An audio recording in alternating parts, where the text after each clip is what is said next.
And for now, I guess I will continue to read. Hi, I'm John Bolton, and we're here with Angela Tabak, Kathy Flett. Let Alberta Decide, which again, 40,000, which is amazing. Pathway to Independence, The Levine Show, Alberta Women for Independence, Alberta's Choice, United Alberta Flags, and Stay Free Alberta. And again, you can always go right now to donate to albertatelethon.com. And I believe we have coming up Chris Scott with Dennis Kama. And again, you are able, I don't know if still, but go to, you can send an email with a question to letsgoalberta1@gmail.com. Yeah, absolutely. And they are looking for more questions. So if you have any questions, the spicier, the better. I think they're going to answer them all. So yes. And I will say there are a lot of people outside of Alberta that are supporting Alberta independence as well. Mm-hmm. They've felt like they were pushed outside of their own country, and there was not anything like Alberta independence going at the time. So I know we have a lot of people watching from the Philippines, the United States, Mexico on a daily basis. Exactly. I'm waiting to know if we're on or off. But again, it's amazing that also people have stayed on for the telethon as well and are watching it again. It's not just from Alberta, but I think a lot of people, even within our own channel and within people that talk to us, are interested in what's going on in Alberta, because once again, it does show what grassroots movements can also do and what actual democracy can also do. Well, absolutely. It was kind of funny that I don't know if the government shut it off, but the stream suddenly ended on the same day Bill 9 is coming into effect. Yeah. Thank God for Elon Musk and Starlink, I guess. Hopefully we were able to connect again. Hopefully they're not going to figure that's foreign interference there. True. I'm waiting to know we're on or off. But as we continue, I guess, well, we still have Tanya Kiza on. I can continue to ask questions if you don't mind. Yeah, continue to ask until they just cut us off, I guess. Yes, I will then. I wanted to ask for younger people that are looking towards Alberta independence, but are maybe also still skeptical or are unsure which way they should go or what it would mean for them in their future. What would you tell younger skeptical people? Because I think we are missing a bit of the younger crowd as well, or at least for them to show up.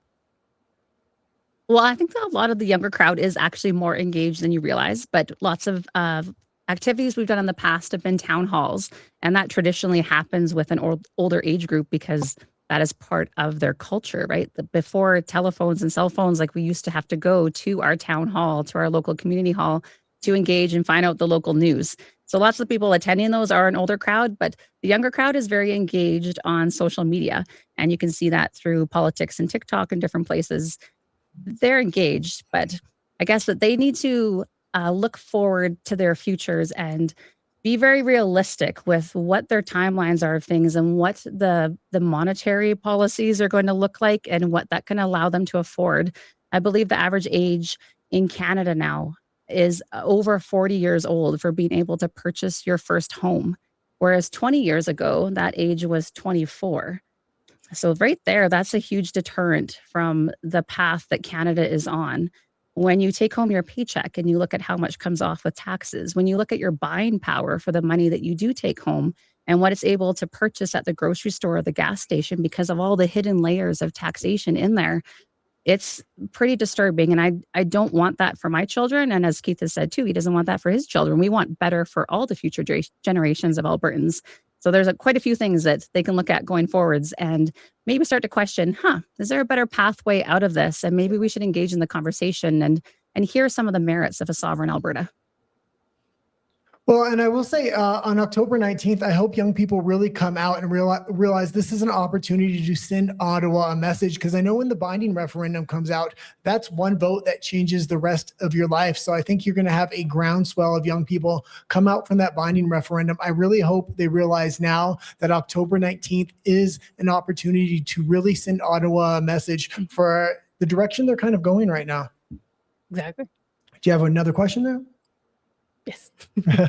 And the way I always put it is trying to also incentivize younger people to say this is a literally historic moment where you get to be able to have your voice heard, but then also once Alberta becomes independent, being able to almost look at how to do governance, inform governance, and continue to be engaged, which at least as a young person myself, when I was living in Canada, I didn't feel like I had that opportunity. Well, this is a really easy thing for them to act on, right? Like, we're not calling on young people to join a political party. We're not asking them to come to weekly meetings. We're asking them to vote once.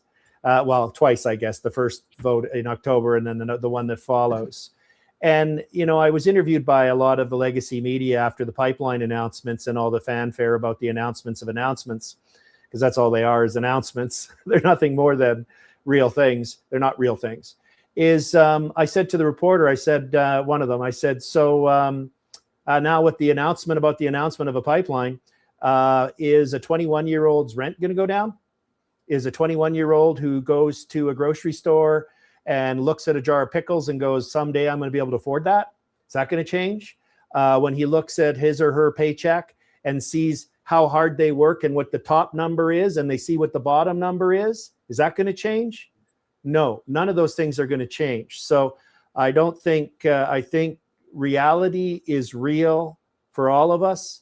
And what our job is to cause young people, and I actually don't think that's the toughest demographic. I think our toughest demographic is a couple in their late 30s, mid 40s, early 40s.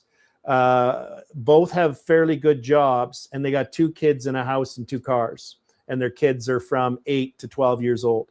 That's going to be our toughest demographic to crack, because they're going to go, oh, life's not so bad for me. Why should it change?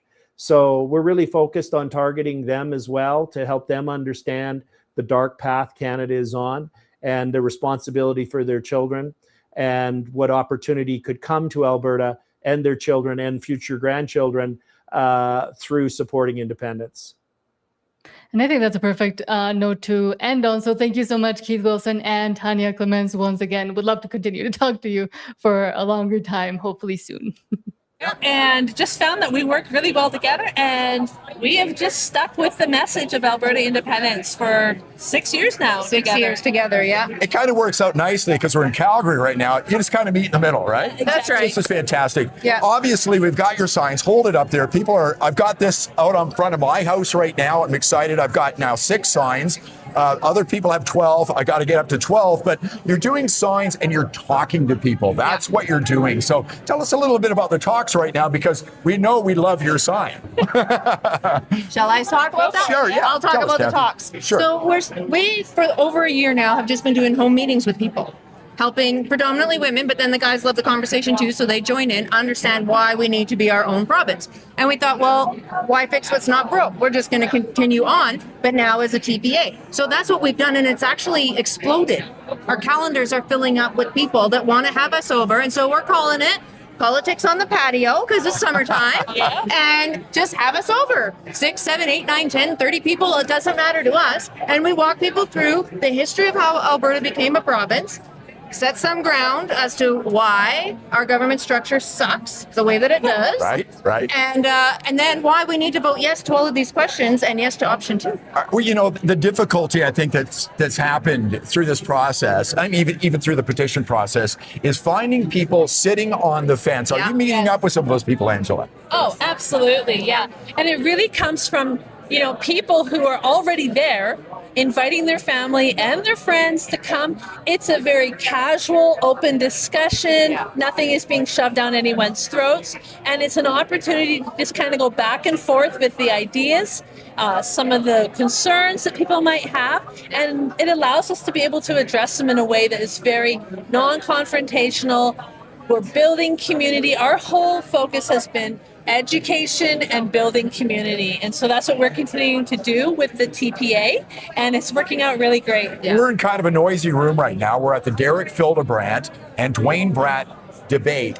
And for the most part, it was a pretty friendly thing. It's almost radical now to have a friendly conversation, but that's what you're trying to do, isn't it, Kat? Exactly. That's exactly what we're doing. And it's working, as Angela said. We are not combative in these meetings. We're not putting anybody down. There's nothing like that at all. It's just, well, what are your concerns? And let's see if I have an answer. And if I don't, well, then I don't. But let's see what you have to say and how come. Well, congratulations on your success. Your website, tell people what it is. It's very long. Okay. Go to the QR code. Go to the QR code. It's abwomen'sindependence.network.com. Okay. And if you would like to support Angela and Kathy on the telethon, go to albertatelethon.com and click on their link. You stood on those stone cold governed steps, faith and freedom, loud and clear. Folding chairs and town hall stages spoke the truth they came to hear. They stood in line for hours, braved the cold and wind. You talked about their children and the mess we're living in. From the back row of the hall to the front row of the fight, you said if they're gonna hear us, it's gonna be tonight. Come on, let's go.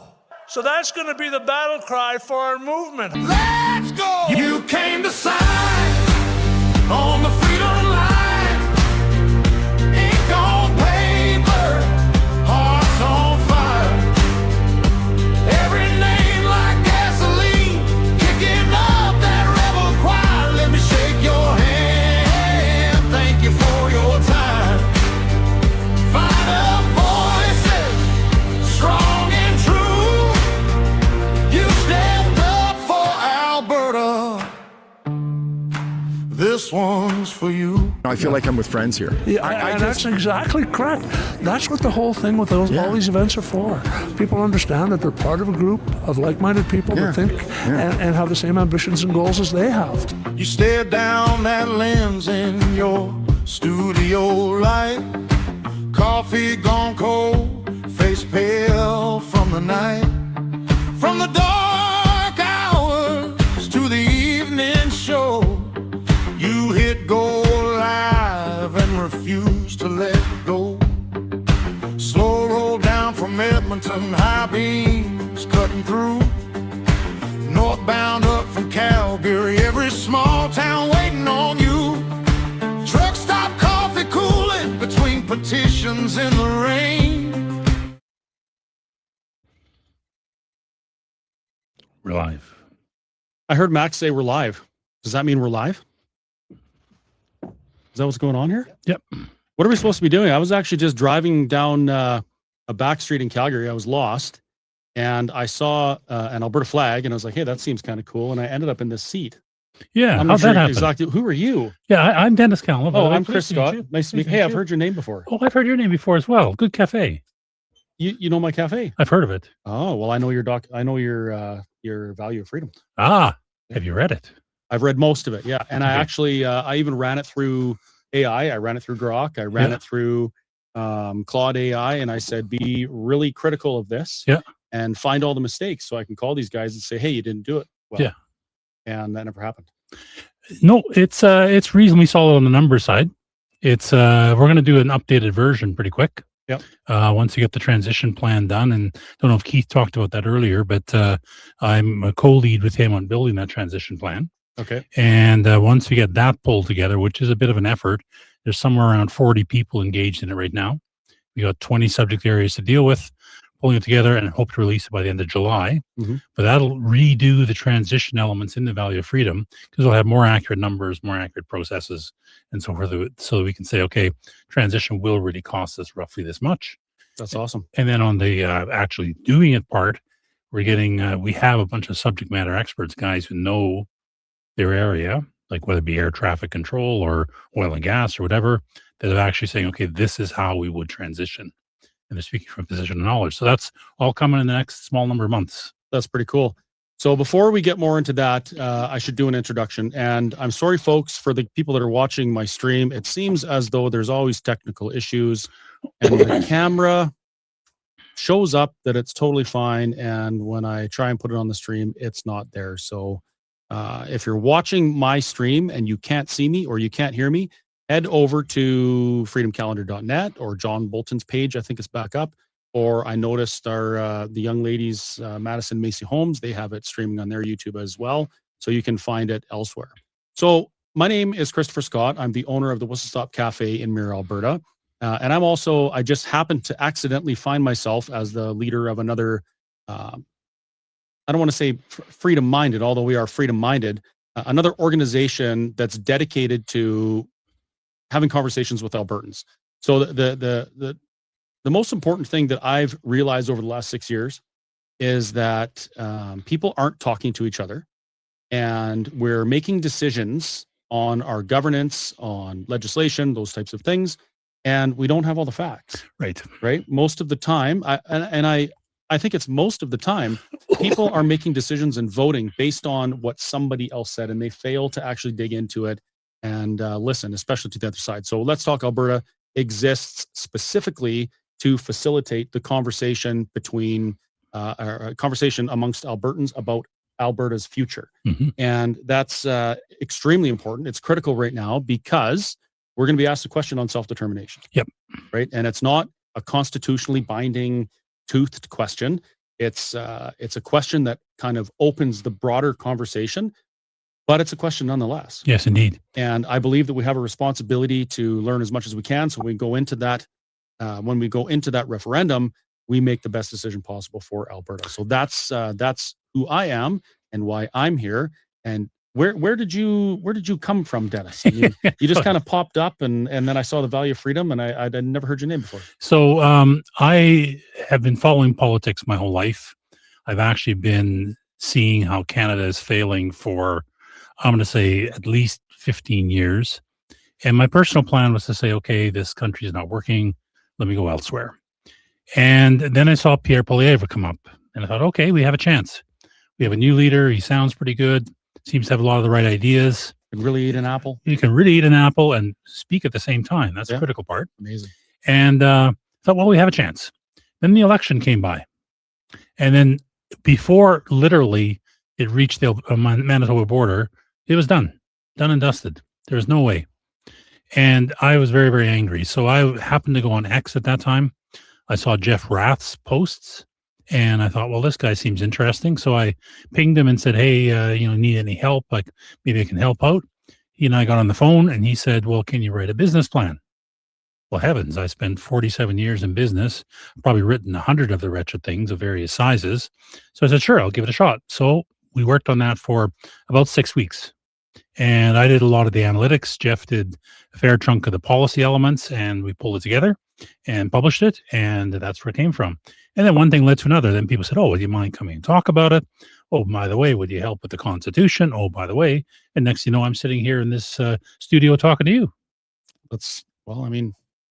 One day I'm getting out of the oil patch because I was sick of the government interfering with my career, with my business. And I bought a restaurant in July 2019.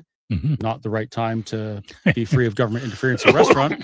And next thing you know, I'm speaking at hundreds of town halls across Alberta on the topic of Alberta sovereignty. So life has an interesting way of, throwing these curveballs at you. And, they say, they say about the best laid plans, right? So I never planned for any of this, but here I am. And what a privilege it is to be here and in the midst of this conversation. I can't think of a more important conversation. So I think the theme of this telethon is we're trying to raise awareness and raise support for the conversation around Alberta independence. Now, there are a number of third-party advertisers that the telethon itself is supporting. As far as I know, I don't believe they're working together. This is something that John put on to try and get things public because that's what he does. So the goal here is to encourage people to donate to the TPAs. And I'm sure you've already heard it, folks, but if you haven't, there is a contribution limit. There's a $5,000 contribution limit for everybody donating to a TPA. I believe your corporation can also donate up to $5,000. So you should be spreading it around as best you can. And I would encourage you, if you're a forever Canadian supporter and you're watching this telethon, by all means, contribute to your favorite TPA, which may be the Forever Canadian TPA. Now, my organization is different. We're not a third-party advertiser. Okay. And there's a very specific reason for that. The Elections Finance Act has a carve-out in it that allows people to express themselves for political purpose. And that's what we're doing. We're facilitating town halls, open conversation. We invite people from both sides, although because I'm very vocal about my position. It's very rare that somebody that opposes me shows up, but I wish they would, because if we're going to be asked this question, I want to make the best decision, and if they can tell me why their position is better than mine, I need to hear that. Yes. Because I want to make the best decision. So I would love for the front row to be filled with people who oppose my position. So what we're going to do, and I'm not exactly sure how the logistics of this are going to work. I guess we're going to have to rely on some of the folks in the back end, but I have a little bit of a contribution limit left for my personal TPA contributions.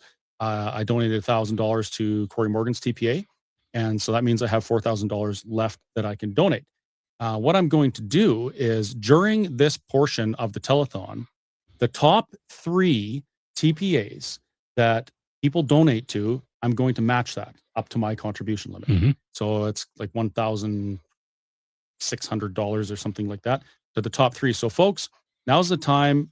You're going to maximize the impact and the input to those people that you want to support by leveraging mine as well. And if you want to support the work Let's Talk Alberta is doing, you can be from anywhere. Mm-hmm. You have no contribution limits. You can donate as much as you want. As a matter of fact, we had a donor fund us with a nest egg of $95,000 a few days ago, which allows us to go and book town halls and do all sorts of things. And people are going to see a rolling billboard within the next few weeks. And it's going to be a lot awesomer than the Forever Canadian Unity mobile. Mm-hmm. So you can look forward to that. So a nicer motorhome.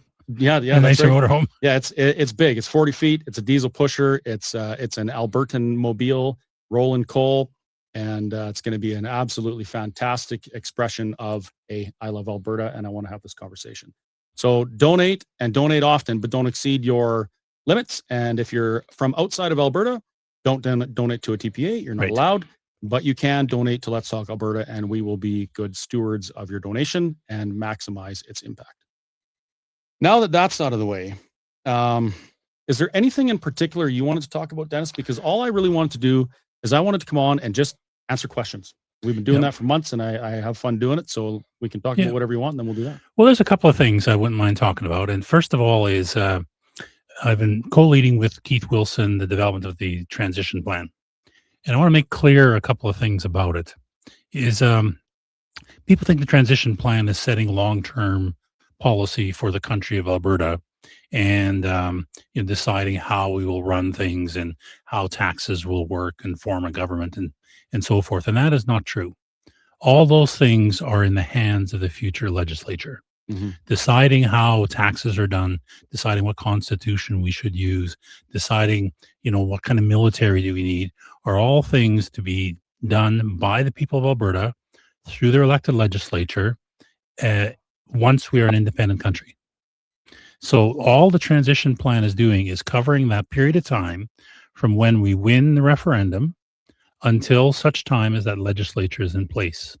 Think of it more like scaffolding or temporary supports than a long-term plan. So all we're saying is, okay, how do you handle policing until the legislature can decide what the long-term policing model is? Mm-hmm. Now, things have to be done. We have to, of course, defend the borders, protect the borders, at least keep track of who's in. We have to deal with how do we collect taxes in the interim? We have to deal with things like, what do we do about a military, to cover that period of time? So that's what we're building right now. As I said a few minutes earlier, that we're developing it with a bunch of people who know what they're talking about, and is being pulled together as we speak. It's fairly big and meaty. I'd say it's about 300 or 400 pages at this point. And we plan on releasing it roughly the end of July, or as close to that as we can possibly get. And then people can answer the question that follows after the Valley of Freedom. Valley of Freedom was, is the country of Alberta a financially viable place? Short answer, yes, it is. Mm-hmm. The second question is, okay, so we will be financially viable. How do we get from where we are now, a province embedded in Canada with a lot of services that are not being done by our own people, to the place where we are doing all those services and operating as an independent country, recognized by the rest of the world, and be able to do things like, okay, we need a passport. How do I get an Alberta passport if we offer such things? So that's the thing we're building now, and that's what we want to have ready by the end of July. I'm glad you brought that up because there is a lot of confusion around that. I've heard a comment from some people saying, "Hey, how come we're not involved in these conversations?" And the answer to that is because we have no idea about any of those things. Like I have no idea how to transfer the logistics of operating an international airport from one jurisdiction to the next. I have no idea how to manage moving corporate tax liability from one structure into another other and making sure all those things are smooth. But there are a lot of experts that can do those things. And I will point out, and I don't know if this was included in some of your stuff, but this isn't new. No. There's a province that's been doing this for 60 years, and that's Quebec, and they have a ton of research and information on these things. Is that correct? Well, every service we want to take over is currently operated by Canada. Right. Now, they're not filled full of rocket scientists and brain surgeons. What? They're filled with normal human beings. That can't be. Yeah, well, it's hard to believe, but some of them actually maybe even don't reach that level. But anyway, so none of these are new to world. None of these are new to country. And what we're doing is just replicating them in the best possible way. So it's not hard to do. I'm going to pick an example. So someone said to me, well, passports are so hard to produce. They're fancy little booklet, digital chips in them and so on and so forth. So I got online, did some searching. Turns out the government of Nepal just signed a deal with a company in Germany to produce passports for $7 a booklet. Oh. You give them picture, address, the relevant information, which we have to do. Police have to check you. Send it to this company. $7 later, they give you a passport. And turn around, I guess, is about a week or two. So we can literally do that for $7 a passport. Now, Government of Canada does it much more expensively, but I think we can grab services like that and do it quite quickly. That problem gets solved. So there are ways you can optimize and streamline without doing crazy stuff, without taking many years and millions and billions of dollars. We can just grab stuff that's available to us, find the best practice in the world, adopt it as far as we can, and that'll cover us till the legislature takes over. And we have some hindsight and we have some historical examples to look at. I mean, I was doing some Googling a few weeks back and I found that since 1990, there's 38 new nations that have formed. Yes. That's 38 new nations that have had to do all these things. It's not rocket science. It's not impossible. It's not even really that much of an obstacle. Like this is just it's an administrative task. Yes. We do administrative tasks all the time. Well, and I spent my career working in large scale projects where you've got a million things to do and you got a bunch of people working on them. The problem is not usually that any task is rocket science. The problem is you just have so many tasks to track and try and get done in a short period of time in a coordinated fashion. Well, that problem's known. Like I've done it, been there, done that. And it's no fun sometimes, but you can get it done and it's pretty straightforward. And countries, I just was talking with John Bolton a minute ago, a question on that came up on the email was, how long will it take? So I looked up the Czechoslovakian split. They took 6 months. I think there's no reason why our separation from Canada towards independence will take longer than a year. Well, I mean, there's lots of evidence to support that claim. Exactly. It hasn't taken other countries, decades to do it. Why would it take us that? Speaking of questions, if John's watching, you're gonna have to come in and unlock your laptop because I didn't move the cursor around. No, I can't see all the questions. The second part of that, you mentioned that these things have to be done kind of before our legislature does its thing and outlines things. I want to point out kind of the flow. So it's not like all of these things get done at once, right? No. So we have a referendum on independence. It's successful. Well, now we begin negotiations with Canada. Yes. Right. The negotiations will inevitably fail, I would assume. And there's a declaration of independence somewhere in there. After that, Albertans get to decide what their future looks like. Yes. And this is the opportunity that gives me so much hope and is so amazing to me. An opportunity that other countries have like they've sacrificed millions of lives to get the opportunity to answer a question of self-determination. And we're going to get that. So we would get to decide through constitutional convention what our government's going to look like, what our legislature is going to look like, how our executive is going to work, all of these things. And we can look to other countries, to other constitutions all around the world for the things that have worked well and the things that haven't. For example, the United States just celebrated their 250th anniversary. Yep. Greatest experiment in freedom the world has ever seen. Not perfect, but it's a great example, a great constitution to look at to say, hey, how did they maintain their freedom and how did they maintain their cohesiveness through that amount of time? Because a lot of countries don't. No, and just came off a road trip that Jason Levine organized with Matt Rowley and with Bruce Party. And we went to Edmonton, Red Deer, and Calgary, and to answer questions and listen to people about what they thought about constitutions. And in that case, the three of us have different points of view. Matt Rowley's in favor of an improved Westminster system. Bruce Party is a very libertarian-minded guy, and I tend to be roughly in the middle with a republic, much like the Americans have. So we discussed those. We took a lot of input from people. We answered a lot of questions. And key to all of this, and actually the number one paper on the transition plan, is the development of the Constitutional Conference. And that's been mapped out. That paper is actually pretty well done. And it's a process by which we can get multiple groups, not just government, not just lawyers, not just, a bunch of academics, but a public open forum made up of a wide representation of people to work through the process of picking our system of government. And from that, you actually then structure your elections, you structure your houses of government, the legislature, your judicial system, and so forth. And like you said, there's nothing new under the sun in many ways. I think we can improve whatever model gets chosen. I think we make serious improvements over what's there. I've seen the weaknesses in the American system.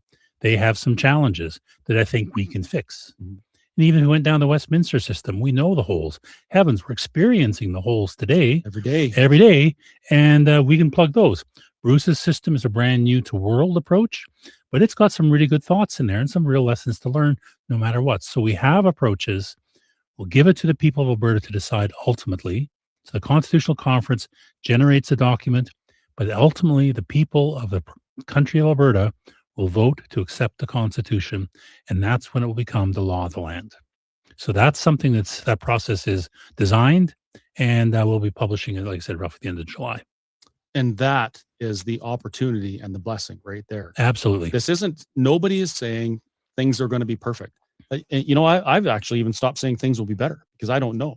What I do say is that for the first time in history, Albertans will get to decide. Yes. Albertans will decide the laws, the governments, the policy, all of those things, and they will reap the benefits or suffer the consequence. Right now, it's a group of people thousands of kilometers away that make the rules largely, and we kind of go along for the ride, for better or for worse. And I think there's a better way to do it. I think that the people who are affected by legislation should be the ones that choose their legislation. And if it's not that way, and if you can't influence the laws that govern you, I think that's a big problem. Yeah. So I'm supposed to mention, and I will mention, this is a fundraiser, and if you folks want to donate to any particular TPA, I'm not going to tell you which ones to donate to. Visit albertatelethon.com. And you can click a link and fill the appropriate information for whatever TPA you want to donate to. And keep in mind that the top 3 TPAs that you donate to right now, I will match those TPA donations up to my maximum allowable contributions, which I believe is I think I can donate about another $1,600 for 3 more TPAs. So I'm happy to do that.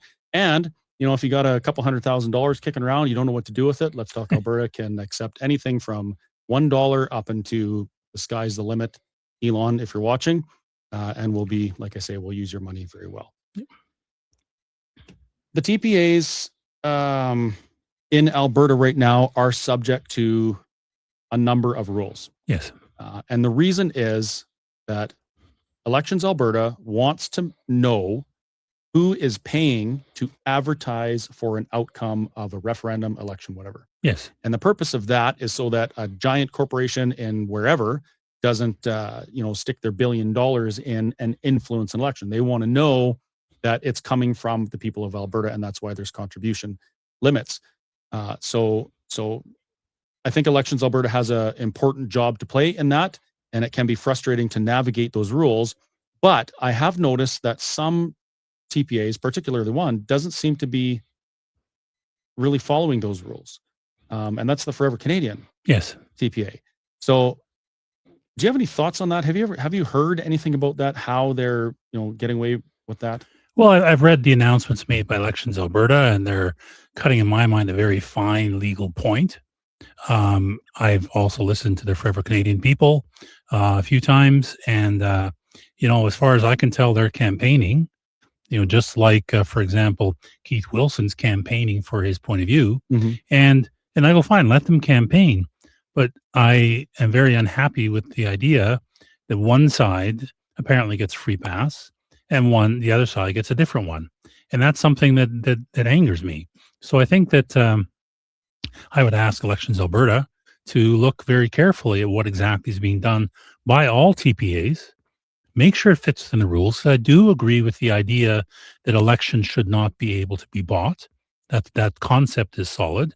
But then make sure all the TPAs on both sides of the question are in fact playing by the rules, living by the rules, and meeting the requirements that you set out yourselves.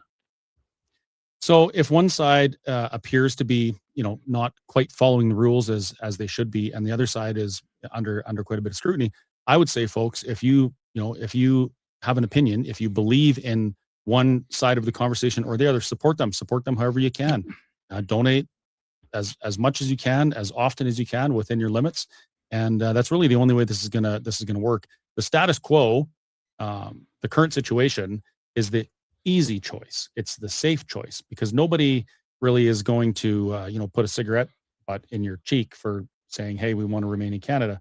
But the risk to some for expressing their opinion for self-determination is it's quite visible. Well, and things we see going on. And you say it's a safe choice, and I agree from the Elections Alberta perspective it is. But I ask people, and I've been having this conversation for a while, so is choosing to remain in Canada really the safe choice? Well, I would say no. Well, I would say no Absolutely as well. not. But I ask people to walk through the thinking process of low investment levels in Canada, low productivity levels, worst financial record of the G20, all these rules and restrictions and net zeros coming at them. Where will Canada be in 10 years' time? Will it have any financial means left? Will it even come close to maximizing the use of the many gifts it has? And so when people say, well, it's safer in Canada, I go, no, it's not. It's just not happened yet. Leaving Canada is, in fact, it's an event. We're going to have a vote. There's going to be a whole bunch of upset and concerns and worries. Very emotional. I tell people after the hangovers wear off in a few days' time, we'll wake up and say, okay, now what do we do? And that's why we're building the transition plan. So some of that's already answered. But there will be, it's an event. And I think, though, once that happens, cooler heads will prevail. There's a school of thought, and I understand it being valid. They think that Canada will be very aggressive and very difficult to deal with. I don't. I agree with you. They won't, because I think that Canada will wake up with a huge hole in its financial economy. They have this lump in the middle of their country that separates BC from them. They are now beholden to a third country, and a foreign country, a third party, for their energy, because they don't produce much themselves. They're going to have the Americans breathing down their neck saying, play nice because we want to protect our oil supply. Mm-hmm. I think Canada will, after the hangovers are over, sit down and say, okay, let's talk. We need some things. You need some things. Let's work them out. Can you imagine after Mark Carney publicly recognizes the sovereignty of Palestine, and after Canada publicly acknowledged the sovereignty of Kosovo and other new and emerging countries. nations, can you imagine if they wouldn't recognize Alberta? That would I can't see that happening in any reality. Well, and if they said we won't let Alberta go, I can imagine the world community saying, wait a minute, this is colonialism. Yeah. This is not self-determination of your citizens. You are demanding that this group of people, stay beholden to you, keep throwing you money year after year, and that is nothing more than a colony. And you know what? We like Alberta because they are trying to be their own country. I think it's going to go, it won't be easy. It's like a divorce. It's not like it's going to be, all happiness and butterflies. There'll be some pretty tough fights. Yeah. And some arguments about how do we handle parks, and how do we handle financial commitments, and how do we manage the debt, and all those kind of things, all of which I think have good answers, but each of them will have to be worked through. And I've said it to more than one person. There's a couple teams I'd love to be on that negotiations for. One is the pension. I'd love to be on that negotiating team, because I think we will get a very robust pension out of the CPP assets. And I think it's more than doable. So that's one team I'd like to be on. But this is all workable. It's all doable. And I think it will happen. Regarding the pensions, just real quick, I have been in some of my media. People have asked me, well, why does Alberta, pardon me, why does Alberta think that they deserve all of this pension fund? And you look at the math, and the math it speaks plainly. It does. So it says you get what you put in plus interest minus what you take out. Exactly. Period. It's easy.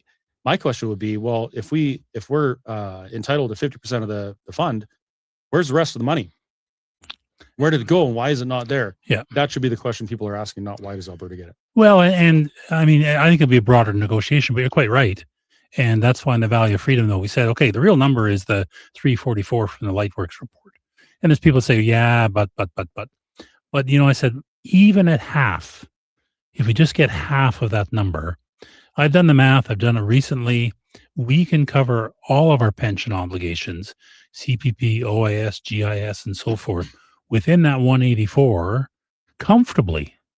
It turns out our expenditures every year for current payouts to pensioners is actually less than the net contributions from people working. Mm-hmm.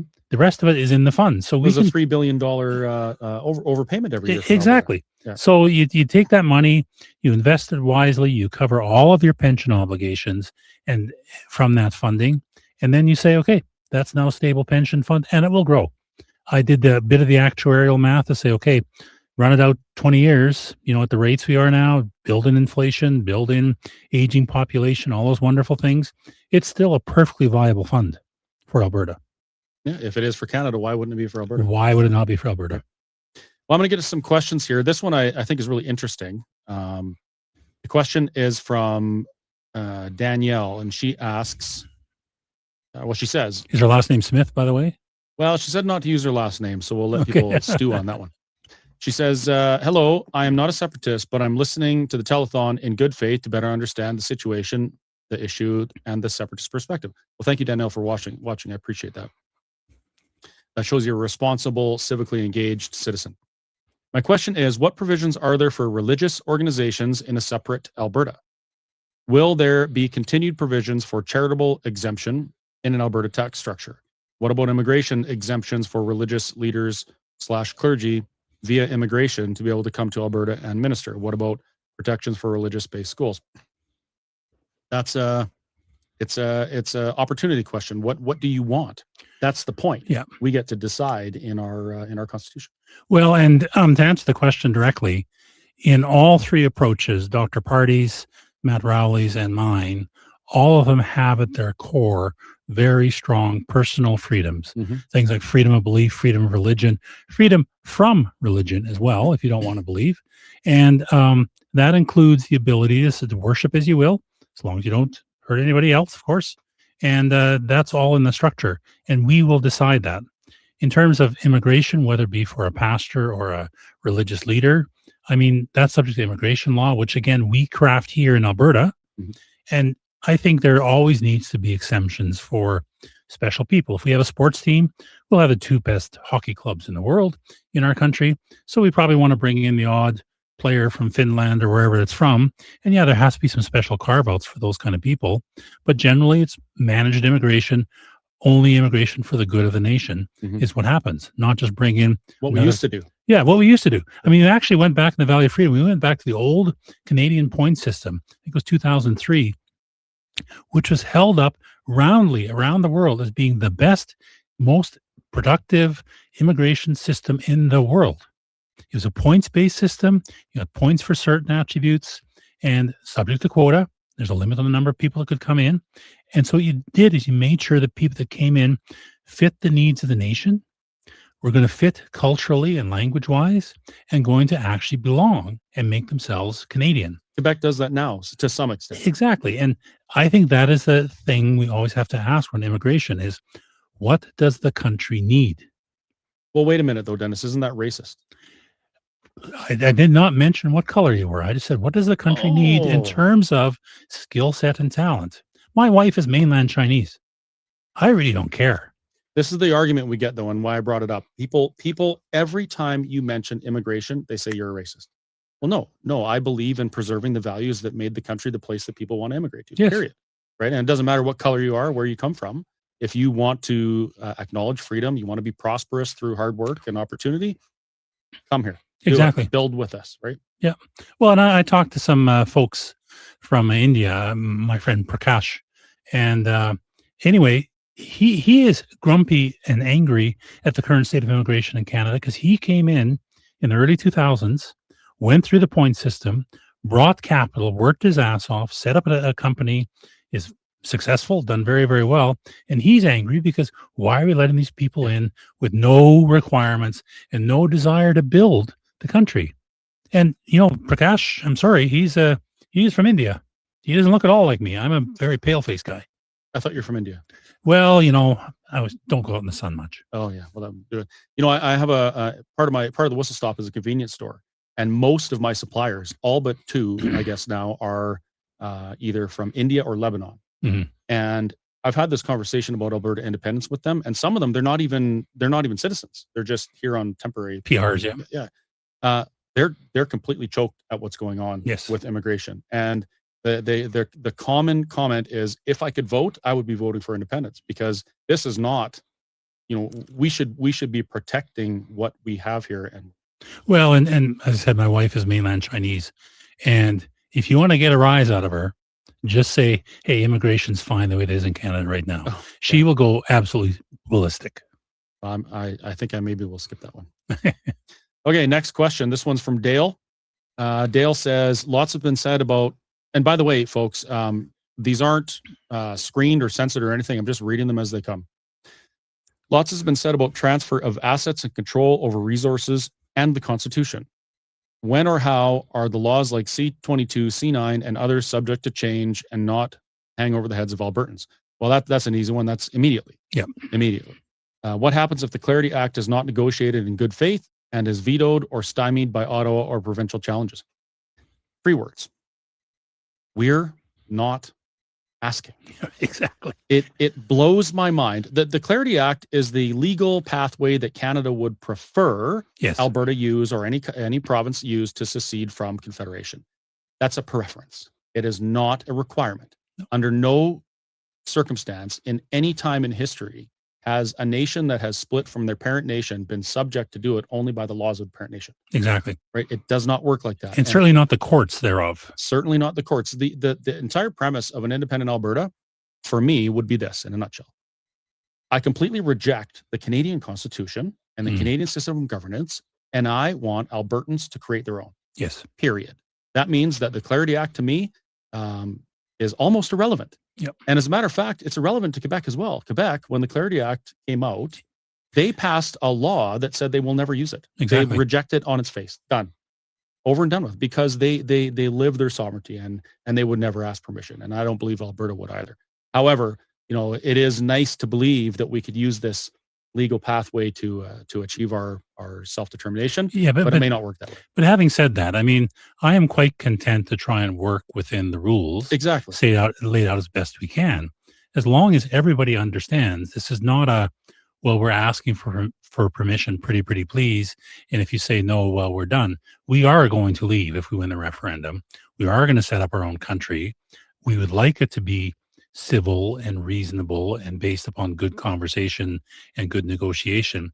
But if the other party refuses to hold to that standard, we will pursue things unilaterally. Mm-hmm. And we have every right.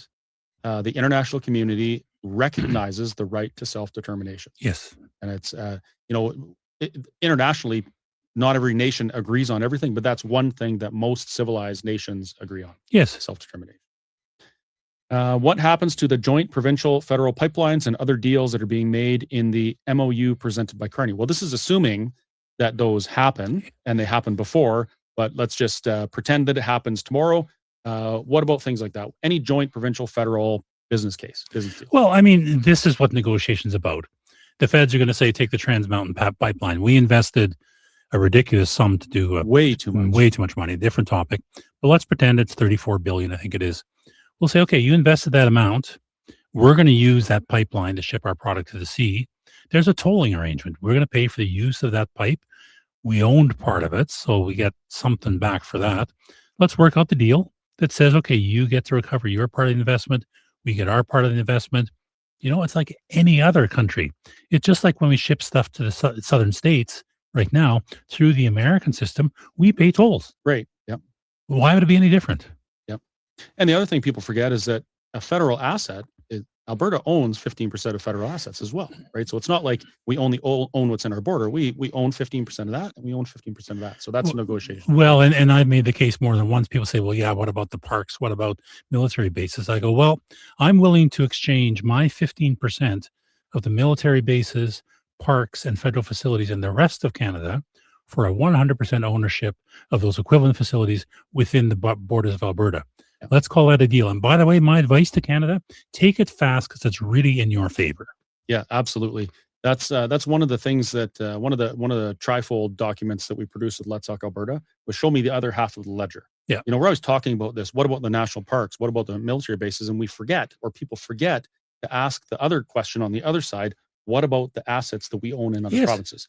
And this stuff all has to be considered, not just the one side. Well, same with the national debt. I mean, that question comes up a lot as well. And you go, okay, but back to your other side of the ledger, what proportion of that debt incurred had benefits that accrued to Alberta? Mm-hmm. If you put all that money or a bunch of that money into stuff in Newfoundland or stuff in Quebec, well, that's very nice. But by the way, we're not going to take on the debt related to that. Right. So I think the debt will not be the 15%, 12%, whatever the per capita percentage is.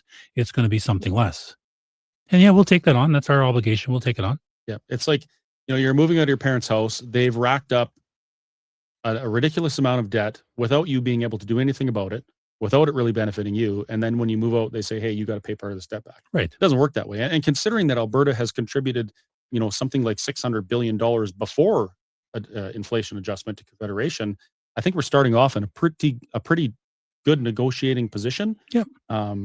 If you consider both sides of the ledger. Unfortunately, some don't, including our premier. Our premier went public and said, hey, it's going to cost us $400 billion. It's going to cost $60 billion a year. She talked about that one side of the ledger, not the other. And that's actually what motivated me to write that document and get it. Well, and she mixed all sorts of things up. She mixed up initial capital cost with increased operating costs of the actual units, and then the actual, money dispersed as part of those programs. And, I like to think, because I do like Danielle, I like to think if she could say that over again, she'd say something different. But now it's out there in the wild, and I think it's a ridiculous statement. Well, it worked out good because it motivated me to do something. So I spent a couple of days doing some research and producing a document. And now it's in Red Deer alone. There's a group there. They distributed 20,000 of these things in the city of Red Deer. And we've got them going all over Alberta. It's absolutely amazing. So folks, if you want to support that, please do. But remember, this particular telethon is purpose-built to support the work that the TPAs are doing. You can find the list of TPAs at albertatelethon.com. Go to the website. You can click on the link of the TPA that you wish to donate to.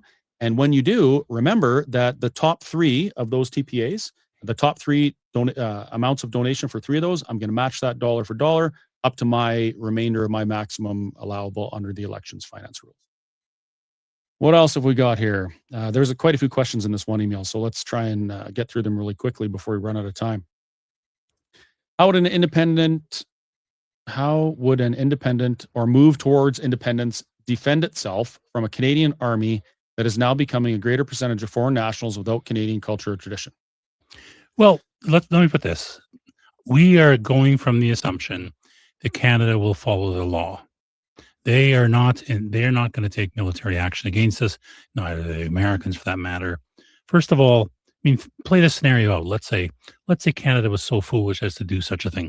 Do you think the Americans would stand by idly? Absolutely. I told them we have oil. Yeah, we've got their oil. Remember, they want to buy our oil and they want to have it protected because it's a big part of their supply. They are not going to let the Canadian Army come in and try and impose a police state. So the option makes no sense. And, so I think you have to stand back and say, no, Canada will not invade. They will not try and do such things. And we're going to end up with, just like the Czech separation, it will be the velvet separation, where I think we go probably with a few bruised feelings and so forth, but generally in a peaceable fashion. Yeah. One thing I like to do, and we have to do, when people ask me a question about what, for instance, military, what if the Canadian military, and how are you going to defend yourself? I say, how do we defend ourselves now? Yes. As a Canadian, are you comfortable with our ability to defend ourselves? I'm not. No. We rely on other nations to defend ourselves. I have a friend whose son is, he's on a submarine out of Esquimalt in British Columbia. And that sub spent 2 years in dry dock. Yes. 2 years. They finally get it out to sea. It lit on fire. They brought it back. Had to do a bunch more repairs. They brought it out to sea again. Something happened. They had to tow it back and fix it. Like, if you're concerned about your nation defending you, you should be pursuing an independent Alberta, where you could actually have some input on what our military looks like and how it functions. Right now, we can't. And Alberta has not been able to do a darn thing about the systematic destruction of our military in this nation that was started by Pierre Elliott Trudeau in the 70s. Yeah. Nothing, we could do nothing about it. Well, and Pierre has done a bunch of bad things. Changing topics, Matt Rowley actually brought this to my attention. I never realized before that when Pierre Trudeau set up the charter and so forth, he actually changed the basis of government from Parliament supreme to the courts being supreme. And there's that one major change that has allowed the courts to change our laws, refuse laws, and block laws that the courts don't like. And those kinds of changes have permitted a lot of these things to happen, like the evisceration of our military and imposition of all sorts of crazy laws. So when we say we want a new constitution, it's not just, well, we want to have our own, but also to get rid of the wrongs that are plaguing Canada right now. Mm-hmm. Well, I see Max over there, and he's doing something like this. I don't know what that means. Maybe it means he can't breathe or something. Maybe he's asking me if I needed water because I was choking. Well, I think it's 5 minutes to 6. Oh, it's 5 minutes to 6. Okay, so I guess we're gonna have to wrap it up. Well, I'm gonna leave you with this, folks. I'll tell you what Alberta independence means to me. Alberta independence isn't some magical switch that we're going to flip that makes everything okay. It's not a switch that's going to solve all of our problems. What it is it is the most amazing opportunity and potential blessing that we will see in our lifetimes. We are part of a movement that may result in people being able to self-determine who haven't been able to as of yet. And if you look at the way our elections work and things like that, Alberta has never truly been able to influence the laws under which it's governed. We haven't. And this is the opportunity we have. So when you consider how you're going to support this movement or what your place is in it, just consider that. Consider what it means to be part of a group and part of a time where we get to do that. And we get to do it without lifting a weapon. We don't have to, well, I mean, some people get beat up a little bit, whatever. But we don't have to go fight a war, and it's right there in front of us. So this is, it's worth making small sacrifices of your time, attending events, talking to people, trying to chip away at the stigma of the independence conversation, and also financially. If people aren't willing to open their wallets and financially support the independence movement, it just won't happen. No, right? That's the sad state of things. So please consider supporting. Again, it is albertatelethon.com. There's some links there. You can click on your favorite TPA. I'm hoping that John can let me know what the top 3 were before I am on my way, and then I will announce which ones they were and how much I'm going to donate. So the more you donate now, the more of my money you get to donate as well. So perfect. And yeah, thank you very much, Dennis. Thank it was you. a fantastic finally meeting you, and thank you for all your hard work for Alberta. Appreciate and thank you as well. All right. Now what do we do? I'm with Tanya Clemens. Keith Wilson, Let Alberta Decide, and we're at the amazing Stampede breakfast just the Sunday before the telethon. And congratulations, this was a remarkable event. I think you had 1,000 people out here today. Yeah, we sold out real fast, and just shows the level of momentum and support in the movement. It's real. You saw the cross section of society who was here today, of all backgrounds, all ethnicities, all places in life, and the support's real. It's growing. Albertans know that we can do better.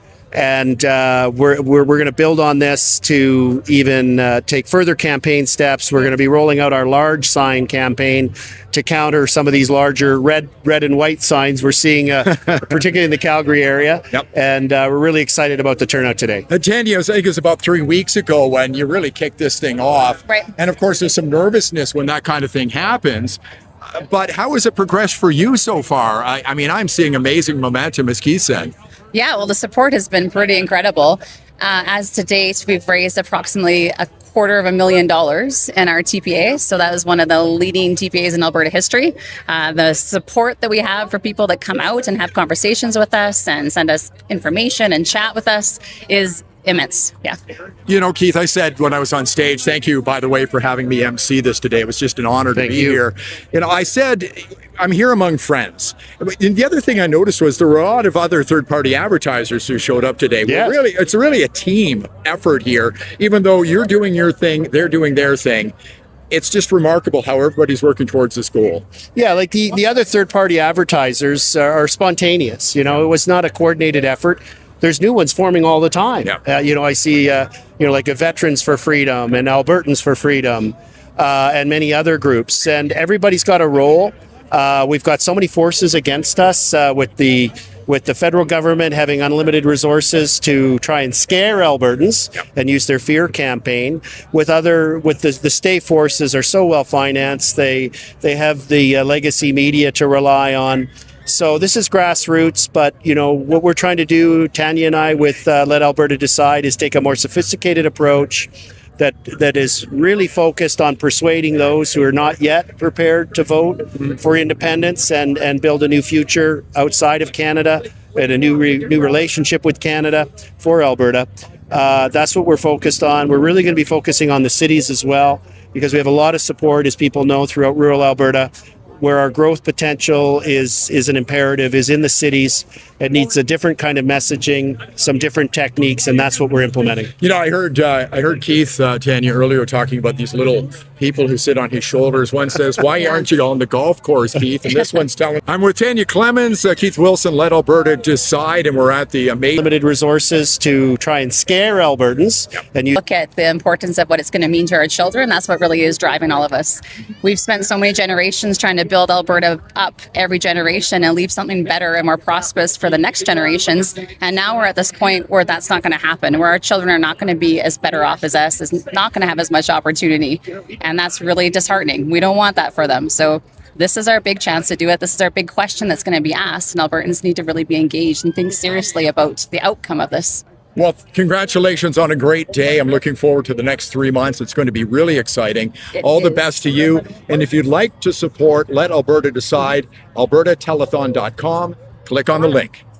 You stood on those stone cold. Hi guys, Mike from the Critical Compass here. We are live from the Edmonton studio. Thank you for joining us. It's been a pretty amazing day so far. We've got Mr. Albertan. Or Mr. Alberta, he was hello stuck there. on the Kiwi 2 on the way here. So, welcome, sir. Yeah, it's great to be here. Excited that we are now officially opening up the Edmonton portion of the live stream, which is, of course, the better portion. At least the more northern one. The more northern one. Edmonton, the last great city. We actually have something you brought. Oh, you don't have it? No, Dang, never mind. It was a little peace offering to all the unfortunate Calgary Flames fans that are joining us, but maybe it'll join us. We'll save it for later. Yeah.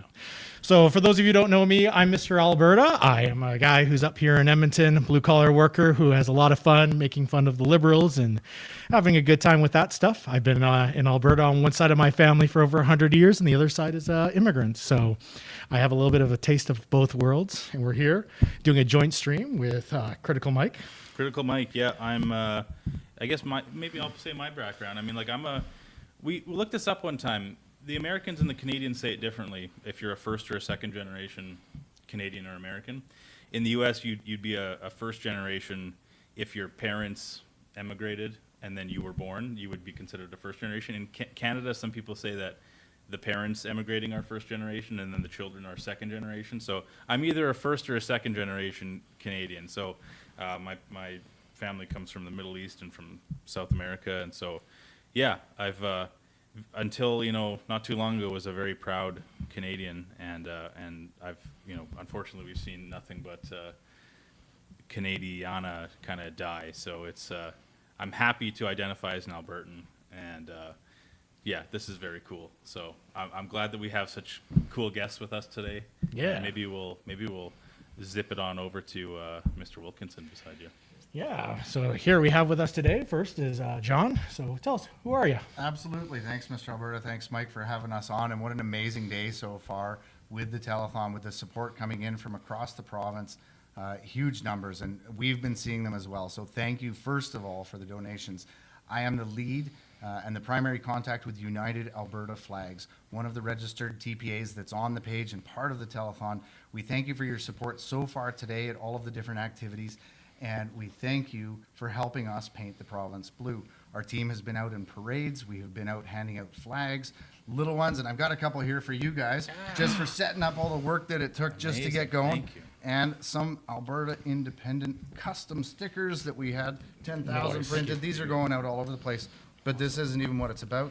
This is about getting people ready to paint the province blue so that everybody remembers to vote for option 2. It's a nice little thing. It works really well. Rhymes. Very nice. There might have been some thought behind this. So yeah, United Alberta Flags, we are actively involved in community events, in helping get people not afraid to fly the Alberta flag anymore. Yeah. Because of course, as we have these discussions about independence, we have people that have obviously made up their minds. We've had other people that have obviously made up their minds against it. And what we're actually trying to do is engage in the conversation with the hearts and the minds of the undecided voters in the province. People are afraid. What Canada has become isn't the Canada we grew up in. That's true. Right? I love Canada. I've worked across the country. I've traveled across the country. I have family across the country. But it's not what it once was. And we're not just talking about equalization. We're not just talking about the cost of living and the cost of food. We're talking about values. We're talking about orientation. We're talking about integrity. We're talking about a federal government that's off the rails. And so as we do that, that's what our goal is with our TPA today. And the donations help it continue to grow. That's what we're here for today. We've got an announcement. We'll wait a little bit here. I know some of my followers, some of our followers on our accounts have been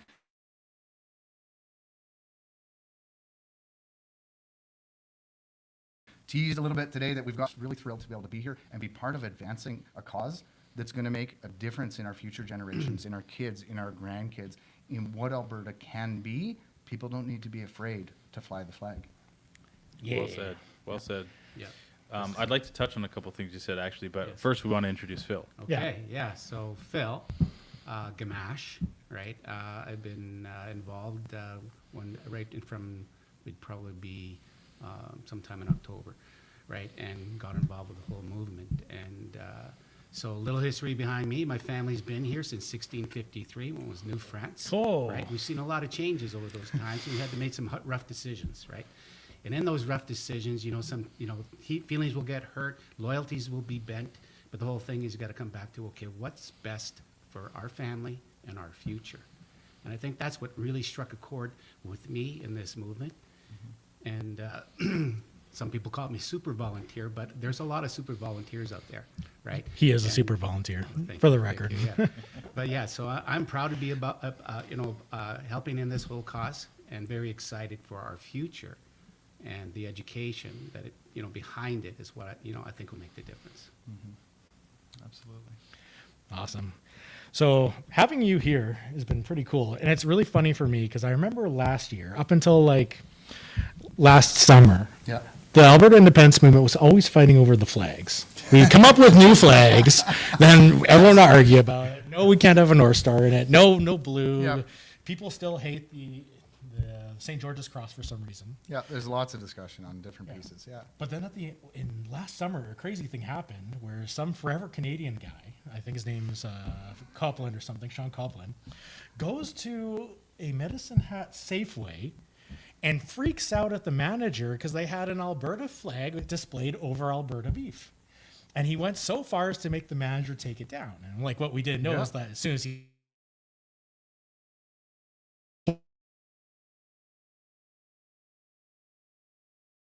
really upset about that ever since. And you know, that just recently happened as well. I saw on social media last week up in the Edmonton market here where we are, I believe it's just over on the West End. There are retailers that are supporting the Alberta economy. They're supporting the Alberta sales. And like anything else, so you buy something from Germany, they put a German flag in the cheese bin. You buy Swiss cheese, it's got a Swiss.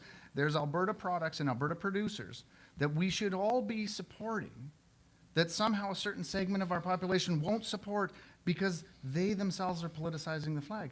The flag that we have that's behind us, we hand out parade flags, we hand out household flags, we hand out 3x5s, bigger ones like this, and we're going to go even bigger very shortly. They are universal. Every Albertan, it doesn't matter. 10 years ago, doesn't matter if you supported NDP or Conservative, Alberta was your flag. It didn't matter if you lived on a reservation in a First Nations community up in Fort Chippewa or downtown Calgary, Alberta was your flag. You're Albertan, your flag is Alberta. It doesn't matter. And when we're talking about a jurisdictional issue, like independence for the province of Alberta, there is only one flag, and that is the Alberta flag. It's the flag that you fly, that I fly, that everybody all around us flies. There shouldn't be an issue at Safeway, and there shouldn't be an issue in somebody's front yard. Yeah. It's funny how people, it depends on the political winds of the day, doesn't it? It does. How people view flags. Because I don't know about you guys, but I'm old enough to remember all the way back in 2020 and 2021 when the Canadian flag was a hate symbol, right? Yep. And now it's a symbol of a whole, it's unity again. So isn't that funny how just in a matter of a few years the winds can blow? It's only a subset of the community that that likes to play games with our symbols, but they're also playing games with our futures. And Albertans right now, I think, not only are fed up, but have also realized what those games are, right? Right now, we're talking about BC putting royalties on our pipelines, on our oil. Well, that's never happened before. That's not a unified country. You know, we chose the name as a third-party advertiser, and we are engaged in this campaign, and we chose United Alberta to directly contradict, not to contradict, but to come up against what at that time Danielle Smith and the Prime Minister and others were saying, well, we're going to have a strong Alberta in a united Canada. There's no such thing as a united Canada anymore, and there hasn't been in a generation or more. So if you're going to play on the games here, I can tell you, I think on October 19th, we'll have a united Alberta that's voting for option 2. We're going to help make that possible by strengthening people's resolve, helping to educate them, and helping them to fall in love with their provincial symbols again. That's why we're getting flags out. In the last 2 weeks, we've got out over 4,000 flags at different events of different sizes. Yesterday, we picked up another order of 5,000 flags that are coming out. And we've got the little parade flags that go on out. We've got 3x5s that go up on houses. We've got these big ones. And I guess I'll throw it out now on the way down here. I had a long meeting. We've been announced on Rebel News a couple of weeks ago that we want to do big ones. But here's part of the problem. We couldn't find a manufacturer for the flagpoles here without going to the States or going to Nova Scotia. Now, in a normal environment, yeah, we could look at those things, but I really want to support local. Yeah. We met with and started the conversation and started the deal today with a manufacturer here in the province that's going to manufacture us 100-foot flagpoles that we're going to put up 20 by 30 foot Alberta flags on around the province. Beautiful. Your donations can help make a difference to fund these up and down Highway 2, up and down Highway 1, and up and down Highway 3. They're not the same price category as these, so feel free to donate up to $5,000. We are tracking absolutely Which everything. You can and do, I've folks. Yeah, you can do. You can go to unitedalbertaflags.com today, right now. We can take e-transfer, we can take credit card. It's all set up and it's rolling. We've seen so far today that we've already brought in 5,000 or more, and we're greatly, we really appreciate it. We're so thankful for that because it helps make this possible and it helps strengthen Alberta all the way across. So $5,000, how many Alberta flags does that get? Well, we buy them in bulk, so it's not really a retail price right now. Depending on the size and depending on what we're using them for, the big ones here, these are going to be $2,500, $3,000 a piece. These we're getting for cheaper than probably most people want to know because there's other people that are still buying them for different events. So we make very good use of wholesalers and bulk agreements in the province to help make the biggest impact that we can. So that we can distribute at an efficient level and make sure that we're getting out to all of the requests. When I came into town today, I stopped at a house and a volunteer. Somebody had asked for them here in Sherwood Park, all across the province. We've been to Calgary, we've been to Ponoka, we've been to Edmonton. We're traveling all over and distributing them. But really it's about changing people's hearts too. One thing that I did before we got to the studio, and I had a parade this morning, I had flag drop off, we had another meeting, I had a 20-minute window, and our truck needed an oil change. I went to the local Jiffy Lube real quick, just going through while I was sorting things out on the phone. 3 guys there, 2 young guys and an old guy. And they saw the truck come in with United Alberta flags on it. First thing that happened, somebody followed me off the highway because of the logo and pulled in behind, not for an oil change, but they had seen the logo and they asked for a flag. It was unbelievable. The guys were laughing. And then I had to be on the phone because I was actually talking to James, sorting some different things out. The guys do the oil change and they come up, they go, "You're helping with independence, right?" I said, "Yeah, absolutely." They just exploded with joy. "We can't talk to anybody. I can't bring this up at home. I can't talk to my parents about it.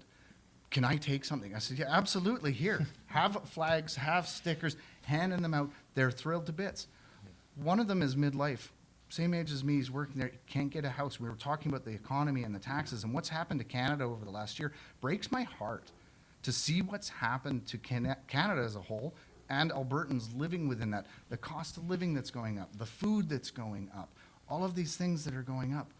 We've got to push back against it, and we've got to recognize that it's not just an answer about equalization.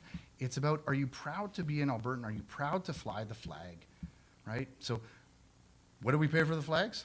Less than you will, which means we can efficiently distribute them across the province in a way that can make a difference. Perfect. Yeah. Great. Honestly, I think anyone here who's gone to buy an Alberta flag recently, they've seen how expensive they become. And they're hard to get, too. I remember I was up in Whitecourt there, and I walked into their home hardware, and it was literally either a Canadian flag for $20 or an Albertan flag for $54. And that's just how crazy expensive it's become. It's funny that you mentioned that. I posted up on social media on our X account. I don't think it's on the Facebook, but on the X account, we actually ran into an interesting spot about a month ago at the Wetaskiwin Canadian Tire, where the Alberta flags were at $20, regular price, and they were totally sold out, and the Canadian flags were on sale at $9, and the rack was full. So it depends on the community that you're going to. Yeah. People will pay more to stand up for truth and integrity than they will to fall for the schluck that's just coming out from Ottawa these days. Yeah. Yeah. Phil, what's your, in your experience as a volunteer, what's your read on how people are feeling about the Alberta flag? So I was really surprised, right? The excitement, the energy that people came up, they were happy to sign, and they would ask questions, and at the time we couldn't answer, but we said, you can find it online and look here, look there, right? And so people were really excited about the fact that we're finally going to see some change. And we had some schoolgirls come into, I'll say his name, into Harvey Jan's place, right? And he was the one holding the office where you could come sign. And so these 3 girls come in from the high school, right? And, they think they're just going to be there for 5-10 minutes, and so did we, right? They wound up spending an hour with us because they were so excited. They were like sponges, learning exactly what, Alberta had gone through, what we, how it was formed, right? How we are a colony in a colony, right? And they didn't understand what that meant. And so we went on forever, but that was just, one experience. And then other canvassers, canvassers, right? Basically going out getting the signatures. They came back with stories, right? One lady came up to this one fellow and he says, I'm never going to sign, right? And I just want to know why you're here. And so he explained his, look, I think I make, what is it, just under $800, and I have to pay taxes on that, right? Then my old age security, I get it some more on it, but not very much, maybe $400, whatever it was, right? Because the way he had set up. But in the end, he says, you know what? When Alberta becomes its own independent country, right? We're going to have the money to increase. If you're already in a pension, you're already going to be increasing your old age security, right? Mm-hmm. So that being said, right? She said, "Okay, I'll sign." So it was a real quick thing, right? And we had some people that were really not friendly, and we got a lot of birds, right? But what we quickly learned is everything's about attitude, right? And so when these people would flip us the bird or whatever, we just smile and wave, right? Because we know everybody has their own opinion and they have the right to that opinion. But the whole thing is we're here because we're bringing attention to what needs to be changed, in this province, right? And being around people that are like-minded, it just lifts your soul, and it encourages you just to do more, right? And so I don't think I've ever been this dedicated to anything, right? Mm-hmm. And it's basically because I see a future for not only my children, but my grandchildren, right? I want to see them have that bright future. And what really stands out to me is the excitement behind the likeness of the Boston Tea Party and their independence, because they had taxation without representation. And that's what we have here, taxation without representation. Yeah. And I think it was MacDonald and Laurier, our premiers at the time, or prime ministers at the time.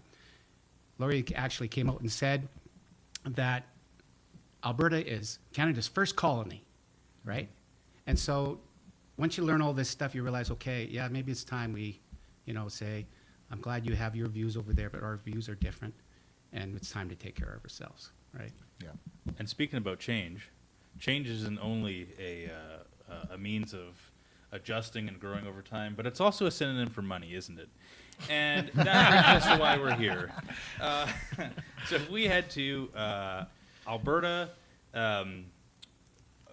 plug your site again? Yeah, absolutely. UnitedAlbertaFlags.com. Yes. And on there we can interact, we can take Visa, credit card, MasterCard, whatever works for you, honestly, because at this point, it's a matter of, there are a lot of people that are volunteering. There are a lot of people that are putting in the time and the effort, but it takes money to also make that happen. It takes money to get the signs, for the lawn signs, for Jason's, for Corey, for Keith, for Tara, for the different TPAs that are working. It takes money to get the flags out there.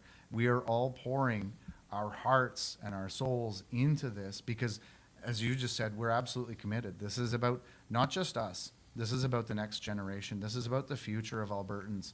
And honestly, the future of Canadians too, because I think it'll be a good thing for Canada.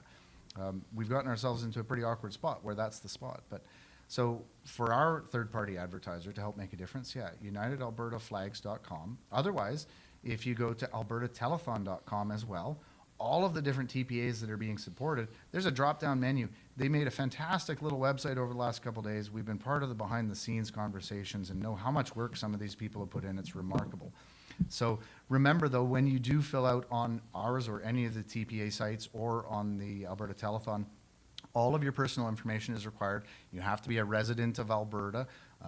We do know of some TPAs that are going out of province, but the rest of us, we love Alberta and we love Albertans. So we're going to stick with Albertans and we're going to stick with the Alberta law. I'll leave that for others to interpret. And when you go to, sorry to interrupt, when you go to albertatelethon.com and you see your list, I think there's 6 TPAs on there.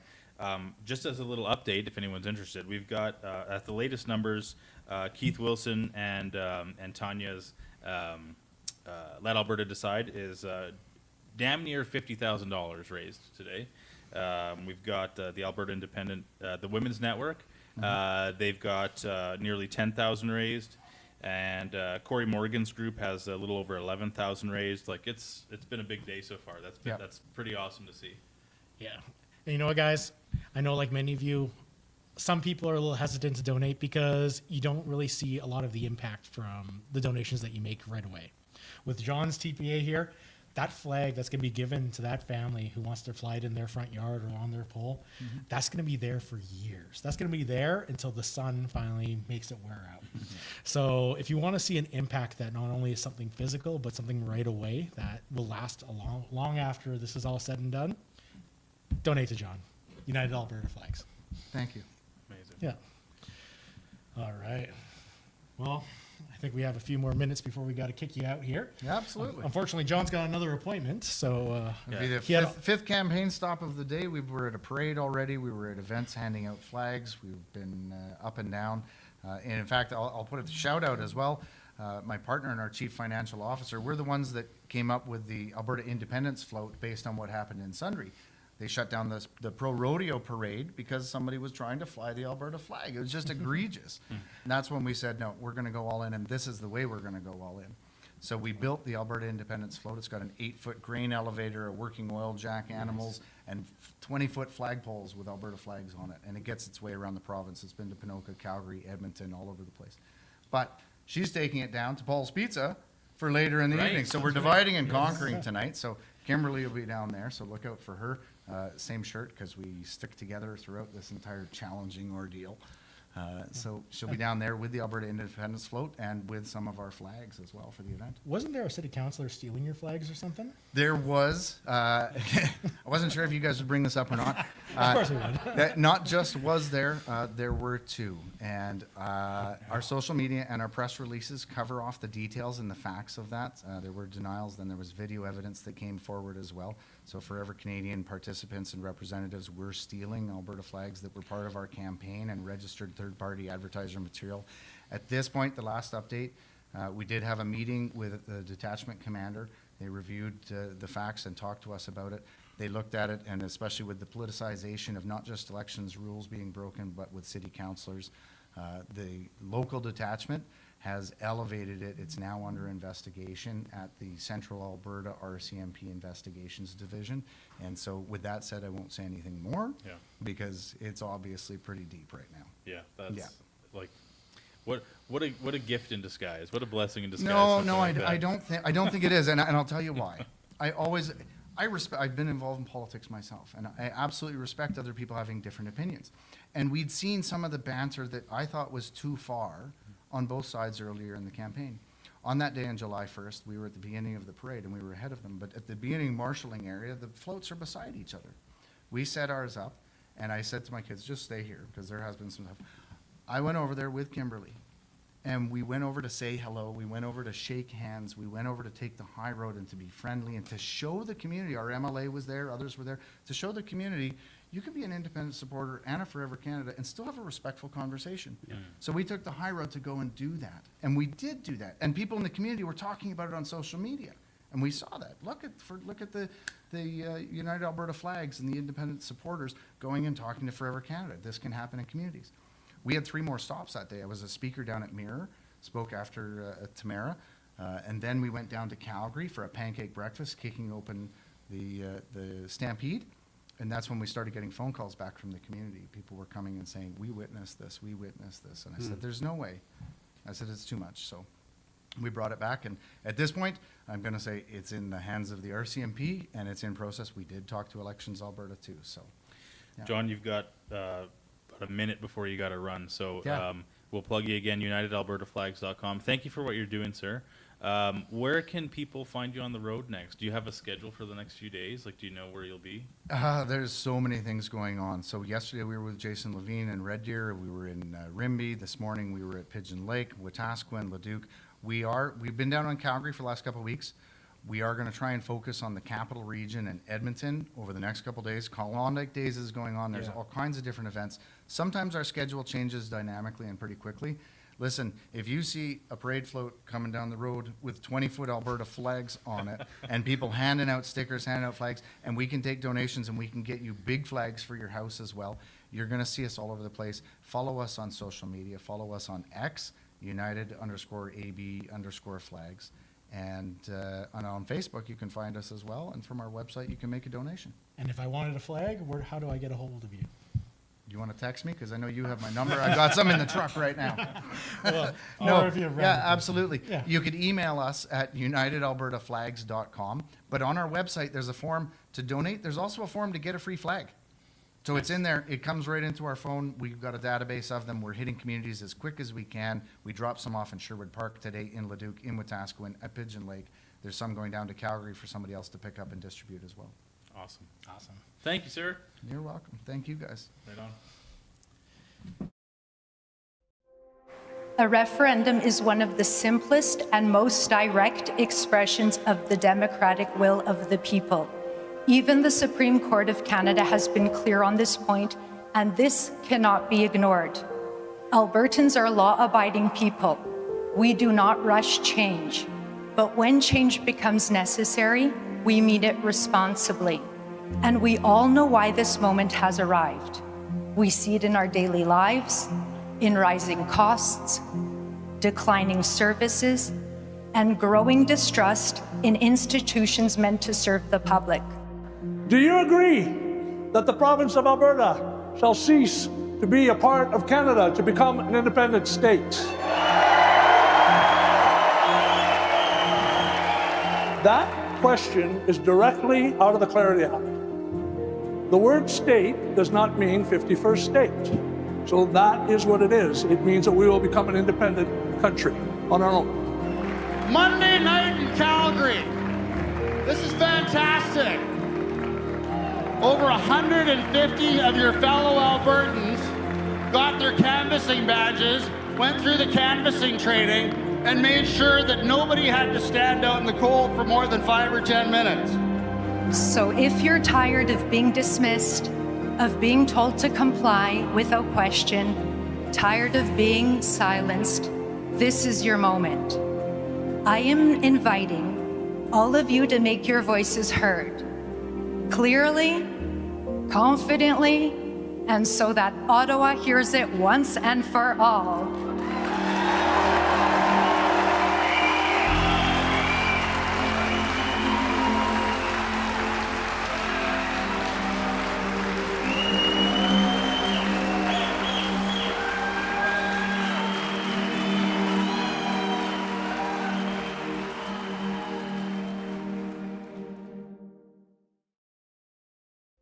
So that was awesome. And just for the record, we'd like to get everyone else's opinion right now. Who has a better backdrop? Was it the Calgary boys or was it us? Because you guys know who got the better backdrop. Just super chat Unacceptable Fringe and tell him that it's us, and he'll donate all your super chats to TPAs. So Amazing. Wow. What a gentleman. Exactly. A scholar. So we are very, very pleased to be joined by Miss Kathy Flett, friend of the channels. Yep. Returning guest. Hasn't gotten sick of us yet. Never. And I can't even remember what your title is actually for the Women's Independence Network. The TPA is the Alberta Women for Independence. But your title within, are you the president? I'm the Queen? CFO, so CFO, I want okay. everybody to keep me as busy as possible. That's the deal, okay? I want to be going nonstop here for the next few days. Well, it feels like you've been going nonstop for years, actually. Maybe you can give our viewers a little bit of a background of your history within the movement. Yeah, so I started about 7 years ago in 2019 when the whole Wexit thing exploded and came on the stage, and I was part of that, and that's where I got to meet Michael Wagner, who you guys are going to talk to after, and made some other really great friends along the way. And then that exploded as quick as it went up, it came down, and then through a series of events, I was with the Wild Rose Independence Party of Alberta, and that exploded. And so then I sat down and went, well, now what am I going to do? And we were right on the cusp of having a provincial election in 2023. So I thought, well, what if I run as an independent candidate? I'm not going to win, but I'll never learn anything quite this quickly any other way. So I ran, my friend Angela ran as well. She ran down in Cardston, where she lives. And we worked our asses off and, of course, lost. Never worked so hard to lose in all my life. But I learned so much. And what I learned by doing that is that the independence movement was alive and well. As I was door knocking, that's what people were talking about. I went, oh, okay, we've got to figure this out. We've got to sort something out. So after we slept for about a week, we got back together, and Angela came to me and said, you know what, I have an idea. And I said, that's frightening, okay. What is your idea? Because they're always really good ideas when Angela's talking. And she says, who's missing all the time in this movement? Like every meeting that we go to, who's missing? And I said, I don't know. Like, I don't know. And she said, the women. We are always outnumbered by the men, easy 2-1, every single time. There's something wrong. The message is not getting through to the women in a way that they can understand it. I think we need to reach out to the women. And I was like, I think you're nuts. Like, I don't know about this. But anyways, long story short, we came up with a message specific for women. And out we went. And we started doing home parties because a lot of the women, they didn't want to go to the rallies. The rallies are fun, but they didn't want to go to the rallies. And if you looked at who would come up to the mic, very few women would go to the mic. There are some exceptions to the norm, but they weren't the norm. It was always the guys. And so we started having these home meetings all around the province, and then it worked. it just exploded. And the message was so good, I guess, that the guys crashed our parties.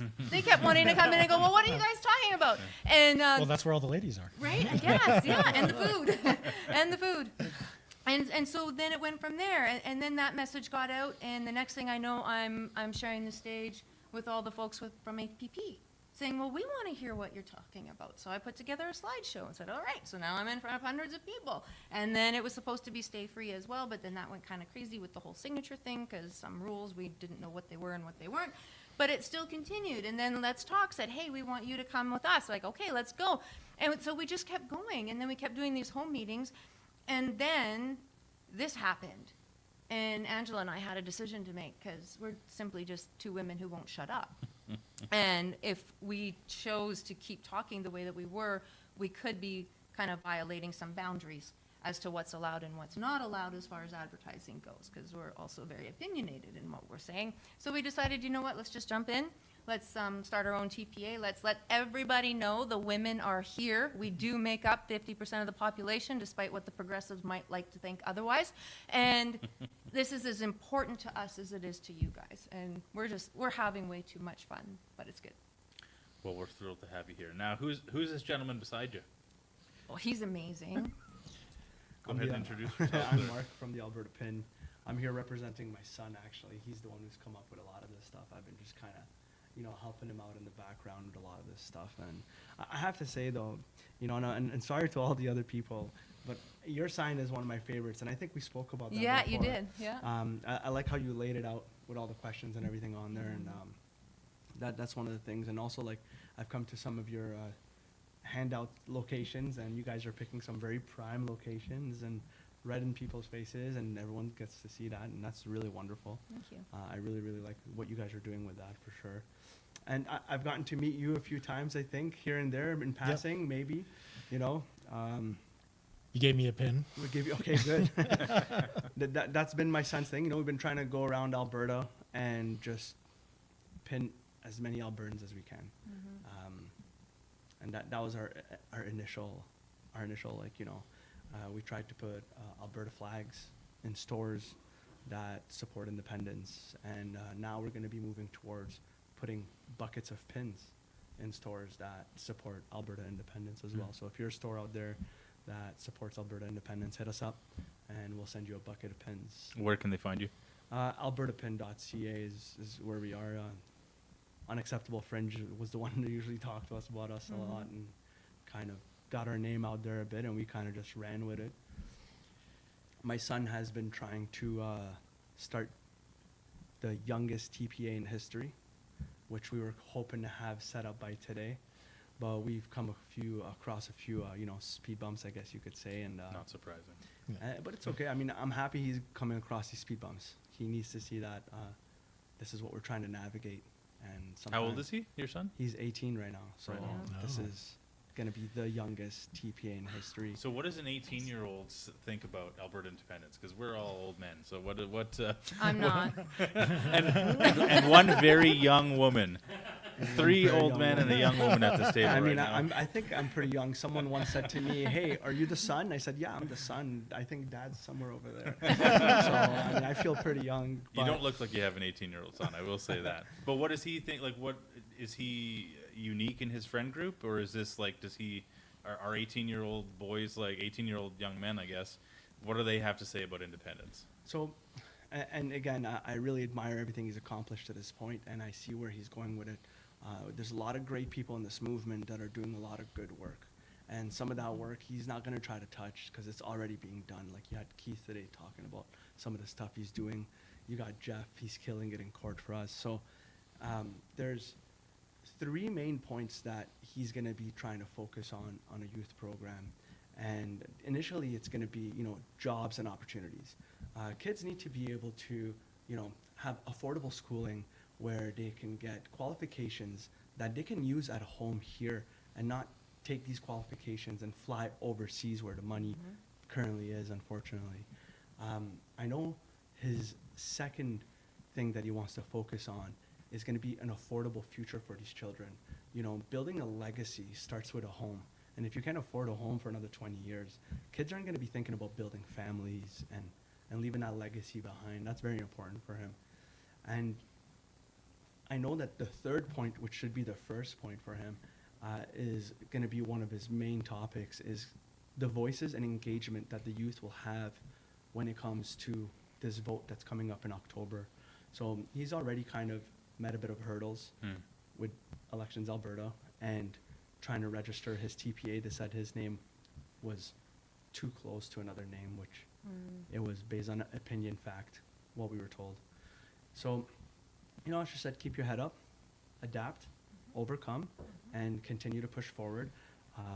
He's going to be kind of trying to stay away from town halls because, like I said, so many people are already mastering that. So he's going to be trying to gauge with the youth through things like, you know, he wants to put on a bike-a-thon where, you know, trying to keep them active, canoe trips, camping trips, and really grow that movement so that come October 19, you have, you know, maybe, hopefully, a record set of youth that are engaging in our democratic process that we're having right now. So amazing. While we're still trying to put a pin on every Albertan. I have one on my hat. Yeah. And I think it was a while ago, I remember seeing on X when Elections Alberta came out and said that Thomas Lukaszik's Forever Canadian essentially doesn't qualify as a TPA or isn't required to register as a TPA. I remember your son was a little relieved at the time because he didn't have to register Alberta PIN initially as a TPA. Right. His understanding is that as long as you're not talking about the vote on your website and stuff like that, or what the options are, then essentially you're not a TPA. It's when you start to touch that area. And that's what he wants to try to achieve by registering a TPA, is to be able to touch on these things, you know, and be a bit more So you can have both hats this way. We can have both hats this way, and then, you know, when October 19 is done, then we're not done. We can continue to exist and continue to be there as an auxiliary to freedom, essentially, you know, while all the hard work continues to happen behind the scenes. Kathy, what is your, just switching gears from the youth maybe to women in Alberta, what are some of the main hurdles that you are having to overcome with women when you're talking about independence? Women tend to be very risk averse. And this is, in their minds, pretty risky. And it kind of is, right? We don't know what's on the other side of it.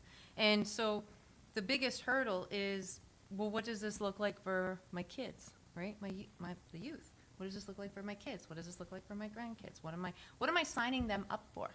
And am I ready to do that? Does that make sense? What does this mean for our schools? What does this mean for healthcare? All the social things that we tend to look after as women. What does this mean for my community? What does this mean for my church? And I was like, well, I don't know. It might mean that your pastor can actually preach, because in Canada, that's becoming a thing of the past. And so those are the hurdles, and helping them to get their heads wrapped around that, okay, we can do this. This is okay. And the other hurdle is that a lot of people think that we can't. For whatever reason that they've got in their heads, they think that we can't, that it's a brick wall. And so then we walk them through, well, this is actually how Canada became a country. And this is actually how Alberta became a province. And this is what the numbers look like now when you look at the MPs and at the Senate. And so when you look at these numbers, what do you notice? Well, immediately you notice that the East has a hell of a lot more than we do. And then we explain to them why that is and why that can't change. And so if that can't change, then we're going to have to change. And how do you think we can do that? Because we can't fix this. We want to. We're women. We like to fix everything. We fix our hair, we fix dinner, we fix our husbands, we fix everything. And so once we get them to that point, like, no, you can't fix it, honey. You just can't. So what's our next option? How are we going to protect our babies? And then, boom, it's like, all right. And then the mama bears come out, and we're ready to rumble.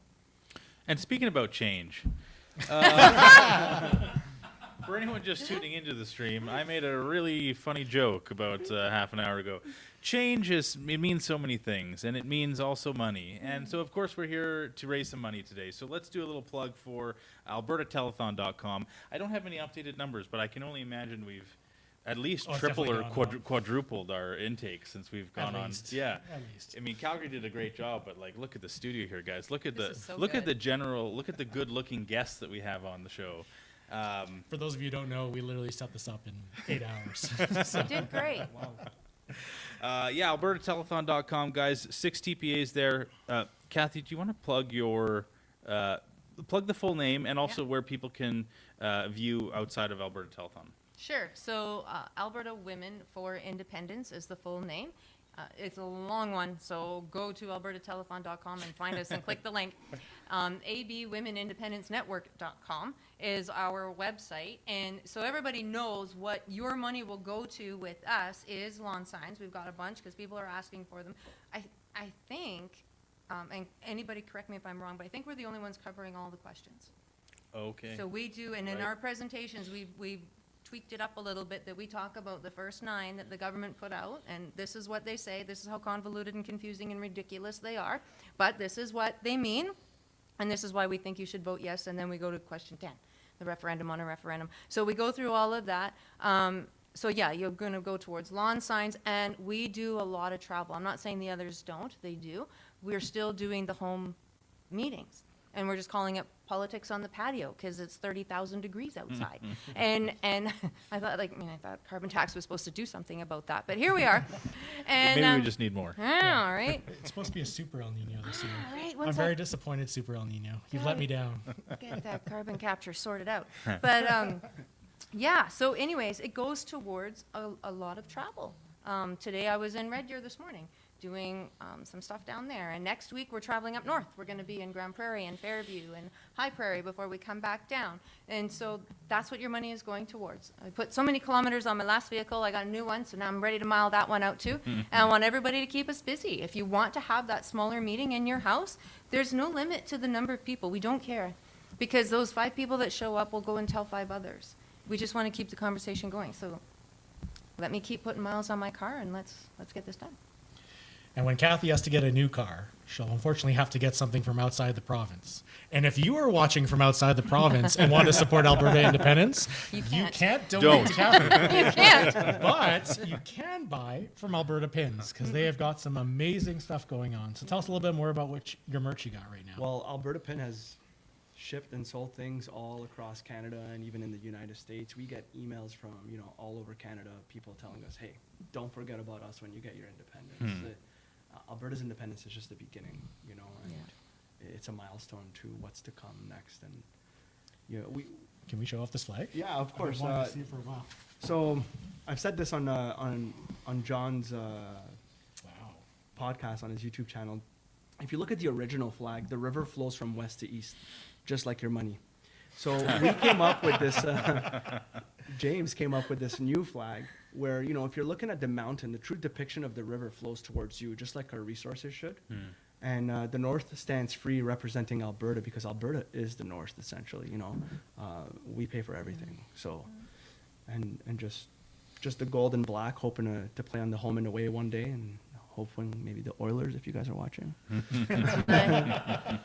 And that's it. It's just like we try to make it and almost corner the market for affordability when it comes to being able to show Alberta pride. And that was the main goal, right? When independence happens, that people are wearing our pin every year on Independence Day. That's our goal, So honestly, what I really want is that hat. That's just awesome. Isn't it? That's a beautiful hat. Yeah. So and the jersey too. The jerseys are finally available now. This was through special request. People see, we wear uniforms all the time. We got hockey jerseys or something. People saw us in those baseball jerseys and started you need to make me one. You need to make me one. So we got together with Unacceptable Fringe, and we were trying to work something out. And so now you're gonna have the home and away again, like we do with everything. Yeah. And this is now available for everybody on albertapin.ca if you're watching. But the hat that you speak of, actually, it's the golden cap. This hat is lined in with golden interior, and there's currently only 25 people who have this hat. This hat is not for sale. This hat is in recognition of people who are doing outstanding work like you guys are. And we hope to continue to grow the golden cap momentum as much as we can keep up. Obviously, it's just my son and myself doing this. So, but you are 2 people that we definitely had in mind for the golden cap, and I wish I came a little more prepared. No, that's cool. I did my hair today anyway, so I simply couldn't. That's exactly what I was gonna say. We'd golden cap you, but I don't think you want to that's a nice flow, right? Thank you. I wear the hat because there's not much under there, so. But I'll hit you up when it starts going. to go back on what you guys are talking about in Elections Alberta and Thomas Lukasik and his TPA, you know, one of the questions my son asked when he called Elections Alberta is like, hey, is it difficult to report? They're like, no, absolutely not, and we'll help you through it. And as a matter of fact, just to kind of give you a heads up, if you don't report, we're going to fine you $500 a week. So, you know, if you add up the amount of money that's already been spent with the kilometers that's been put on that bus, with the signs that have been printed, with the buttons that they're giving away, the magnets that they're doing, you know, and you times with how many weeks are left over, it'd be very easy for him to afford $500 a week to not be compliant. And, you know, I'm not saying that that's what's happening, but it's... Well, it's interesting because I remember hearing them saying that Thomas Lukasik kept all the lists that he was supposed to destroy because the fine was only $50,000. And that's why they bumped it up to $500,000 after that. So for those of you who might have been involved in Forever Canada, your information might be in a private server somewhere, potentially being shared with others. We're talking about someone who's extremely smart on paper, yet at every injunction, he says, oh, I didn't know it was going to lead to this. I didn't know it was going to lead to that. So it's becoming a bit deceptive and convenient, maybe. You know, we're navigating, it feels like, a corrupted system to leave a corrupted system. And like you said, we have to have fun with it. We have to have fun with it and just keep our heads up, keep smiling like Jeff's smiling, and we're going to get to where we're going to get to. What do they say? If you don't laugh, you'll cry, right? Yeah. Kathy, what's your experience been with working with Elections Alberta to the extent that you have? Has it been a pain? Wait, Has it been... Wait, time out for a second. Elections Alberta, we love you and support you here. And you can head to Alberta Telethon. No. Elections Alberta, you're great. We have no complaints at all. And I can actually say that. Okay. Because when I was also working with political parties, like real registered political parties, I got to know Elections Alberta because I had inherited a bit of a mess that required some cleaning. So I literally had them on speed dial. Okay. And they were fantastic. Fantastic to deal with. And this go around, I haven't had any trouble. Okay. At all. So I think I don't know what it depends on. I don't know what the deal is, but it's been really good for us. And I think at the end of the day, what I love the most about this movement is that regardless what the other side tries to throw at us, this is the legitimate, we're in it together, right? Like we are all pulling the rope in the same direction. We all know one another. We're all friends. We're all like, go support whoever. It doesn't matter. Like give everybody $20. Who cares? Or whatever, however much. Don't go over the 5,000 though. No. But you're like, just support everybody. And that's why they can't beat us because we're united. And it's, again, I harken back. I often talk about that game of whack-a-mole. They can't take us all out. There's too many. And there's more popping up all the time. So this is a good thing. This is a really good thing. And I want to circle back something you said about being really good for Canada, because others might follow, right? When I did a Saskatchewan tour not very long ago, and I did a little talking tour over there, when I told them, you know, I'm not kidding when I say, and I'm not even exaggerating when I say, every meeting I go to, inevitably somebody will ask, is Saskatchewan coming with us? Every time. And there were tears in the room because it was like, yeah, man, we're not leaving you behind. If you want to, don't make our mistakes. Just pick up where we are right now, learn from us, let us help you, and let's go forward. And that went a long, long way for the folks that were over there. So it could happen. It could be a domino effect where, okay, Alberta goes, Sask goes, Quebec goes, like whatever. And that will actually save the people. And I think that's why we have to do this. We do some walks in the parks on Saturday to touch on this. Every Saturday around 2 o'clock, we just go kind of walk around the dog park with the dog and stuff like that, and we meet people and talk to them. And we met a lovely lady one time, and she said to us, you know, if you get independence, I'm out. I'm moving away. I'm going to Manitoba. And me and my son were talking, and I think the reality is, you know, if people were to move away from Alberta because they're unhappy with independence, do you know how many people would be like, well, I'm fed up and I'm moving to Alberta? Or how do you feel right now where you're like, man, I'm done with this place. I want to leave, but you got nowhere to go. Alberta's going to be the place to go. Yeah. And so for whatever we lose, we're going to gain. That's happening now. I met someone today when I was at the Red Deer Farmers Market. I met a couple who just moved here from BC because of this. They said, we can't vote in October because we didn't get here fast enough, but we can vote in the next one. We'll be here long enough for that. And I was like, great on. Do you want a lawn sign? Because you can still do that. Yeah, Right? no kidding. It's fascinating because I think when Czechoslovakia separated from one country to two, they ended up having only about 3% of people move. Well, if 3% of NDPers leave Alberta, that's going to be about maybe 50,000 people-ish, give or take. Maybe. If 3% of Canadians who are more conservative decide to come to Alberta, that's going to be in the hundreds of thousands. Yeah. So there's definitely going to be way more people coming in than will ever leave. And it's going to be the right people coming in, the people who want the values that we have.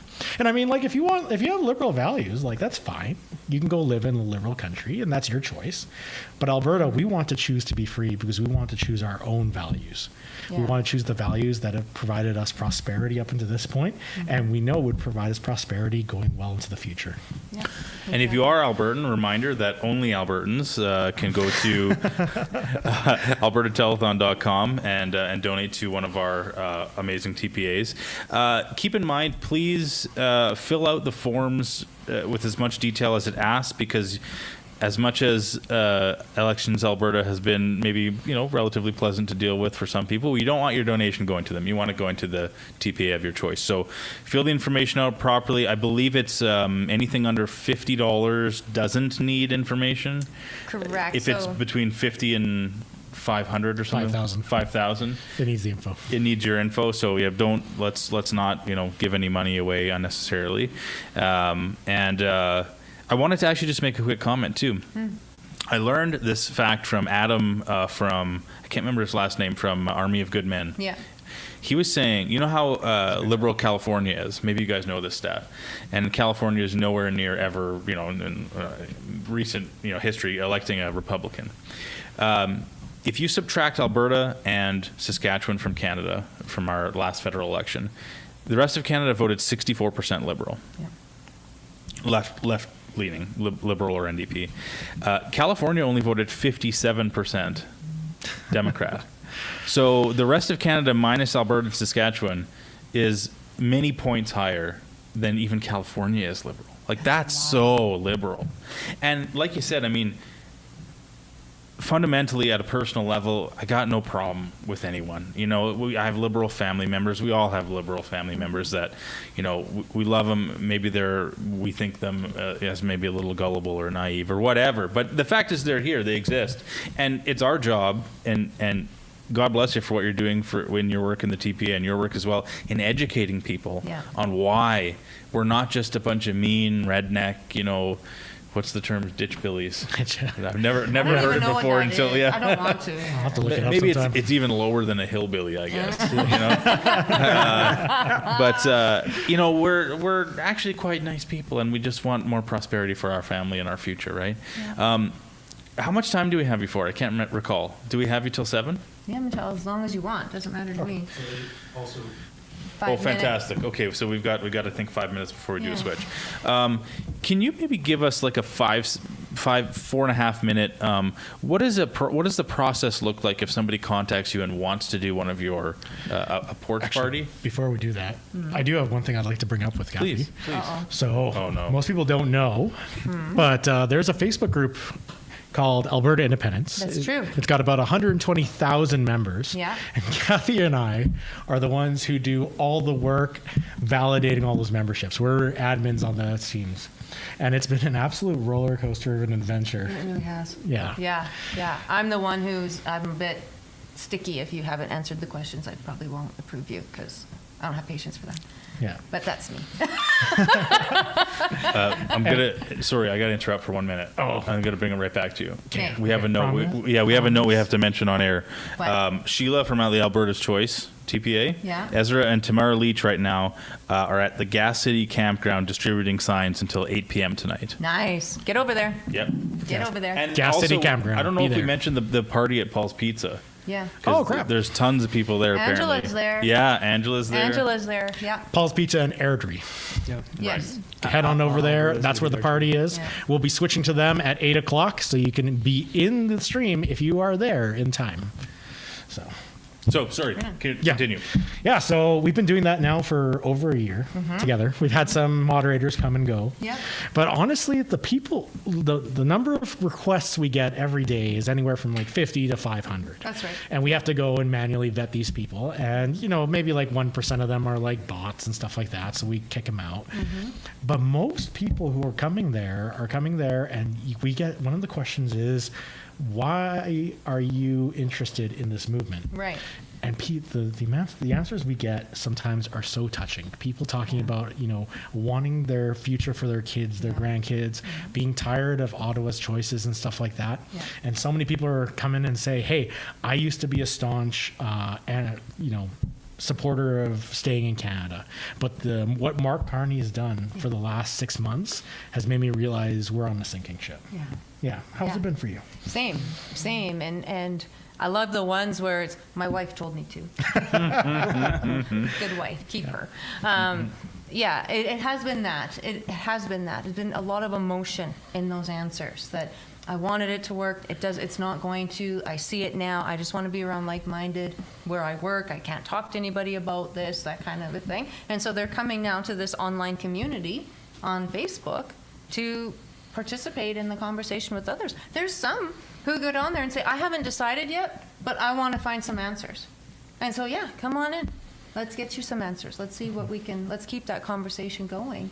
And it's been really good. It's been really good, yeah. And honestly, we let anybody in who answers the questions, is obviously from Canada, or especially if they're from Alberta, Yeah. regardless of what side you're on. I mean, but when people come in, sometimes they'll just make it like, you guys are a bunch of idiot hillbillies, ditch That's billies, the nice ditch one. billies. That's the nice one. Yeah, they go and do that. Well, that's going to get you banned. Yeah, Yeah. yeah, you're out. You're Yeah. out. And it's been great because in those groups we get such a variety of discussion. Yeah. And that's the biggest thing, is like we have such a variety of people who are supporting Alberta for various reasons. Yeah.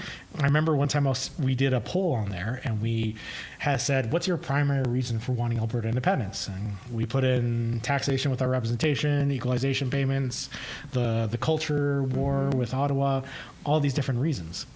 And we got the list, and the number one complaint was equalization. That was the number one thing that most Albertans had an issue with. And you were only allowed to select one answer, is one thing that we did. So I brought that to Mitch Sylvester, and he was surprised because he thought it would be the cultural stuff. Because for him, that's what is the biggest issue that he's currently facing. Oh. He wasn't expecting equalization to be the number one thing that bothers Albertans about Right. the system, which to me is interesting because that's something that could be fixed by the federal government, but they never will. No. Well, yeah, and that's the symptom, right? Equalization is a perfect symptom. of the bigger James problem. had started a golden hotline on TikTok, asking people to call in with their reasons and leave a voicemail on a voicemail that he had set up. And one of the main reasons that he was getting was young people are saying, I'm scared that they're going to offer my parents maid. You know, and that was one of the for us, one of the Oh leading, my one of the gosh. leading, exactly. And some people that were leaving the messages were almost in tears when they were saying that stuff. You know, it was like something I hadn't even thought of. Like, you know, we're upset with maid, but these young kids are scared that their parents are going to get offered maid, and they're going to be too proud to, you know, try to leave their kids with their disability or something like that, right? Wow. Mark, we're gonna sub Mr. Wagner in shortly here. Do you want to do another plug for your son's Okay, absolutely. future TPA? Well, and then we'll do a transition. His current TPA was called Forever Free, which we were told the name resembles too much of another TPA. Okay. The other TPA that it resembled too much was Stay Free Alberta. I know you wouldn't have guessed that. I will say that when I jumped on today to donate, I saw that Stay Free Alberta's website. They've gotten so much donations that it's actually, they're asking you to just, you know, leave your information if you still want to donate to them, as long as you're in Alberta. That's correct. Right? I do have one question before I give my plug. If we get freedom, will you take the mask off? Oh, heck yeah, forget freedom. And can I won't have to worry. Okay, then I'll give you the hat. Perfect. Well, there's 25 of those. There's only one of these. But if you see us at any event, we're usually walking around with the yellow bucket. We're giving out free pins. If you can't get to us and you want to have a pin, just head over to albertapin.ca Awesome. and pick yourself up some pins for yourself and your friends. Help us put a pin on every Albertan. Thanks. Thank you guys for having us here, and good work. Thank you. Thank you, Ditto. man. Appreciate it. Awesome. I'll take my blue flag. Hi, I'm John Bolton, and we're here with Angela Tabak, Kathy Flett, Alberta Women for Independence, one of the third-party advertisers. Great to have you here. Now, what I want to do right off the bat is I want to say you are the unlikeliest couple to have a third-party advertiser. Angela lives about as far south in Alberta as you can get, in the Waterton area, and Kathy's in Edmonton. How the heck did this happen? Please tell me. Oh, we became friends when we were working in the Wild Rose Independence Party of Alberta. Yeah. A number of years back. Yeah. And just found that we worked really well together, and we have just stuck with the message of Alberta independence for 6 years now. 6 years together, yeah. It kind of works out nicely because we're in Calgary right now. You just kind of meet in the middle, right? That's right. This is fantastic. Yeah. Obviously, we've got your signs. Hold it up there. I've got this out on front of my house right now. I'm excited. I've got now 6 signs. Other people have 12. I got to get up to 12, but you're doing signs and you're talking to people. That's what you're doing. So tell us a little bit about the talks right now, because we know we love your sign. Shall I talk about that? Sure, yeah. I'll talk Tell us, about the Kathy. talks. Sure. So we for over a year now have just been doing home meetings with people, helping predominantly women, but then the guys love the conversation too, so they join in, understand why we need to be our own province. And we thought, well, why fix what's not broke? We're just going to continue on, but now as a TPA. So that's what we've done, and it's actually exploded. Our calendars are filling up with people that want to have us over, and so we're calling it Politics on the Patio, because it's summertime, and just have us over. 6, 7, 8, 9, 10, 30 people, it doesn't matter to us. And we walk people through the history of how Alberta became a province, set some ground as to why our government structure sucks the way that it does. Right. And then why we need to vote yes to all of these questions and yes to option 2. Well, you know, the difficulty I think that's happened through this process, I mean, even through the petition process, is finding people sitting on the fence. Are you meeting up with some of those people, Angela? Oh, absolutely, yeah. And it really comes from, people who are already there, inviting their family and their friends to come. It's a very casual, open discussion. Nothing is being shoved down anyone's throats. And it's an opportunity to just kind of go back and forth with the ideas, some of the concerns that people might have. And it allows us to be able to address them in a way that is very non-confrontational. We're building community. Our whole focus has been education and building community. And so that's what we're continuing to do with the TPA, and it's working out really great. We're in kind of a noisy room right now. We're at the Derek Fildebrandt and Dwayne Bratt debate. Yeah. And for the most part, it was a pretty friendly thing. It's almost radical now to have a friendly conversation, but that's what you're trying to do, isn't it, Kat? Exactly. That's exactly what we're doing. And it's working, as Angela said. We are not combative in these meetings. We're not putting anybody down. There's nothing like that at all. It's just, well, what are your concerns? And let's see if I have an answer. And if I don't, well, then I don't. But let's see what you have to say and how come. Well, congratulations on your success. Your website, tell people what it is. It's very long. Okay. Go to the QR code. Go to the QR code. It's abwomensindependencenetwork.com. Okay, and if you would like to support Angela and Kathy on the telethon, go to albertatelethon.com and click on their link. Hi, I'm John Bull. Oh, great joke, everyone. Yes. Oh, it's too bad no one will ever know what it was. Thank goodness. Welcome back to the Edmonton studio, guys. We are pleased to be joined by Mr. Michael Wagner. I've been calling him Professor Wagner all night. He doesn't appreciate that, so, but I think it's cool. So, welcome. Thank you for joining us, sir. Thanks for having me here. It's good to be here. Maybe you can give kind of a little bit of a background in your involvement in this movement. Well, actually, I originally got involved in the movement in about 1981. I was a teenager in high school in Calgary, and I was triggered by Pierre Trudeau's National Energy Program. So I joined the first major independence group at the time, which was called WestFed. That group ended up folding, and so the following year, an organization called the Western Canada Concept Party of Alberta won a by-election in 1982, and I was so excited by that, I joined that party. By then, I was 16, and then in November of 1982, there was a provincial election, and so I handed out pamphlets for that party at that time, my first political activity. So I wasn't even old enough to vote, but I was really engaged with that activity, with the independence idea, and so I participated in that, and I stayed a little bit involved with that party for the 1980s, but it folded at the end, and of course the Reform Party came along at the end of the 1980s and kind of absorbed all the independence sentiment for several years. So like most other people who had been involved, I was either involved with the Reform Party or doing other things, and I got re-engaged in 2015 when Justin Trudeau was elected as Prime Minister, and so I've been kind of re-involved since that time. So I kind of have a long history to one degree or another with this movement, because I've really believed in this idea for a long time. Would it be fair to say maybe from the early 90s through till the mid 2010s was there, even though it wasn't necessarily a name, was there still an underground sort of independent sentiment in the province, you would say?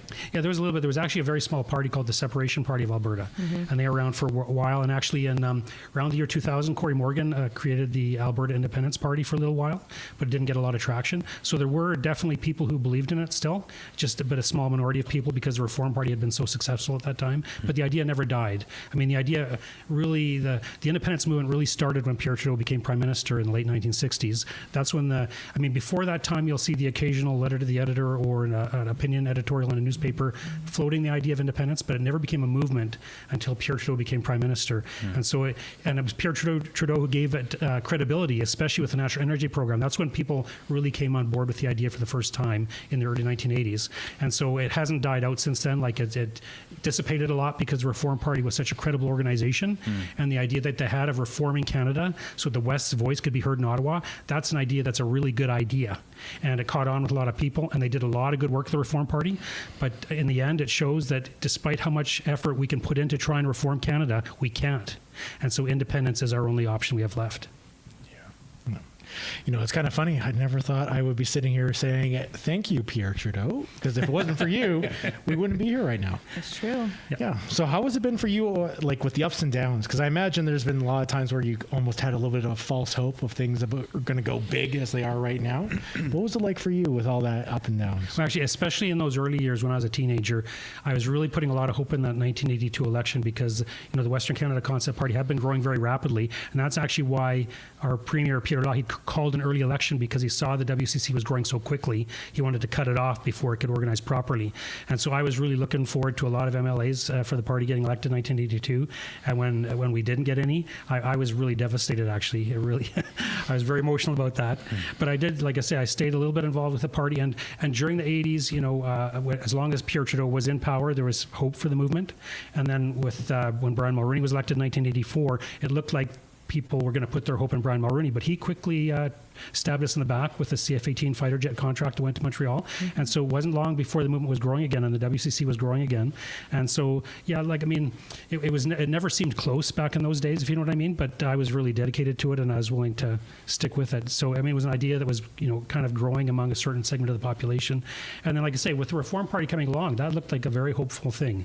It grew very quickly and it did very well. And it, like I said, it was a very good idea and a lot of people were engaged and it looked like they could do something. So there was a lot of optimism that Canada could be fixed, right? So, and then, they became the Canadian Alliance after it was a Reform Party and became a Conservative Party of Canada. So the emphasis on Western issues really dissipated toward the end of the 1990s, but it did look like the party could potentially gain power as the Conservative Party of Canada, which it did. And Stephen Harper had been a Reform Party member of Parliament, right? So he was one of our guys in a sense. Like, we thought he could do things for us, and he tried to the degree that he could, to a certain degree. Any Prime Minister of Canada, regardless of their party, has to cater to Ontario and Quebec. That's the bottom line. And Stephen Harper had to do the same thing if he wanted to stay in, and he did. And so we didn't get the kind of things that we really needed here in Alberta from the federal government. And so, again, it just goes to show that we cannot fix this country from here. We've got to become our own country if we want to be able to elect people who will do what's good for us and not what's good for Toronto and Montreal. Yeah, the reality is Stephen Harper, even when he was here, he didn't exactly help us. He pulled the knife out of our back for a little while. Actually, that's a good way of putting it. I mean, it's not so much that the Conservatives could do a lot of good stuff for us.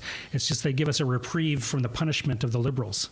You know, the Liberals are there to punish us and hurt us, and when the Conservatives are in there, they won't do that. Conservatives aren't going to hurt us, but there's not much they can do for us. They just give us breathing room until the next Liberal government comes after us, basically. Except that it was Harper that changed the equalization formula. Yeah. To Yeah. include 50% of our resource revenues, but exclude Quebec's.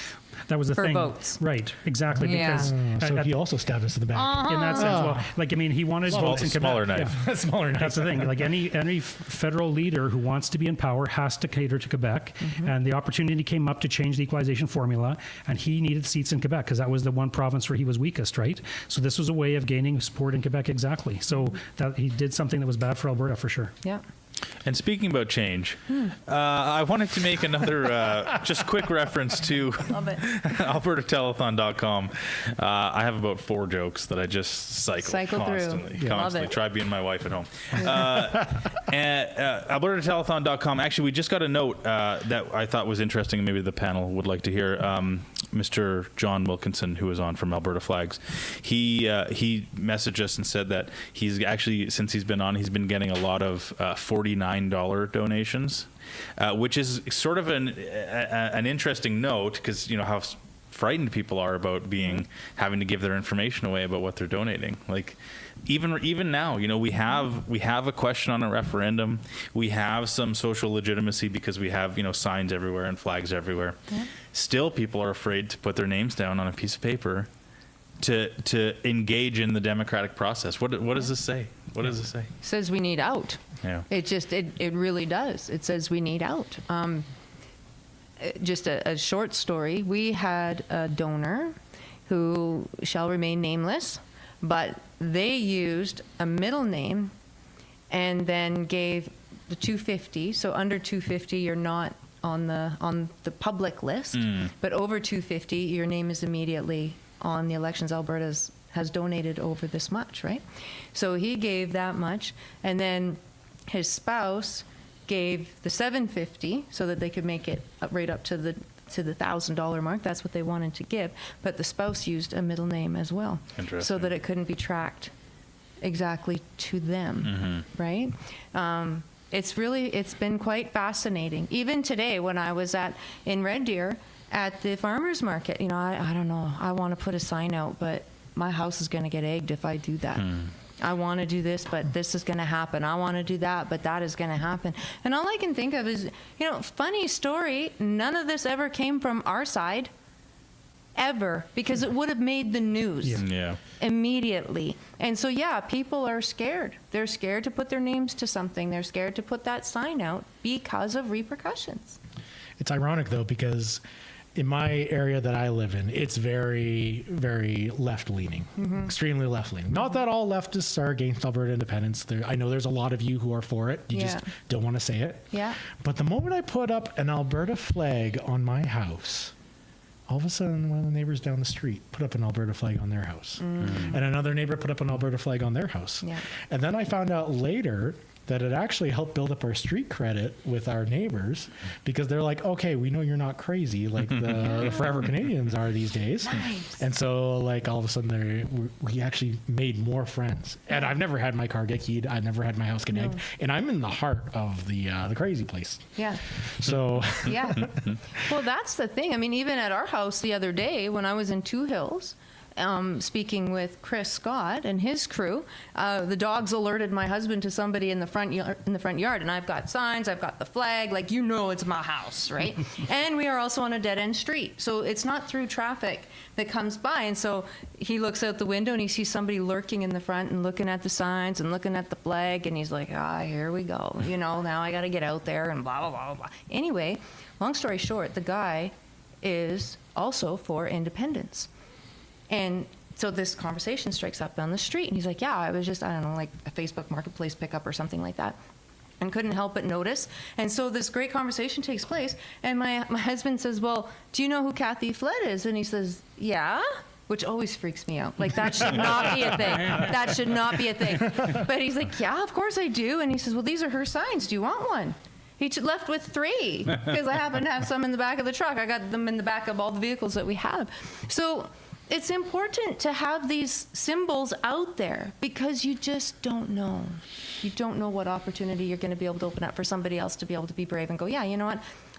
I'm going to do the same thing. Michael, in your experience working on these campaigns and in being involved in this world in the 80s, what do you notice differently from how people treat a separatist, quote unquote, in the 80s and 90s, maybe compared to today? Do you notice much of a difference in how they're treated in the public or online? I mean, not online back then, but you know what I mean? Well, like, there's always been the stigma. Like, I mean, it was less common then, back in those days. Like, it was a brand new idea back then. Like, no one had really thought of it seriously till the 70s and the 80s. So you were very much a minority. It was like, and the word separatist, of course, has stigma with it still. Of course. So to identify with that word, I mean, some people today don't even want me to use that word still, but I've been using that word for decades, so I still will. So it was very much a stigma. And like, compared to right now, like, there's more independent supporters now than ever in Alberta. So there's, and in certain communities, there's no stigma, I don't think, at all. Like, so in that sense, it's more comfortable to be an independent supporter now, except for in the sense, like, you're talking about people who don't want their names, put down. And what I want to say about that is that shows how Canada has changed. Like, it was never like that. The Canada that I was born and raised in was not like that. You wouldn't have to be afraid of putting your name on something, but that just shows what the Liberals have done to this country. It just shows more why we need to get out. How can we have freedom if people won't even put their names down for what they support? You know what I mean? Like, that's not freedom. There's some kind of fear there that's been generated by the government. The government has made people afraid to stand for what they believe and speak what they believe. That's not a free country in my view. And I think that's just one more argument why we need to become independent so we can have that freedom again that we had before. It is a great argument because it's such an important distinction to note that this is something that is very manufactured by government, by media working together, because like we talk about, we see this in our neighborhoods. Like, if you have I was talking with our friend of the channel off screen about our neighborhood, how we're sort of outnumbered from Alberta lawn signs to forever Canadian lawn signs, but these are neighbors that we like and we get along with, and there's no like you run across them and you get in the mail or on their mowing their lawn or whatever. Like, this is not what you see online is not it's not representative of reality, right? And to make it seem that way it's so dark. It's not nice. It's not good. And to make it seem like it's a much more personal and much more vitriolic sentiment. Like, this is, we have very reasonable arguments, I think. And I think if more people were open to at least having a discussion about it, rather than, I think the trick that the government and the media likes to play is, they say that even if you engage in discussion about it, you're giving it air, or you're giving it, but that's exactly how you think. This is you think by talking and by discussing and by being challenged in your ideas. And so it's ironic though, because Forever Canada appears to be creating a culture of encouraging this, of fomenting this kind of unity, thing. This kind of thing where you need to attack them, or you need to like do all this stuff to a separatist, come up with names and call them all that stuff. But the reality is, all that does is makes it so you guys start to look more and more like the crazy ones. So of course you're going to attract more crazy people to your side, but then over time the more normal people are going to reject it.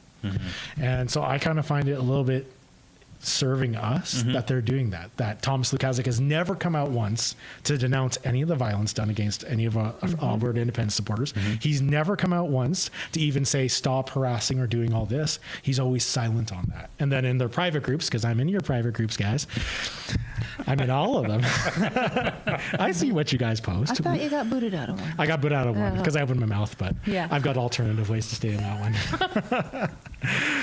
But yeah, so I always found it really interesting. The other thing is they have no problem calling us names, but there was a couple months ago, someone, I can't remember her name. She's got a little flag in her profile, but she freaked out. She's one of the Forever Canadian leaders. She freaked out at the idea of being called an anti-separatist.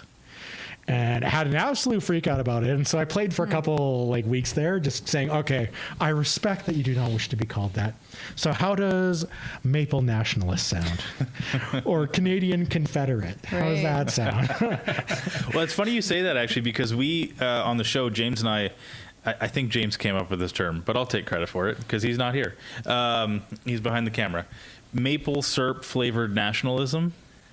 Which is what a lot of this boils down to. You know, it's like people are nostalgic for and you know what, I try to give them the benefit of the doubt that what they are, forever Canadians, is nostalgic for a Canada that they remember, but that no longer exists. That's what it is. Yeah. Maybe you guys can speak on that. That's what it is. Well, I can speak to that. I can give you 3 stories in 2. The last 2 home meetings we've had, the smaller meetings that we've had, unbeknownst to me, there were some people there who were not, I wasn't preaching to the choir. They came, and when one came kicking and screaming, said, fine, if you will shut up and stop talking to me about this, I will go and hear what Kathy has to say. And then I don't want to hear a word about it, right? Left going, oh my gosh, I had no idea. I had no idea, right? And then the second meeting, same thing happened, not kicking and screaming, but just really curious, like, what is it? And, you know, it's going to be after 8 o'clock. Is she actually going to grow 6 heads? Like, what's going to happen here? Because they told all sorts of things about us. So there's that happens. And then there's the everyday conversations that we have the opportunity to do this with. And there was one that was about a month ago now, and it was somebody that I know, don't know very well, but somebody that I know, and it came out, the cat was out of the bag, that I was a separatist, and she was horrified by that. And she said, you know what, my kids, my whole family is all for this, but I'm just not. And so we had this back and forth conversation, and she admitted, like, my kids and my grandkids are never going to buy a house. I know that, but I just can't give up this Canada and my sovereignty and on and on and on. I said, so you admit that the Canada that you lived in and were successful in and had every opportunity to achieve everything, every goal you ever set for yourself doesn't exist anymore?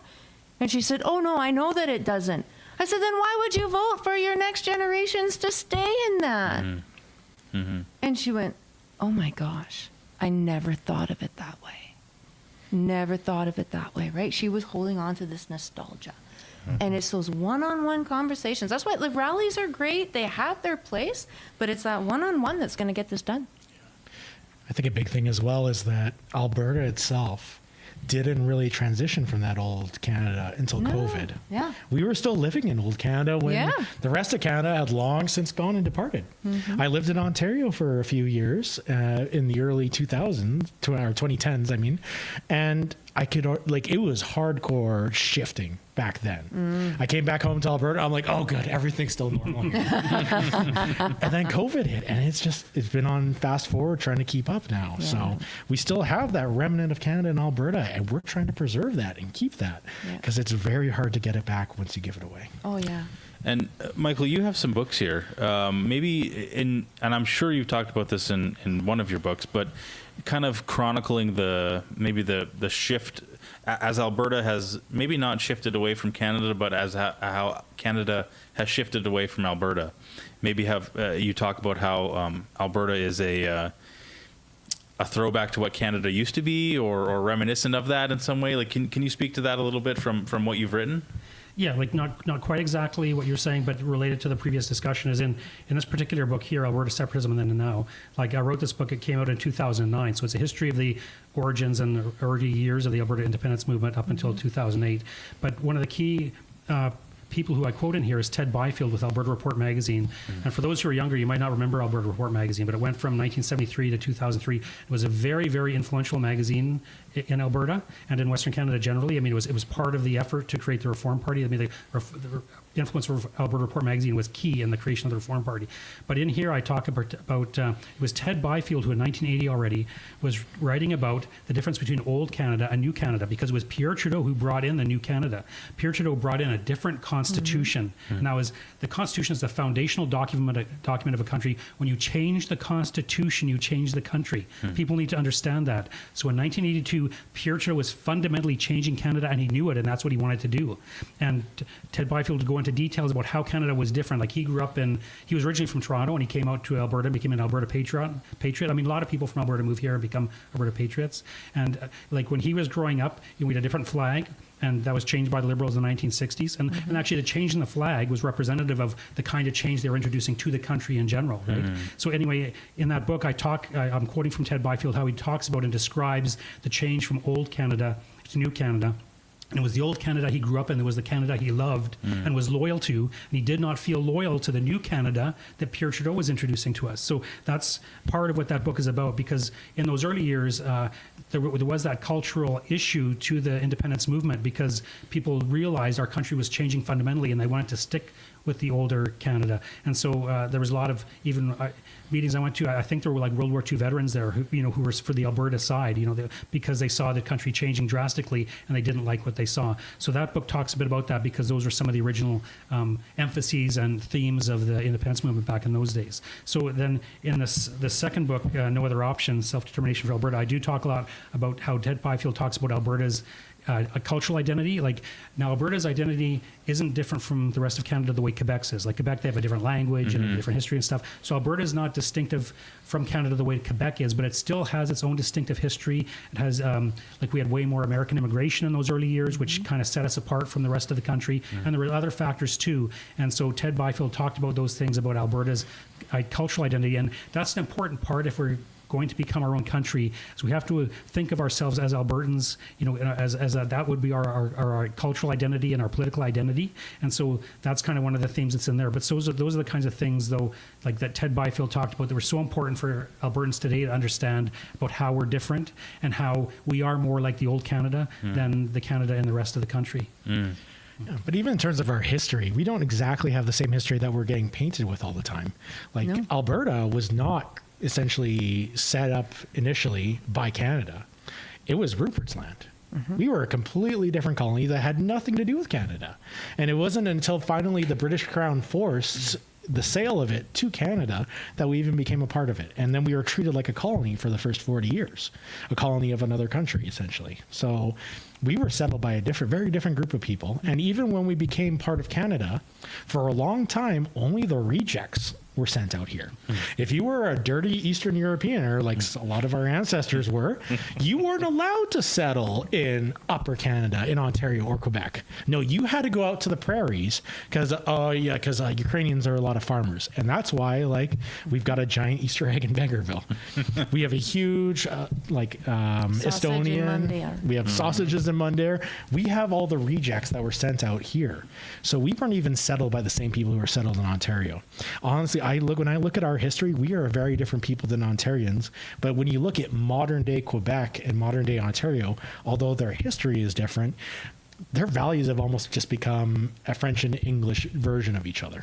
A lot of their values have aligned so much that they're pretty much become a monoculture that just speaks two different languages. Actually, that's quite an interesting point, because when you compare the settlement of the Canadian West with the American West, like generally the American West kind of was gradually moving west, and people would come in, immigrants would come into Eastern United States, become acculturated as Americans, and then move west.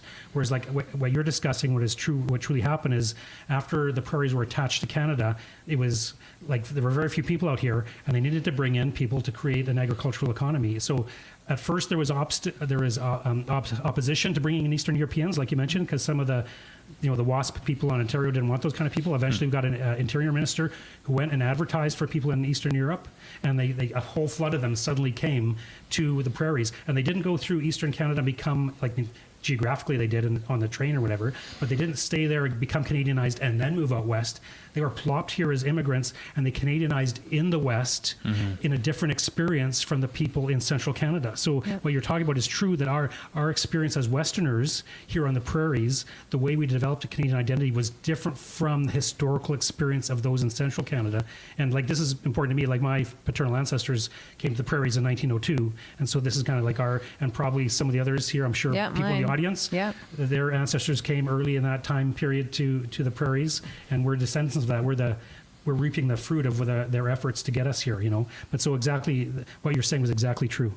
Yeah. And like a lot of it as well was just the straight up geography. Like the United States, it was just like gradually, like a guy would move in just a little further away than the last guy, just a little further away.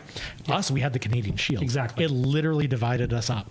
And so it's no surprise that when, they're looking at it, they're like, oh, convenient. We can just send them so far away that we don't even have to think about them.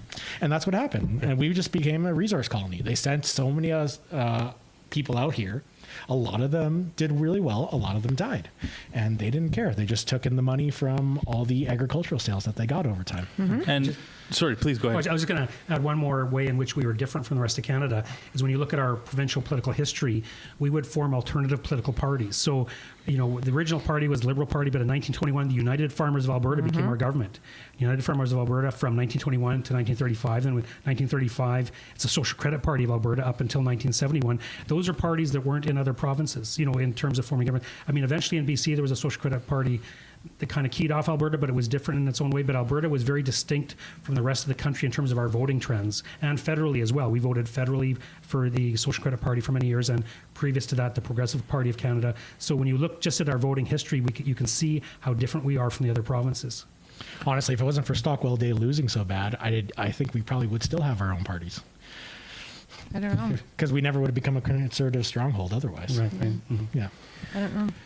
But everything you guys say is true. I mean, one of the quotes that I give in every presentation that I do is the Sir Clifford Sipton quote, right? Where every Canadian, every patriotic Canadian is going to want all the trade from the prairie to go to the east to enrich them. That's the shortened version of it. But that's why we were created, was so that all of our bounty, all the fruits of our labor could go to the east. That was the plan. And here we are all these years later, and it's no different. But what's neat to me is despite that, and people still came here, and a hardy bunch of people, right? Like you go way up north, and it's very hardy. Nobody told them about the snakes in the south and the minus holy moly in the north, right? They just showed up and did what they could with what they had. And when you dig into the history books, the few that there's stories of the women being home alone with the kids while the men went to go and work to try and support them. And they didn't speak the same language as their neighbor, but they would still go and have Sunday dinner just so they were around people. Like, that's what this province was built on. And that's why when you go to pick any small community, pick any one, and what do you see first? You see an old church. You see an old church that's probably dilapidated now, but that was the first building that was built. Yes. The second building that was built was the school, because everybody appreciated how important education was. And so then there was the church, there was the school, and if it was a bigger community, the next thing they would build is a community hall. And you go to all these little towns, and there's community halls. You go to the bigger centers, there's the German community hall, the Ukrainian community hall, the Dutch community hall, exactly what you were talking about, right? All these people came together, and they made it work. That's what this province was built on. And the three words that Angela and I have been hanging on to in this campaign is family, community, sovereignty.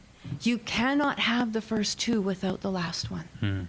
And that's what they eroded.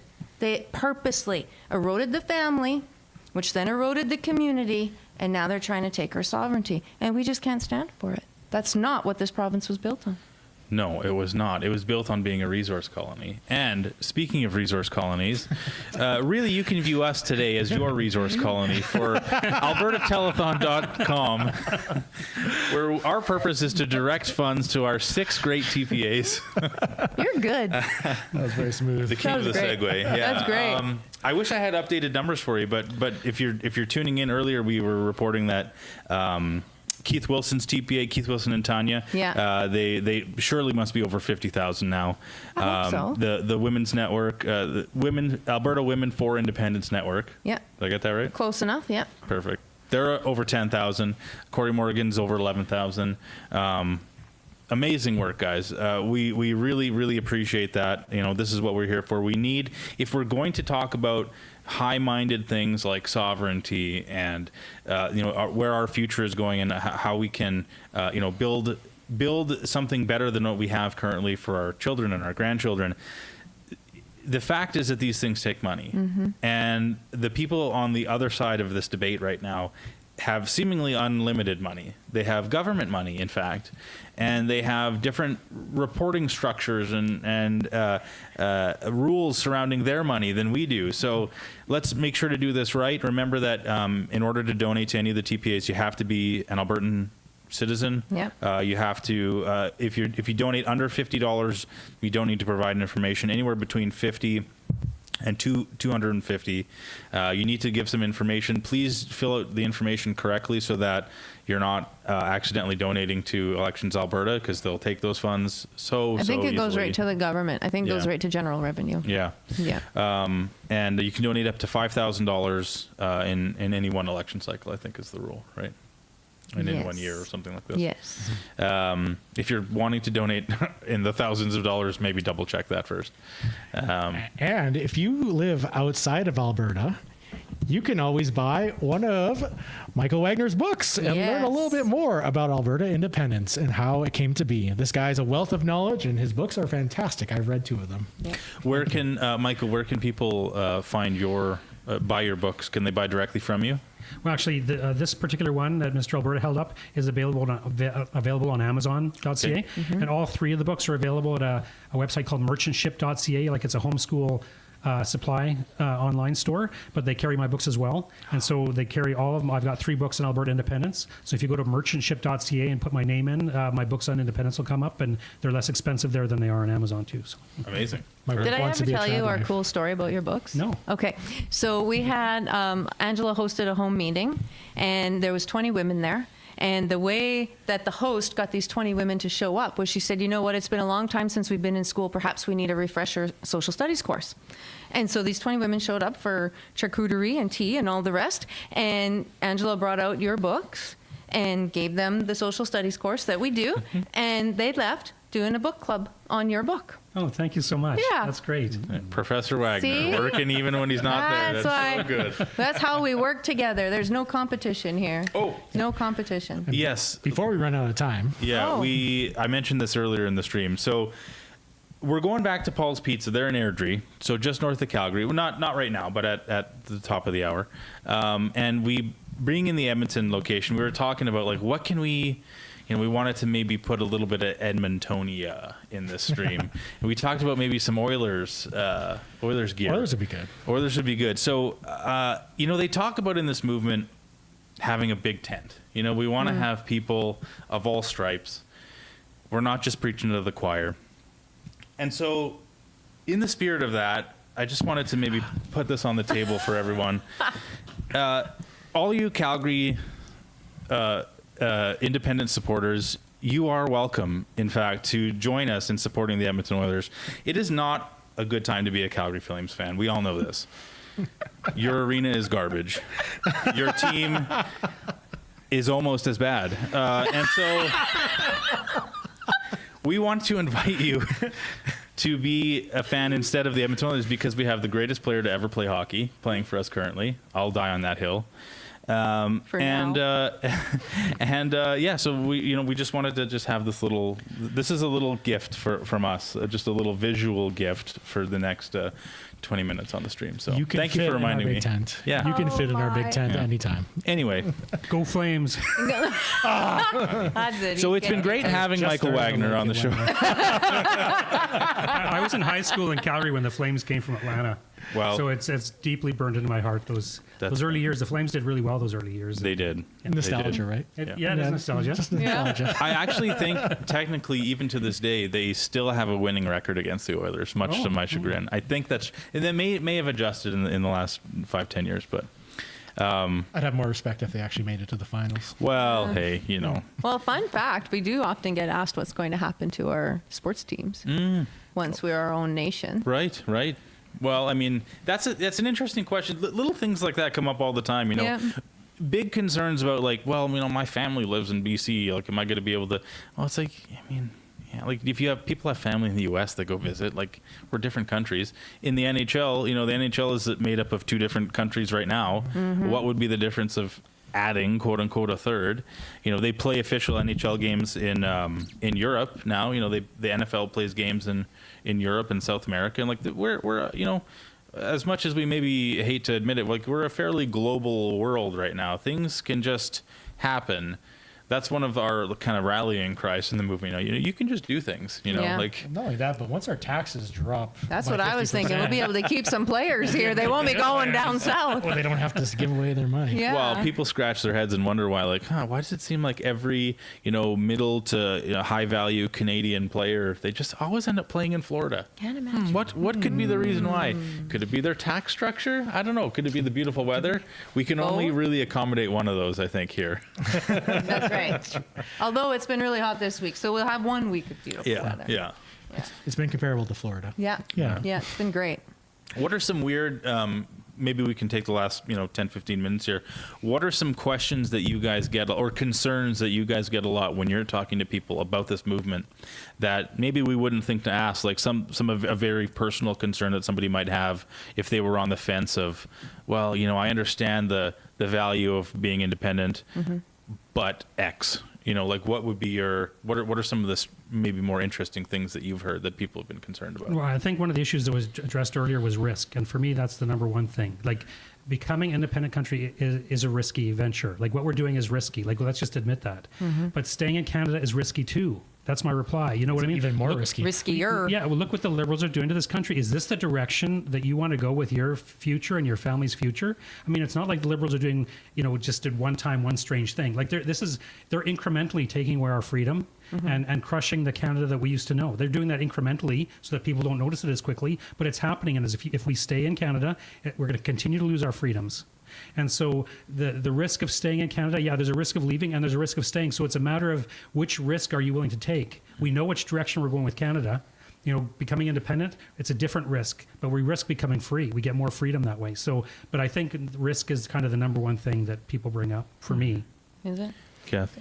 The one that always surprises me because I just don't understand it is, well, am I going to need a passport to go visit my family back east? Like, I don't know.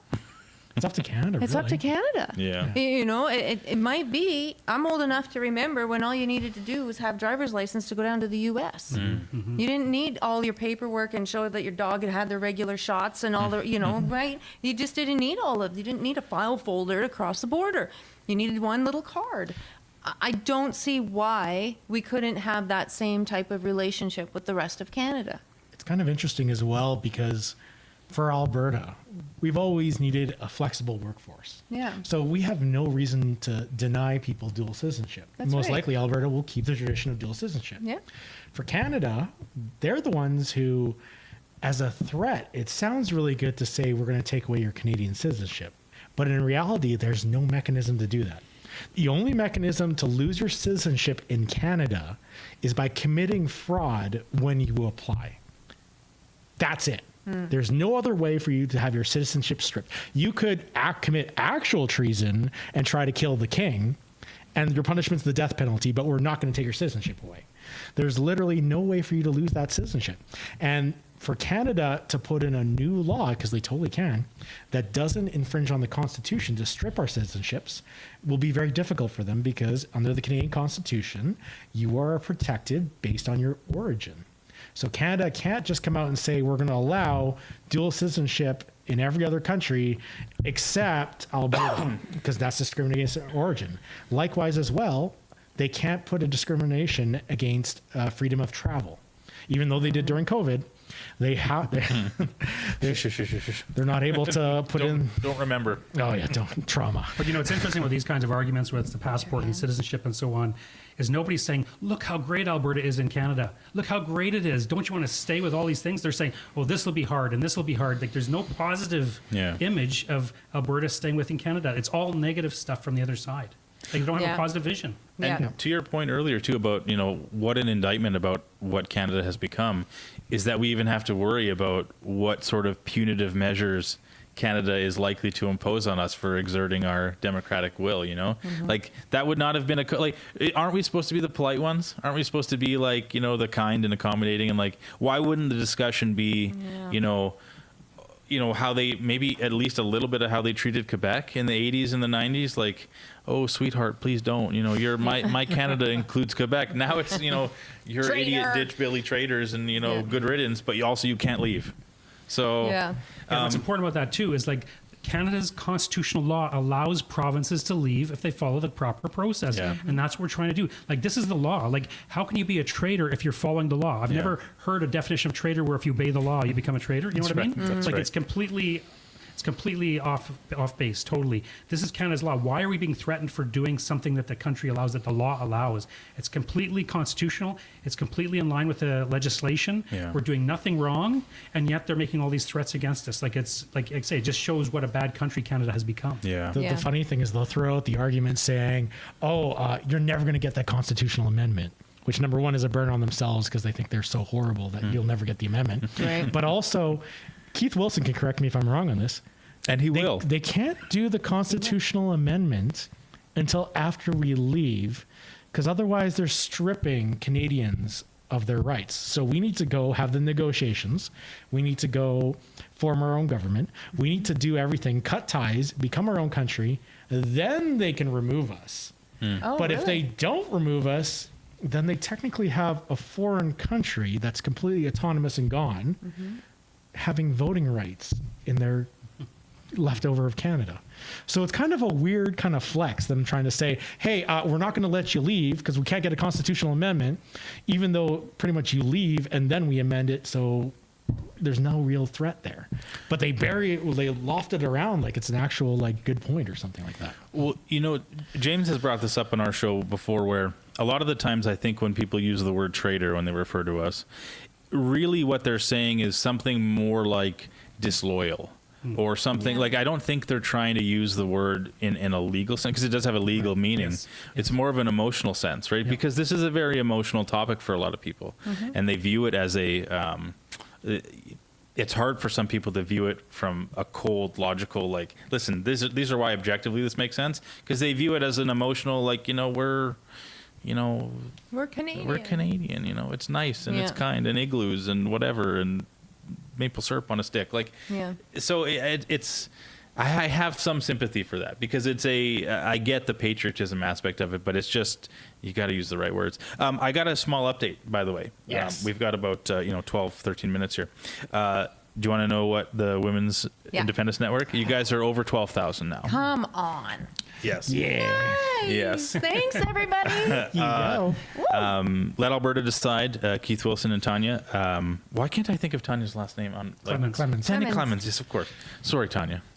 You guys are over 50K. Nice. Yeah. Broke the mark. And there's also a note that they wanted to let you guys know, for people who are going to Paul's Pizza tonight in Airdrie. If you are maybe hesitant, or you don't want to, or don't have the ability to donate online, they have donation bins there. So you can donate cash. Nice. They have 6 different jars, I guess, for the TPA. So nice option to have. Nice, cold, hard cash. Yeah. Cash never runs out of batteries. Cash never runs out of batteries. It's always going to get used for the good cause. What I love too about all the different TPAs, and I think I said it in the first segment, is we all have kind of our lane. Like, almost all of us have signs, but we all each have something specific that we are talking about. So it's not like, oh, well, my money's going to go to 6 of the same things. It is not. Right. It's absolutely not. It's going to go to 6 different things. Yep. And that just completely helps build up that message, build up the movement, and get all the message out there in a way that all the different people can hear it and understand it. And so there's no bad dollar spent on anything. Well, I think that's a really good point, because there are some people who say, well, look, there's so many groups, it's divided. No, it's just the different groups appeal to different segments of the population. Like, not everybody's the same. Not everybody's convinced by the same argument or the same appeal or whatever. So you need different groups that have different arguments and different appeals to different segments of the population. Yeah. So the more TPAs there are, the better, because they can reach more people. Yeah. Not only that, but it's been fascinating just watching like how everything changed over the last 2 years. Like before, it was Alberta Prosperity Project. They were the ones leading the charge. Yeah. They're rallying everybody. And then it became Stay Free Alberta. And that's when things took off, because we had one job: get the signatures, and that's it. Just go get the signatures, done. And then once it was done, it went from one job to literally like 30, 40 different kinds of jobs we have to do. Yeah. Alberta Prosperity Project's focusing on the political angle, because we're going to need that. We're going to need to be able to pressure our government. Yeah. And then all these other different TPAs have popped up to be able to focus on different things. Like, we just had John, for those of you who just turned in, who's literally, his entire TPA is getting Alberta flags across the country. And or stickers. the province. And stickers. Yeah. And the TPAs are really important. And that's one thing something I want to emphasize really quick. The reason why we have TPAs is so that way it's Albertans talking to Albertans in this campaign. It's very critical. Despite what Forever Canadian and other groups might be doing, we are able to look and say this is just an Albertan movement with Albertans, with Albertan money, and we like it that way. It's perfect, and we're happy to continue doing that. Eventually, the referendum's going to be over and things are going to move into the next phase. But right now, that's the reason why these TPAs are so important. And that's why we ask you to donate to as many as you can, as much as you can afford. Don't, because this is for our future. But that being said, putting food on your table is also very important. And something, if I can jump in. Please. For the TPAs to remember, so it stands for third party advertiser. In this case, it's for the referendum. I know some people have been pretty hard on Elections Alberta, and I'm going to root for them one more time by saying, we've never done this to them before. True. Ever. Yeah, good Right? good point. Yeah. And so this is all new for everybody. It's new legislation. It's a new workload for everybody. So we're all trying to feel this out. And I've often said that this side of the conversation is literally their worst nightmare because we're doers. Right? We get up and we see something needs to get done and we go, we do it. You don't ask permission. You just get it done. And there's legislation around this. And so we've, some of us who get up a little earlier than others have had to back up and go, oh, shoot, sorry, I didn't mean to do it that way. How can I fix it? What can I do to make this better? And so some patience has been required because of that. And the reason that we have kind of these fences, if you will, around what we do as TPAs is because, I don't know if y'all know this or not, but in Canada, there's a small problem with foreign interference. I have to report every dollar that comes in, even if I don't have to tell them who gave it when it's under the $50 mark. I have to report it all, and I'm obligated to sign my name that yep, these are all from Albertans, and so there's reasons. There's reasons for these parameters, and we want to make sure we're following the rules. So that's why they have TPAs. Yeah. Yeah, it is, just like many other things, something starts off as the intention is good, the ethics behind it is good, and just like so many things, it can be corrupted and pushed and maneuvered and bent and, so yeah, that's a great attitude to have because we don't want to antagonize as easy as it is, and maybe as fun as it is sometimes, to antagonize like dumb bureaucracy. Yeah.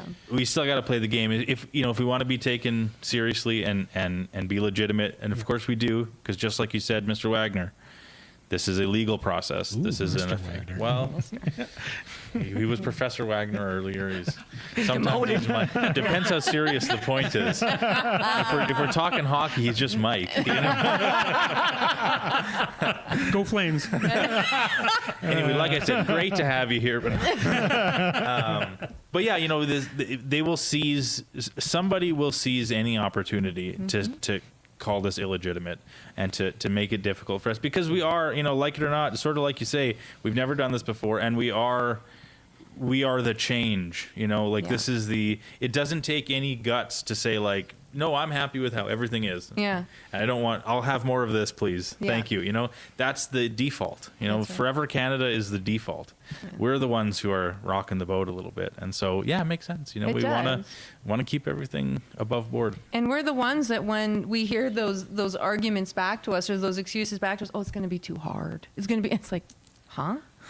What? Good. Like, challenge anything accepted. good is worth doing, right? Right? Let's go. Honestly, what's actually going to be hard about it? I mean, like half of the institutions we already have. We already have an Alberta Revenue Agency. What borders do we have to really protect? Like, Canada isn't going to invade us. Even if Canada invades us, the BC. The BC. Even if Canada invades us, though, we have more veterans in our province than the Canadian Army has in the entire army. It's not really like that big of a deal. And they have Cold War era weapons. Actually, a funny point about invading, if I can just interrupt, that's always my favorite objection, is that the U.S. is going to invade us if we become independent. And because we won't have a military. As if the only thing that's preventing the U.S. from invading us now is Canada's military superiority. Actually, it would take longer to invade Alberta than it would on Ottawa, because Ottawa is only 45 minutes away, whereas Alberta is 5 hours away. Oh, sorry, guys. We're getting cut off. We're going to Paul's Pizza soon. Kathy, Michael, thank you guys so much for this. This has been so fun. Oh, thank you. You guys are rock stars. This is fun. This is amazing. We really appreciate it. Guys. So, John, we got to do this again. I'm just saying. Sir. Yes. John, we're putting you to work. Yeah, and guys, tune in. You'll be hearing from Mr. Dale or Mr. Alberton and Mrs. Alberton down at Paul's Pizza. It'll be a live stream. If you're in the area, feel free to come by. And then at 9 o'clock, you're coming back here for Fringe, showing up with Keith Wilson. So there's a lot of stuff still coming up, but please donate today. Donate and help us to be able to push this movement forward. So AlbertaTelethon.com. Thanks, everyone. Wow, what a fantastic crowd. There are thousands of our fellow Albertans here today. Thank you for being at the largest ever rally for Alberta's sovereignty and Alberta's history.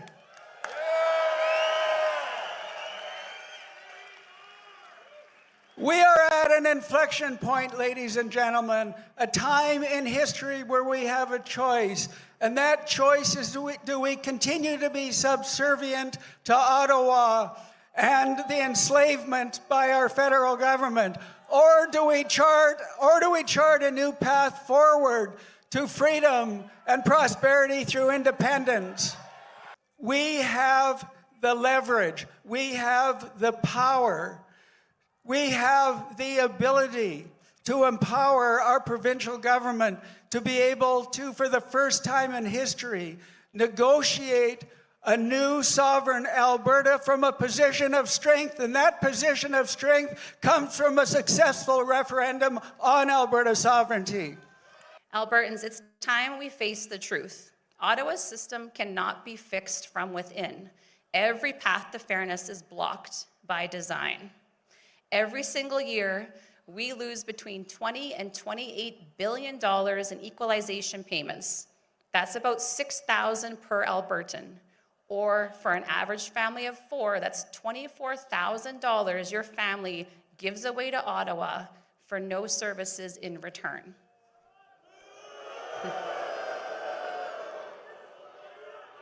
That's money that you earned and money you'll never see again. But after all these things, they have not yet broken our spirit. Alberta is not getting a fair deal in Canada right now. And here's the truth. If we actually want real change, the kind that means opening up the Constitution, that's nearly impossible for Albertans to do on our own. But if we vote yes in a sovereignty referendum, that changes everything.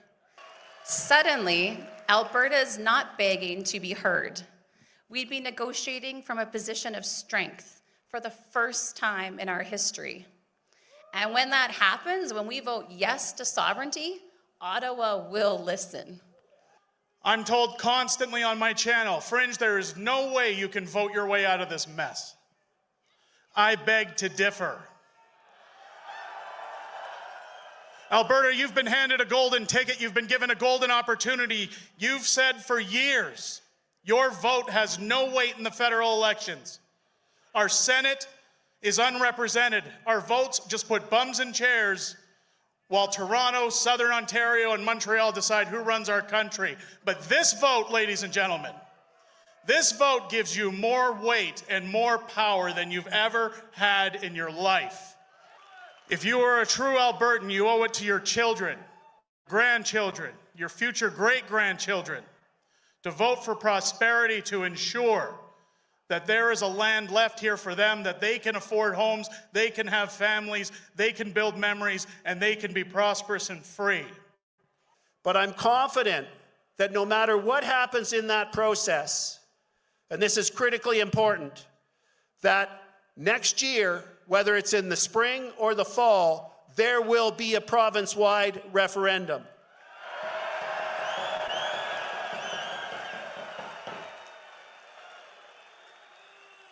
But we cannot, for the sake of our children, underestimate the magnitude of that challenge. We have to get like 1.8 million Albertans to vote yes. That means every single one of you is now charged with a mission. And that mission is to talk to your friends, talk to your colleagues at work, the guys on your shift, the people in your baseball team or your hockey league, everybody that you encounter, to have the awkward discussions, to get them to understand the opportunity that's before us, the opportunity that how they will benefit, how their family will benefit, how their community will benefit, how their kids will benefit by voting yes. That is the imperative that we all have. We can do it. You must do it. Are we going to fight for our kids? There's a lot of people here today, but it's not enough. We need more people, which means that each and every one of you, you need to ask yourself, are you willing to make the sacrifices necessary, specifically with your time, to make this happen? Are you willing to actually go and have the difficult conversations with those who may scoff at you so that you can make these changes? Are you willing to give up your Friday night or your Saturday night, like most of these people have been doing for the last 3-4 years, to make this happen? And if you're willing to answer yes, which I'm sure most of you are, then you need to walk the walk. When you leave here, you need to start doing these things. You need to educate yourselves on what the situation we're in and what the solution looks like. You need to know the details so that when you have these conversations, you're an effective ambassador for independence. Every one of you is an ambassador for Alberta independence. Did you know that? So just in saying, I've got a little thing. Carney's got the elbows up thing going. It's kind of a hockey thing, right? I'm a hockey player. I'm going to tell you a little thing about hockey players. There's a challenge that goes on. I don't know if you're aware of it, but I'm aware of it. Sometimes guys will sidle up to you and say, come on, let's go. Do you want to go?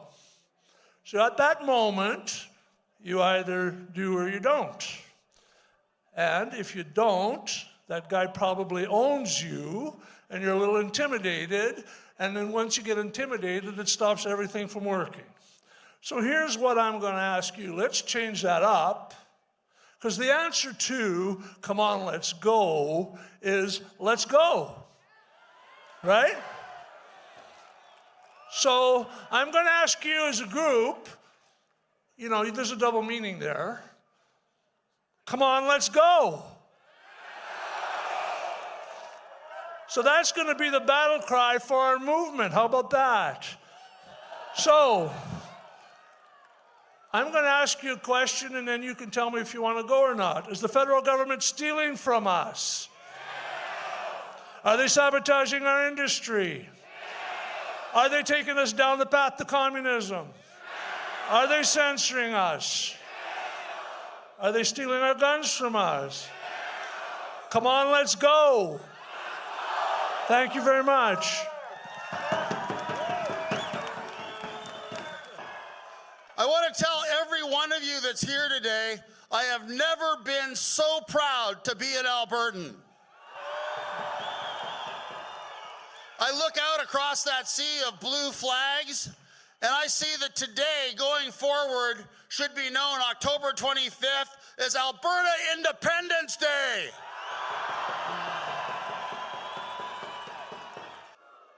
It's time to end the tyranny of Ottawa and keep our money at home to take care of our families, fund Alberta education, fund our hospitals, fund our doctors, fund our Indigenous people, and take care of Albertans.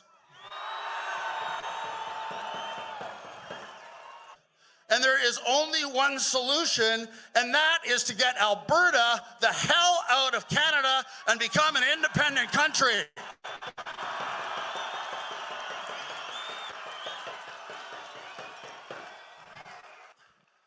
I want to thank all of you for coming out today. And again, I can't tell you how proud I am today to be an Albertan, to see all of you here standing for independence, standing up for your families, standing up for the future of your children and your grandchildren, and a prosperous future for this province. Thank you all so much for coming out. God bless all of you. God bless.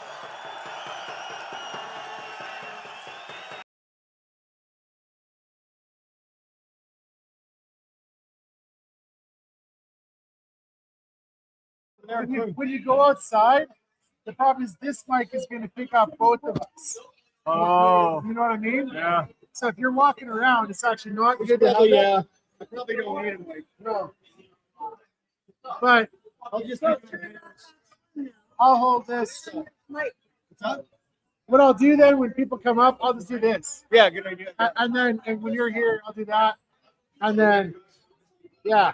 Oh, we're on. Hey, guys. Oh, hey. Hey, everybody. We're live.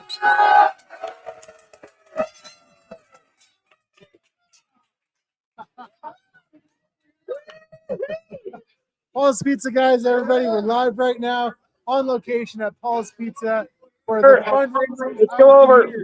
This is it. Hey, everybody, we're live.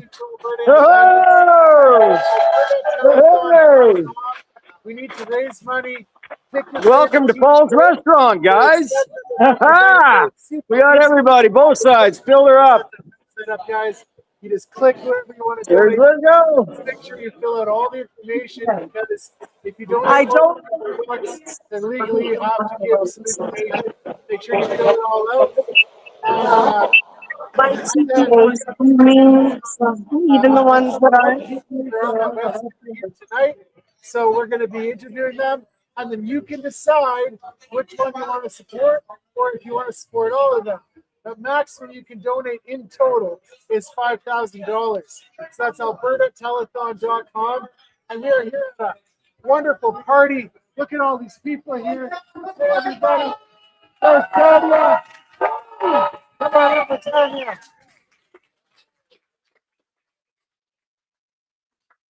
And hang on a second here. Hi, Tanya. How's it going?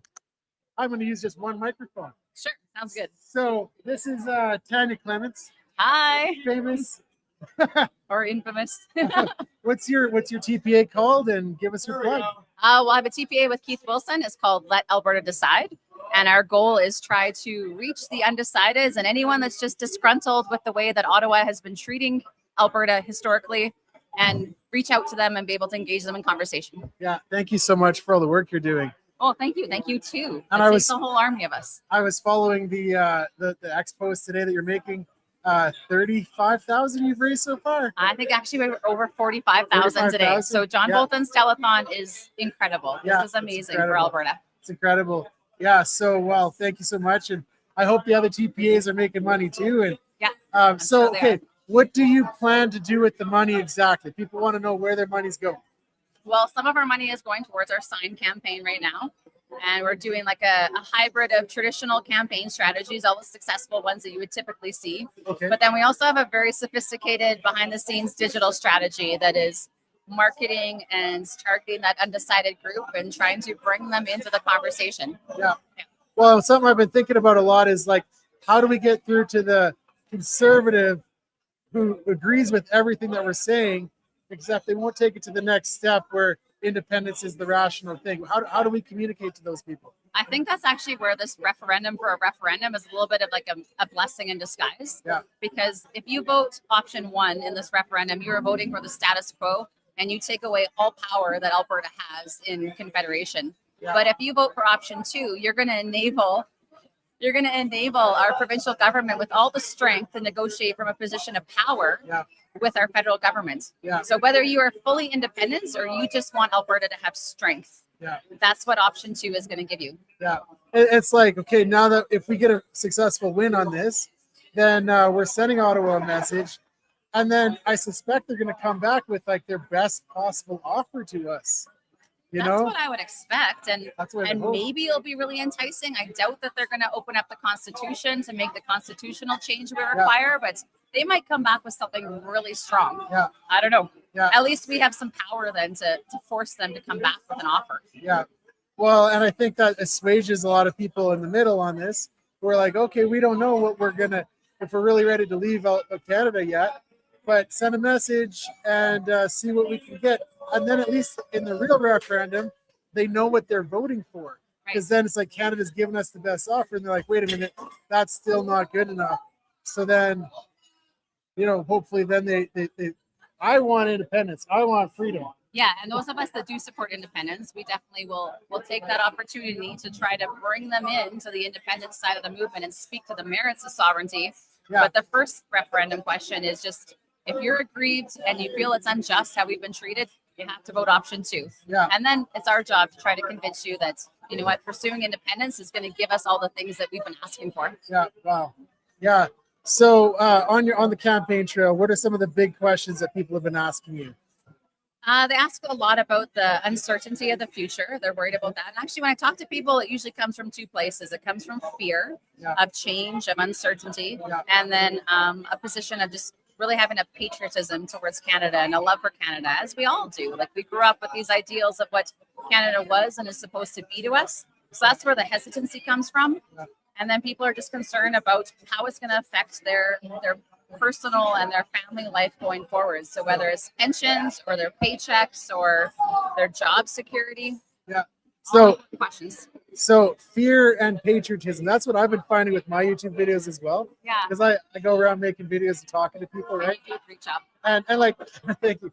The patriotism argument confuses me, but when I think about the risk argument, like the uncertainty, it's like there's 2 ways to look at risk, right? There's the risk of changing, which is uncertain. There's going to be big changes, and there's going to be unforeseen things, if we're being honest, right? With independence. But then there's risks of staying, and we know what those are. Tell us what the risks of staying are in your mind. And that's how I phrase it too, that the certainty of where Canada is headed is far scarier than any uncertainty of giving us a new nation and being able to carve our own path. Yeah. So we know how taxation is going to go. We know that our property rights are going to be continued to be chipped away at. Yeah. We know that our children and the next generations are going to have an increased affordability issue. So not going to be able to afford homes till well into their 40s likely. Yeah. We know where it's headed for Canada. So do we want to vote for the status quo, or do we want to empower our government for some change and some leverage? Right. Yeah, like 20 years ago, when I was 20, I bought my first house. The average age to buy a house was like 22, and now it's like 45.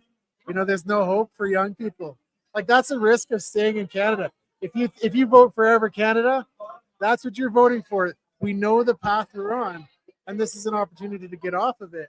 Yeah, think about if we could end the equalization payments and keep that money that we send out east that does nothing and comes back to us at all. Yeah. If we kept that where we are, and we also released the resource potential that our province has, what kind of future we could build for Albertans, what kind of services we could provide, classroom sizes, our healthcare, like the amount we could invest in our communities is astronomical, like it's limitless. Yeah. I got a confession to make. So during the referendum on equalization, I voted to keep it. Oh, really? I did. And my rationale was I actually wanted to share with Canada. I'm like, I want to share. I'm like, that's fair. I love people in Canada and I want to share with them. But then what changed my mind on this now is like, they want us to pay, but then they won't let us develop our industry and our economy and our resources. And they make policies that hold us back, and they spite us and they hate us. I feel like they hate us with all the policies that they put in place. Like, that changed my mind. Yeah, I feel like that's the common sentiment of how Ottawa treats us. And it's not a grievance with Canada. We obviously love Canada, and we want to be good neighbors in the future. But the way that we've been treated by Ottawa is what compels us to pursue independence. And we have paid a lot into this confederation, and we've taken very good care of other nations, like monetarily. So why punish us? Why pass all these bills that hurt our industries? Yeah, like, that's the question. Why? Like, I don't see it. And that changed my mind. The reason I'm telling you this is because I think I was one of the people in the middle. I changed my mind on some things. I used to be much more centrist in my politics, but now I see our freedoms being eroded. I'm really concerned about free speech. I'm concerned about religious freedom. I'm concerned about the gun ban, and I see that independence is the only way to get our freedoms guaranteed. Right. And I think this actually it should be nonpartisan. because it should be about Alberta's future and not which side of the political spectrum you sit on. It becomes partisan just by people's nature, I believe. Yeah. But it's not. It should be unifying to pursue self-determination and prosperity for us and for future generations. That should be a unifying principle. And maybe the pathway, we don't quite agree on it yet, but I can tell you option 2 is what takes us a step closer to achieving that. Yeah, that's right. Because this is a live stream, repeat everything you said about your TPA, because people might just be logging in. So what's your TPA? Where can they go to support it? So Keith Wilson and I have the TPA called Let Alberta Decide. You can go to letalbertadecide.com. It's on pretty much all the socials. Today, because of this telethon and all the support from Albertans and John Bolton taking the initiative to put this on, we've raised over $45,000 today, which is amazing. And I promise we will put that to very good use. And this is absolutely something that we can win. Yeah. And so then you can go to albertatelethon.com, and then you can click on the link for Let Alberta Decide, or you can click on the link for all the different TPAs. Like you can donate to all the different TPAs up to a maximum of $5,000 per person, per corporation. So, yeah. Oh, per person, per corporation. Yeah, so a corporation counts as a single entity. So if you have a business, it can also donate $5,000 towards the referendum through TPAs. So I could donate 5,000 personally, 5,000 with my company. You can. If you're in the position to do that, you certainly can. Yeah. And you can donate $5 and that helps too. Yeah. Well, and that's what I was just saying. Like I'm looking at some of these Corey Morgan signs that are right here. And it's like they cost about $5 a pop, you know, and they're all working towards the same message, right? Yeah. So, you know, you donate $10, then you kind of paid for your sign and you paid one for a free person for someone else. So if you feel you can't give, you know, all that money, hey, every little bit counts, right? So if everybody gives a little bit, we can win this. Well, it's just like the traditional telethons they used to have, like the ones for the Children's Hospital. And I remember growing up watching the Country 105 ones. Yeah. And people would donate $25 or $100, not thinking that they were actually going to make any change. But when enough people do that, you make substantial change. Yeah. It's pretty amazing. Yeah, exactly. Awesome. Well, thank you so much, Tanya. Thanks for all the work. Thank you for all that you do too. Appreciate it so much. Yes, all right. Thank you. Have a great day. Okay, see you. Okay, guys. So here's the next. I just want to check my sound quality first of all. Sound is still good. I think everybody can hear me. Come on over, Jason. Somebody wants to see you. Hey, John, how are you? Okay, we meet again. Absolutely. It's nice and lively in here tonight, isn't it? Yeah. Awesome. Okay, so give us the plug for your TPA. Okay, so the Levine Show TPA, what we're doing is we're putting up billboards and lawn signs everywhere, large events with debates. We actually could just announce that we've got Stockwell Day and Bruce Party agreeing to do a debate. Stockwell for the Federalist side, Bruce for the Independent side.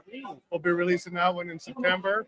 And we got a few more in the works. We're even trying to get one of the other TPAs on the other side to agree to sit down. Yeah. We've already had some communication, so I'm excited that we actually might be able to make that one work. Yeah. Oh, so you agreed to get Stockwell Day. So, because people always want to know what is where's the money going if I donate to you? So you're answering that question. Continue answering that question. About 80% of the money goes to lawn signs that we hand out all over Alberta. We were just up in Grand Prairie, Lethbridge, Medicine Hat. We're going all over Alberta to handle lawn signs. We have some here tonight as well. And about 10% of the budget has gone towards the billboards, the digital billboards in Edmonton. And the other 10% is about producing the events, booking the venue, getting the hotels, getting everybody involved. Yeah. So roughly 80-10-10 is where we put the budget right now. Yeah. So like as far as political things like this go, that's a really effective way to give their money. Like you're using it effectively. And so I appreciate all the work you're doing here. So where can people go to donate? They can go to levineshow.com/TPA. They also go to the albertatelethon.com. You'll find our donate button there as well. You can mail it to us. We take checks through the mail. Yeah. We do credit card. We do e-transfer. And then in-person events, we can take cash as well. Yeah. Well, and there's a cash bucket floating around here. It was getting pretty heavy. Well, that's good because we're up against a billion-dollar machine. Yeah. And that's just a meeting here in Canada. It's a trillion-dollar machine. When you look at the globalist level of things, they don't want people to have this kind of independence because it's contagious. Yeah. When other countries and other places see what we're doing here, they're going to start doing that too. Yeah. So we talk about the CBC and the Canadian media being like 1.4 or 1.6 billion. We're against $1 trillion machine that wants to keep the globalists all together. Yeah. Yeah, well, and that's a really insightful point, is they don't want this to spread. But okay, the other side, they're not reporting their expenses, and Elections Alberta says they don't have to, and that's a big pile of BS. But here's the thing: we're raising money from small little groups like this, right?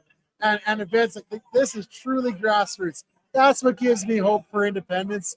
Like, it's the people supporting this, and look at how big this is.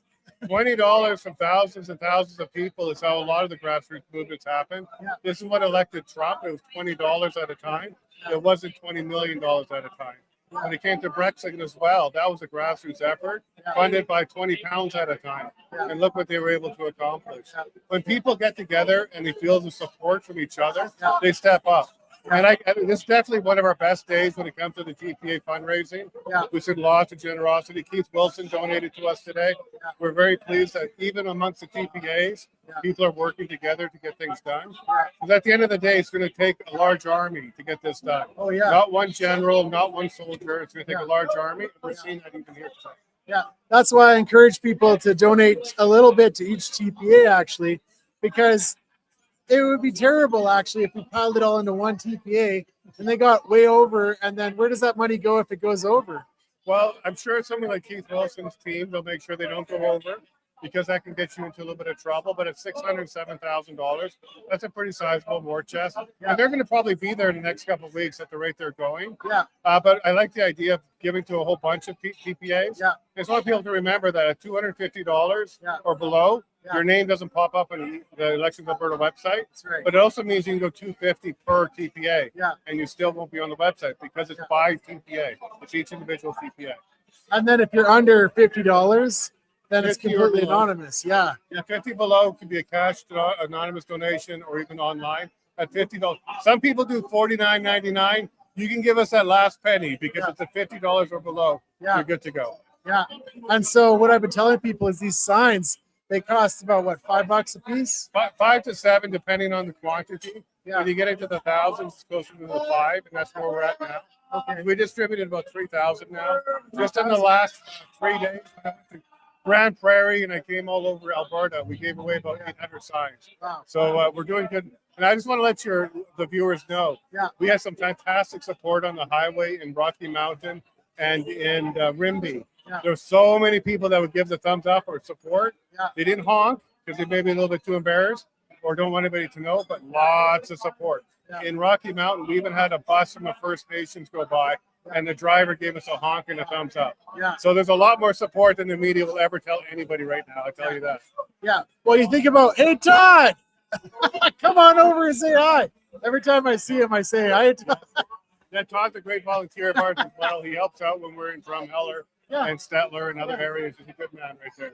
But like that's a good example. Like all of these people here, they came out to show their support, and a lot of the people that I talk to, they actually say that they've never been engaged before. They've never donated or volunteered before until now. And myself, I was kind of involved in politics more than the average person was before this, but I was really disillusioned. Alberta independence gives me hope. It gives us a lot of hope too. And people are worried that their name's going to be on a list, their bank accounts will be frozen. Keep in mind, unlike the convoy for the truckers, this is a sanctioned Alberta independence campaign run through Elections Alberta, which means it's not something that the government can step on. This is the regular campaign that any other election in Alberta would have. And we also don't have to submit your name if it's $50 or less. So if you're worried about your name being on a list, donate 50. Next week, maybe another 50. Next week, maybe another 50. And keep in mind, it is a sanction. We are registered as a third-party advertiser. So don't be afraid. The government won't step on your toes on this one. Well, and I think a lot of people are afraid of this, right? It doesn't take any courage to put a Canada flag up right now, because that's just the status quo, and this is still Canada, right? But like, it takes a lot of courage to put an Alberta flag or an Alberta sign up, or to donate, or to volunteer, or to even talk about it. And so what I find a lot of people that they accuse us, they say like, you're never gonna win, right? Like that's their argument, I guess. It's not an argument, but that's what they say. And it's like, once they see, like, look at all these people, you know, you say we're never going to win, but look at all these people, you know, this is a good shot at winning. I agree with that completely. And keep in mind that those people don't have any other argument. They're not providing us with a good reason to stay. They're not convincing me that this will be a place for my children to grow up in and be prosperous. They're not removing the criminal code that takes away the Bible from us. They're not actually stepping up and doing anything of positivity. So all they have is breaking windows, spray painting signs, and trying to convince us that we're just not going to win. But that's not the Alberta way. We came and prospered here when it was frozen land. There was no roads, and we built it and did it. So I absolutely believe that the courage is there, the conviction is there, and also Christ is on our side on this. Amen. Christ is on our side. Put God first in everything. You're talking about the Albertan culture, perseverance, adversity. These are the things that make us stronger. And this morning I interviewed the guy from Cool Shit Wholesale in Red Deer. They smashed his windows, you know? And it's like they want to discourage us.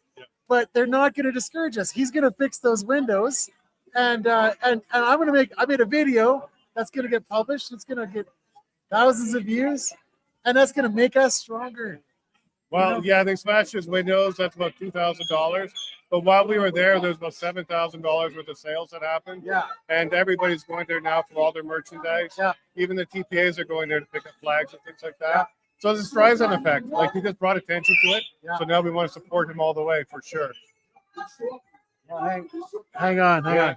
Where are the donation buckets? Over there, the donation bucket. But I also reminded people that on the donation level, you have one of these TPAs not reporting anything. And he has on his website that says there's no limit. You can donate as much as you want. He's soliciting from outside of Alberta. Publicly, he's doing that. So he's clearly not following the same rules that we are. And why would you register as a TPA and not report it? Because you don't want to show where the sources are, and you don't want to work within the limits. So those are the kind of things that we're up against. So I'm wondering if there's some kind of legal recourse. Like, can somebody sue Forever Canada to force or sue Elections Alberta? Like, this is in every revolution, there's a side that will always cheat, lie, and do the wrong thing. They will put in spies and try and disrupt things because they can't win on the field. They can't win on the actual messaging. So they will do other things to do it. I don't want to say he's lying or cheating or stealing. I'll let the public decide on that one. But he's certainly not following by the same rules that we are, and he doesn't report the same way we do. Okay, give us another plug for your TPA. This time, spell it out, because your name is Levine. Maybe we can't spell that. Spell everything out that might be hard to spell. Absolutely. The Levine Show, THELAV is in Victor, IGNESHOW.com. And from there, you'll be able to support us. You can also go to albertatelethon.com, and you'll find our link there as well. And the link is probably in the description of this live stream. So please go and donate. Show your support for independence. Put your money where your mouth is. Thanks so much, Jason. John, thanks for everything God you're doing. bless you. My children, thank you. And we're all going to fight for the same thing here. God bless you. God bless you. Absolutely.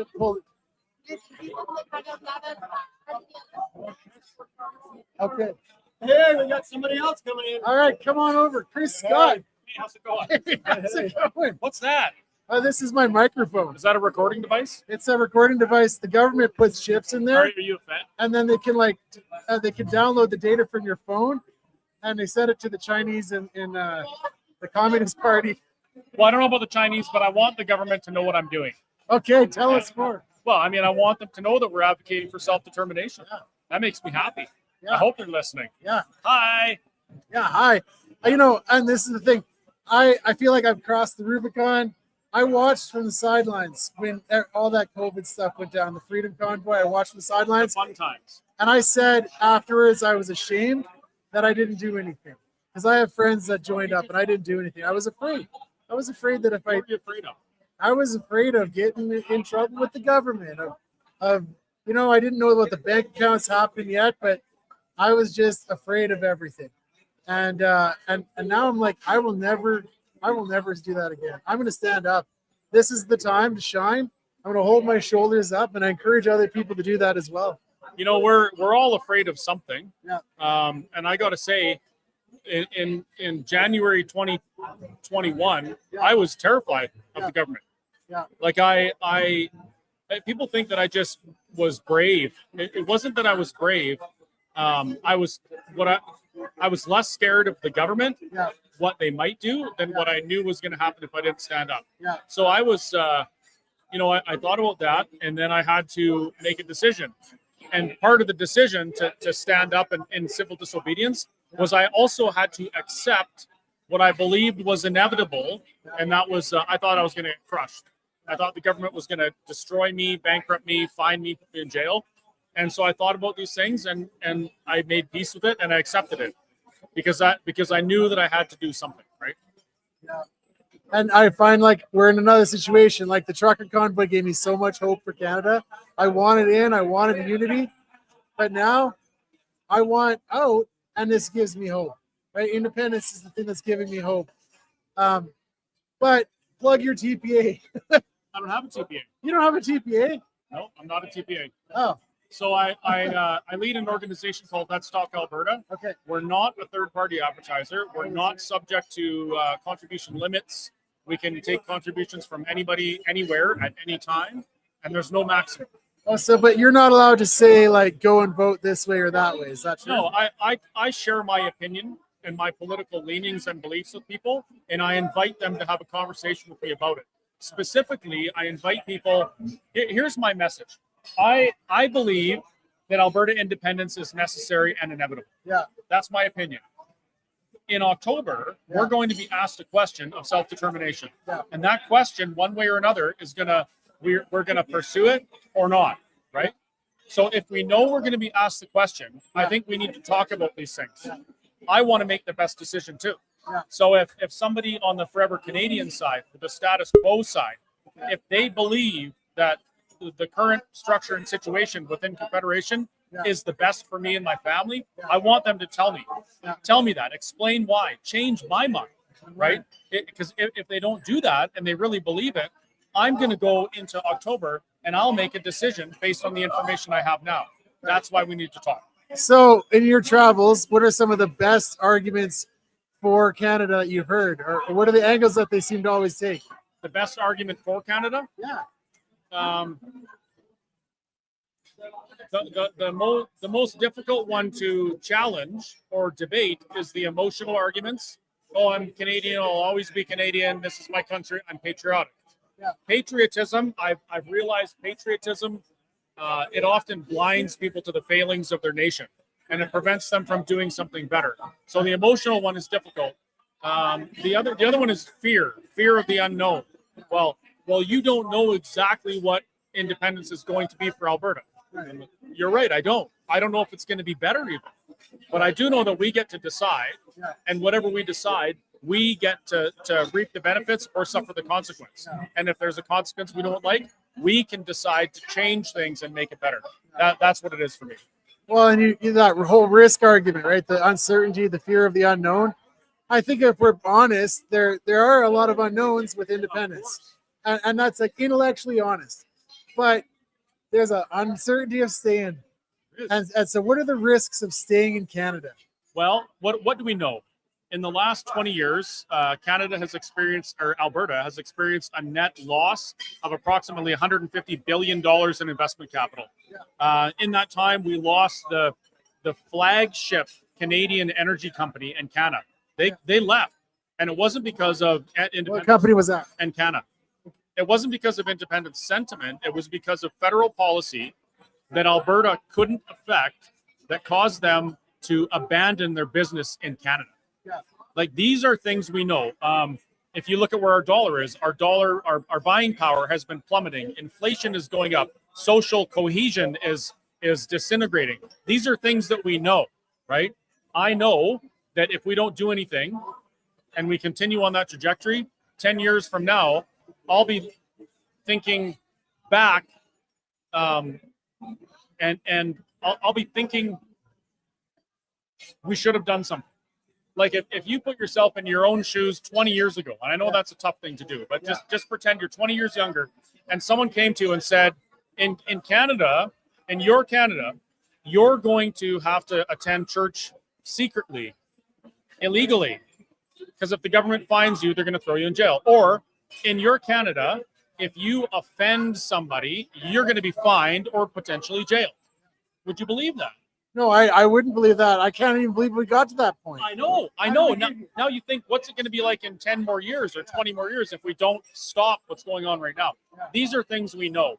The unknowns about what is our currency going to be, what's the military going to be, all of those things, I don't know, but we get to decide, and that's the opportunity. We get to decide. We Albertans have nothing but good ideas. Every Albertan I talk to, it's like good idea after good idea, but they fall upon deaf ears. We have no power at this point. That, like, as a province of Canada, we are always outvoted. We're always at the behest of Ottawa. We have no power. And so independence is about asserting ourselves and deciding our future. Albertans deciding our future. And even worse, sometimes we're the sacrificial lamb of Confederation. I mean, look at when Carney was campaigning, they were ready to sacrifice Alberta. Oh, we're going to turn off your oil, United States. And Alberta's like, pardon me, that's like 100,000 jobs. We're not just going to stop shipping oil to satisfy your trade war, right? Without even talking to us about it. So there's even more to it than just that. Well, hey, Chris, thanks for all you do. How can we support you? Buy a burger at the Whistle Stop. Yeah. Well, okay, you also say in your talks that you're a capitalist. I am. So give us your plug. So my website's whistlestoptruckstop.ca, which I did prior to becoming a sovereigntist advocate. I've got lots of stuff people can buy off there. I love it when people come to the restaurant and eat our food because it's delicious, and I love watching people enjoy their meals. That makes me happy. I also, Let's Talk Alberta is doing big things. We have been since we started back in February. We've been to, at 60 or 80 or 90 different places in Alberta having these conversations. We have our advertising is encouraging conversation, right? Because the TPAs, they're putting lawn signs up, they're putting out ads to vote this way, vote that way. And the average Albertan, they don't know the facts. They don't know what to support. So our job is to have these conversations and hope that by the time the conversation's over, they know who they should support. And to support Let's Talk Alberta, you can go to letstalkalberta.com, click the donate button, no maximums. You can donate from anywhere. And what's the other one? And it doesn't count towards any personal limit, right? So you can do that. Or you can send an e-transfer to letstalkalberta@gmail.com. Hey, thanks so much, Chris. You want to see one of the things we're doing with our... Oh, yeah. You guys, you want to watch this. Hey, Al, line up some more for me. Right here. Oh, okay. Here. Sorry. So this is the type of thing that Let's Talk Alberta wants to do. Show it to the camera. Right up close there. This one? Yeah, right in that one. That one. This one? Yeah. Look at that. That's the new Unity bus. Yeah. Yeah, that's the real Unity bus. Well, and when we say unity, what are we talking about? What are we unified towards? Yeah. What are Albertans unified for right now? Yeah. Freedom and prosperity. That's the banner we unify under. And as for the other side, the Forever Canadian third-party advertiser, they're the biggest one out there. I've actually started to agree with their lawn signs. I realize. Send Ottawa a message. Well, no, I agree with the Forever Canadian lawn sign. Oh. Because one of the things that Thomas Lukasik said to discourage people from exploring Alberta self-determination is that you'll lose your Canadian citizenship. But you can't lose your Canadian citizenship. Yeah. You will always be forever Canadian. Just Alberta won't be part of Confederation. I'm going to denounce my citizenship. Well, here's why I won't. I'm just going to stop filing my taxes with Revenue Canada. I'll tell you why I will keep my Canadian citizenship, because I consider it a huge blessing to live in a country where my voice can be heard and I'm free to express my political views, even when my political views are so big as to remove my province from Confederation. That's a blessing to me. And I do appreciate what Canada has offered me in that regards. I just don't agree with where they're going now. Hey, that's well said. Thanks so much, Chris. Yeah, thanks. All right, have a great day. You too. We'll see each other again. Yes, absolutely. Yeah. Cheers. Come on over. Angela, pleased to meet you. My name's John. Nice to meet you. All right. So what's your TPA? Alberta Women for Independence. Awesome. And how can people support you and donate to you?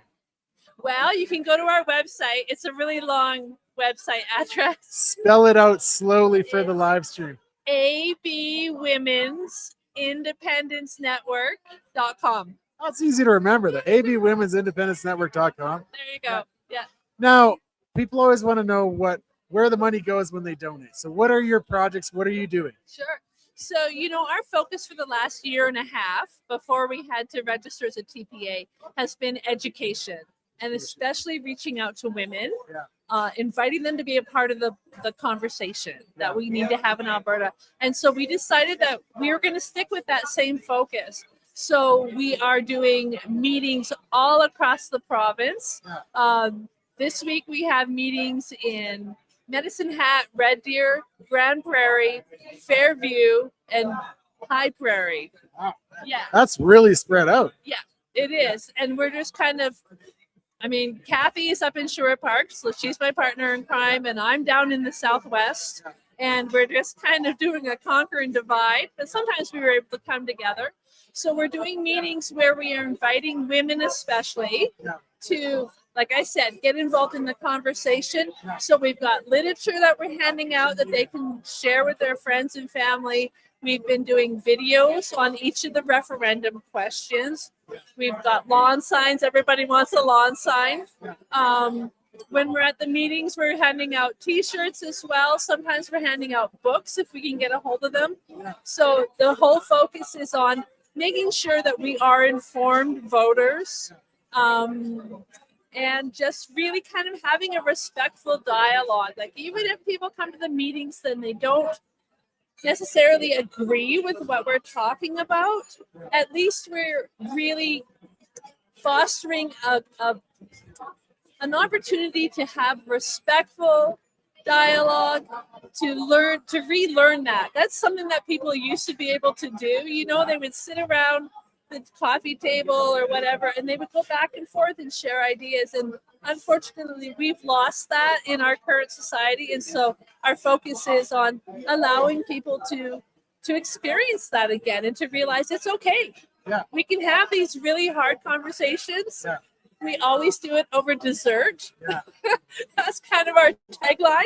So if you come to the meeting, you get dessert? You get dessert. These conversations need dessert. That's our tagline. Yeah. So it's just a real great opportunity to come together, have that community, have these discussions. And well, what you said about how we've lost this in society, I'm perplexed by that, because it actually feels like that. We talk over social media, we talk past each other, right? And I feel like it's just shouting past each other. And when can you sit down with people and just have a reasonable conversation, And that's what I try to do with my channel as well. I have a channel, I talk to people, but I do find that most of the people who want to talk to me are men. And it's like, maybe it's because I'm a man, but so what are women, what's the perspective like? What do women say about this? Because it's a group focused on women for independence. Well, politics can be kind of an ugly game. It can be there's a lot of blustering, a lot of ego, some aggression. For a lot of women, that's a turnoff. We're busy moms, we're busy grandmothers. Maybe we're the ones putting the bread on the table. And so we just don't have a lot of time for that. But we do have time to get together and to have these conversations. While the facts are really important, and the facts support the idea of Alberta independence, that we could do this on our own, there is also an emotional aspect to this. What we are asking people to do is actually very difficult for some. A lot of our personal identity is tied up in our nationality. And so we're asking people to kind of step away from maybe how they've been for 30, 40, 50, 60 years and consider the possibilities of something new. And that takes time. You can't just throw facts at somebody who's struggling with that and say, well, what's wrong with you? No, it takes time, and you need to be able to process those feelings. And when you're sitting in a warm environment, as we try to foster, and you're sharing food and you're having that discussion, it's a lot easier to get past that than if you're just being bombarded by facts. And that's just the way women are. We're wired differently. And so it's okay. That's such a profound thing you say. It's like you're sitting around in a small group sharing food, and that just is the context for how you're going to have these deep political conversations. What a brilliant idea. Like, I'm so happy that you're doing that. Yeah, and you know what? It is so fun. Like, we're just having an absolute blast with this. And it's like every time I leave a meeting, I'm just like, thank you, Lord. Like, I just feel like my community has just grown even more. And I know who my peeps are. And it's just this wonderful feeling. We have lost community. We have lost the sense of unity that we used to have, the sense of patriotism that we used to have. And so that is all part of this as well, right? That we are finding our people and surrounding ourselves with people who support us. Well, I like how you said that we're finding our people, right? And if like we're building a nation, these are our people here. And when you're finding our people, you're bringing them together, you're welcoming them into the community, and that's how we build our nation of Alberta. Yeah. Wow. Yeah, it's absolutely amazing, and it just feels like there's this real vacuum, just because of the way things are in our society right now.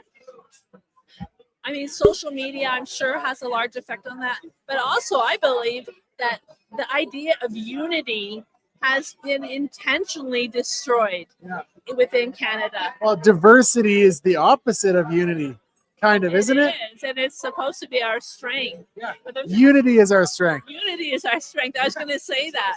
Diversity is our weakness. I mean, you can be diverse in different ways in that we don't have to be carbon copies of each other. And we can have, different life experiences or whatever, but you have to have something to unify yourself around. If you don't have that, you are not a nation. Yeah. Like a shared dream for the future, shared values, right? Shared culture. Alberta has a unique culture, 100%. Yes. We did a series, and I would recommend if people want something good to watch, we did a 7-part series based on a paper that Colonel David Redmond put together back in 2024, where he talks about the 6 national interests. And the first one is unity. And he says, if you are not surrounded or you are not unified by shared values, ethics, and beliefs, that's not shared culture, and that's not shared religion. It's shared values, ethics, and beliefs. So you have to find that commonality. Then you are a nation. He says, if you do not have those shared values, ethics, and beliefs, you are not a nation that will last. And I think our parents had that, and we kind of had it, our generation, and like our kids, they don't have that. And so independence is about our kids and having what we know brought us together. But hey, Angela, give us one more good plug for your TPA, and then I'll keep moving on here. Well, I just want to say thank you for all the support that we've received today. It is overwhelming. Yeah. And I mean, Kathy and I have been doing this for 1.5 years out of our own bank accounts. We have never asked for donations. So it's really odd to us to ask for donations.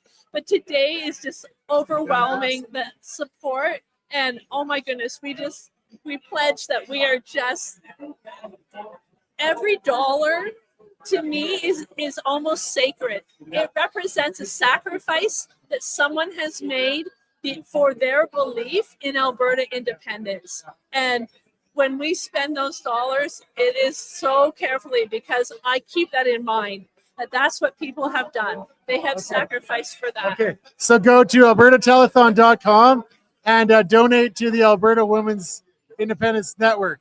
Yes, Alberta Women for Independence. Alberta Women's for Yes. Thanks, Angela. Thank you so much. Thank you. Hey, so guess what's up? What's up? We got a gentleman here that wants to make a challenge. So, hey, everybody! Can we have a second of your time, please? We got a gentleman here that would like to pose a challenge to the bar if he could. Go ahead, John. John, this is the bar. Bar, this is John. Within the first 10 minutes of this telethon, Wade from Sylvan Lake put out a challenge. $200 is what he donated in cash. I was going I was going to put out a challenge, but Wade beat me to it. So I came here today to put a challenge out to everybody in this bar. The donation jars are right over there. Okay, and one over there. I've got a $50 bill that I am going to put in the jar over there. Wade's got his up as well. So everybody in here, take a $50 bill, whatever you can, and let's fill those donation jars. Thank you very much, guys. Thank you. Thank you. Awesome. Thank you. All right, Al. So it's been a great night. You should take over an interview here. Take over an interview? I'd like to interview you. Well, I can. I'm not that interested. Come on. Have you shown the magnitude? Oh, I can't show it with this. How you doing? I'm good. How are you? Excellent. I'm Adam. Hi, Adam. How you doing? Doing good. Good.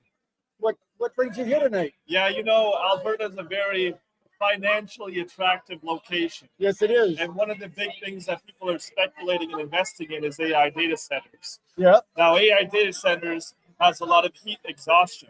Yes, it does. And one purpose for that can be utilizing that to connect it to greenhouses. Where is that? Alberta can utilize this to grow tropical plants, vegetables, and fruits to boost the food economy. Yes. So that way we can diversify our economic output by not only being oil and gas, but also being an incentivized hub for tech data centers, and also for food, creating an availability for it, lowering the cost of living around food. And even that heat output could be utilized to also heat houses. Yeah. So it could be a very cool political campaign to push something like that. Well, it could be. We're going to have to keep up with the rest of the world because the AI data centers are coming whether we like them or not. So we got to make sure we use them to our advantage, right? Yeah.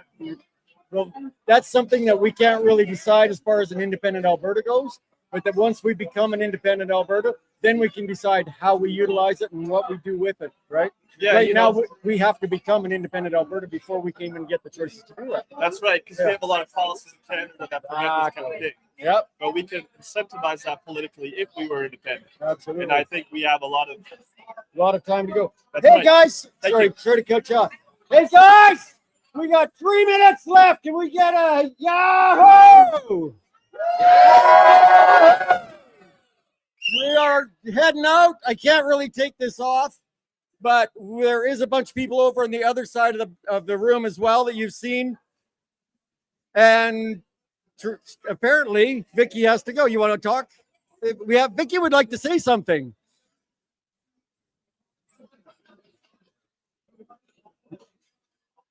Hello, everybody. I guess I'll get in front of the camera here. So I just wanted to give a quick shout out. There's been so much support today. I've loved watching all the speakers today, and I hope you are, putting out your donations and helping everybody out. But there are a few TPAs that have just formed recently, and I want you guys all to be aware, especially about the regional one. So we have a brand new TPA that's just started up in the Grand Prairie Peace River area. And I'm going to read it just so that I don't screw anything up. It's called North Alberta Strong. And they're a third-party advertiser that has come up in Peace River, Grand Prairie. And again, they're out there to educate and get people to understand why they need to vote for option 2 on October 19th. Absolutely. So I just wanted everyone to know that look on the Elections Alberta website regularly. There's going to be new TPAs popping up. Find the one closest to you and help support them. Awesome. Thank you so much. I would like to say to Vicky, what are your thoughts on tonight? Amazing turnout. And again, I've been watching online all day before we got here. So everyone's doing a fantastic job. I love seeing these donations coming in, and I love seeing my Freedom family, my Alberta Independence family. It's been a beautiful day. We have people outside on the upper patio, lower patio, the restaurant's packed. The lounge is packed. It's the place to be. So what time is it? It's time for us to go. So he's going to plug us off right now. We're going to be back in about an hour. Right now, we're going to pass it off to Derek Smith up in Edmonton, and we'll see what he can do while we're having some more fun here at Paul's Pizza. We'll see you back here in about an hour. Thanks, and have a great night.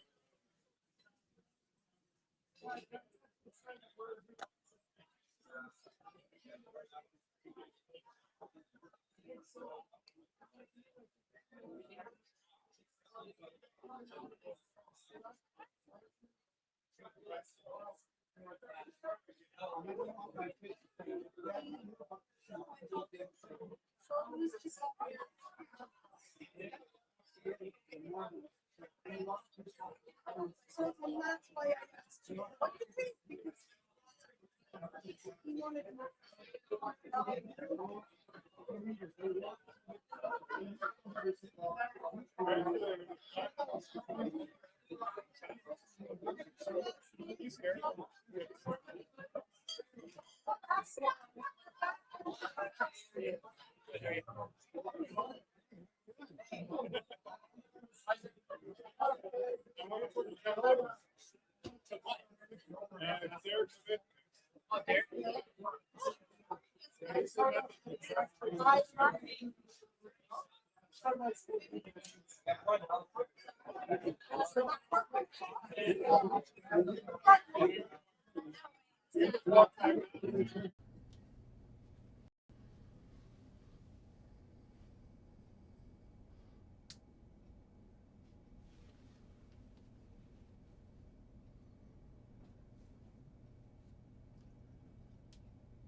Welcome. 3 months from today, you'll be asked to vote for option 2 on question 10 in the referendum. But a lot is going to happen between now and October the 19th. Let me put it to you this way. Over the next 3 months, the full weight of the federal government of Canada, the Liberal Party of Canada, and the Prime Minister of Canada, Mark Carney, will come down on Alberta to try to stop us from gaining our independence. Not only that, the full weight of the Conservative Party of Canada, its MPs, many of whom you voted for, and its leader, Pierre Poilievre, will come down on Alberta to try to stop us from gaining our independence. And a little closer to home, a woman you probably voted for and trusted will be campaigning against you for trying to get a better life for yourself, your children, and your grandchildren. Not only that, these parties have endless amounts of money. Throw in the mainstream media and the $1.4 billion of your money to the CBC, and this is a pretty steep hill to climb. But today, we can make a difference. Today, we can make a stand. Today, we can send a message to Ottawa. So far, third-party advertisers on our side are doing very, very well. We're outraising the other side, but we have hundreds of thousands of dollars, and they have millions and billions. If you can, over the next 12 hours, please contribute. Please donate to the third-party advertisers we'll be talking about today. It's the only way we can win this thing. Welcome to the Telethon for Independence. Now let's kick some ass.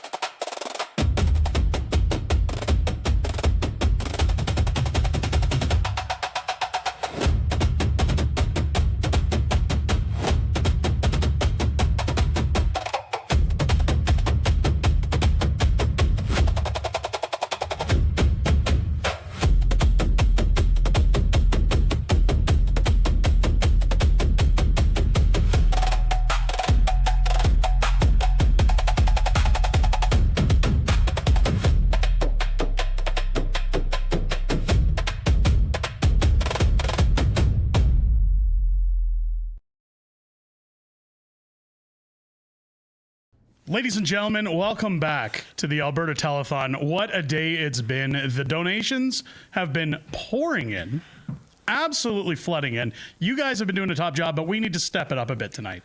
the Fringe is here. The whole team is here. We have Tiffany, of course, my lovely wife and Friday night co-host. Mike is joining us in studio as well. And Keith, say hi to Keith. Keith's here. Hi, Keith. Keith, he's had a long day. He's a little tired, so we're not going to hold that against him. But we just had to make sure that we wrapped him up for you so that we knew it was Keith. Got a lot to talk about today. We got a lot to talk about in terms of the telethon. First, Mrs. Fringe, would you like to update us on the numbers? Yes, I would love some to. updates on the TPAs. What do we got? Give us. So we've got Keith and Tanya are sitting at $60,000. Wow. We've got Corey is at $16,000, and Levine is at 11.5.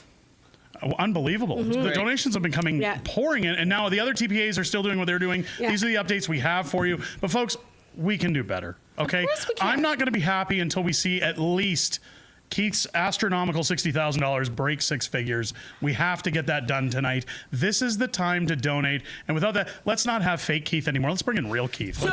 It's bring in real Keith. There he is. There he is. Better late than never. We can't have a telethon Excited without to real show. Keith. You guys didn't really think we were going to do this without him, did you? Keith, welcome into the show. Well, thanks for having me. It's good to have you. Now, I want to get something clear as we talk to all Albertans right now. You must be in Alberta to donate. You can see at the bottom of your screen, Alberta Telethon.com coming in. The Fringe has a donation to make. Yes. And it's time we talk about that, because let's be honest, folks. I'm going to talk to you about Alberta. See, what Albertans do, what Albertans like to do, is Albertans like to dig into their pockets, and Albertans like to make sure that everybody gets their fair share when it comes to independence. Trying to count it as you go. When it comes to making sure that we look after our province, we look after our future republic. Now's the time to dig in, folks. If you really want to support Alberta, if you really want to support your kids' futures, as you can see, I'm flushing my children's college fund out the window right now because I want a new republic, and I think Keith Wilson is the man to do that. So without further ado, I'm going to stop throwing money at Keith like a cheap stripper. There's $1,000 from Unacceptable Fringe for Keith Wilson and his TPA. Thank you so much to everybody in our amazing community who's helping contribute to this. Get into your wallets, folks. Now's the time to dig deep and show the world Alberta means business and that we're ready to get out of Canada. We're moving forward. Keith, we have to talk about this white paper. Sure. Racist term, by the way. It should have been a black paper or something. But let's talk about the white paper. Sure. Coming out at the end of the month. Yeah. Now, the white paper is going to be different, I understand, from the value of freedom. Correct. Because we were talking about that earlier in the telethon. What can people expect out of this white paper when it comes out? Well, what the white paper is about is to answer people's questions about what happens after the vote for independence. Okay. What does life look like? How do we have continuity? How is it that when people are planning a vacation or a business trip, that the airlines still run? What happens with your mortgage? What happens with the ordinary things that you do every day in your lives? How will the continuity of business services, of contracting, of trade?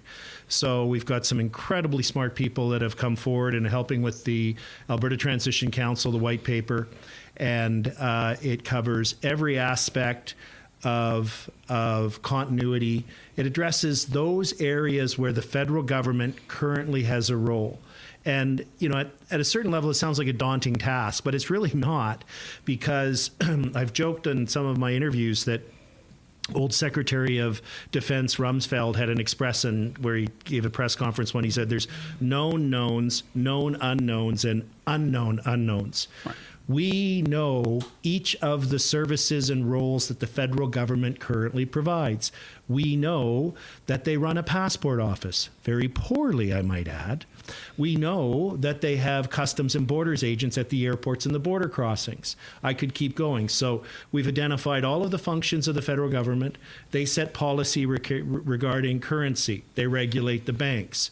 So the transition plan is to detail continuity after we vote to become independent.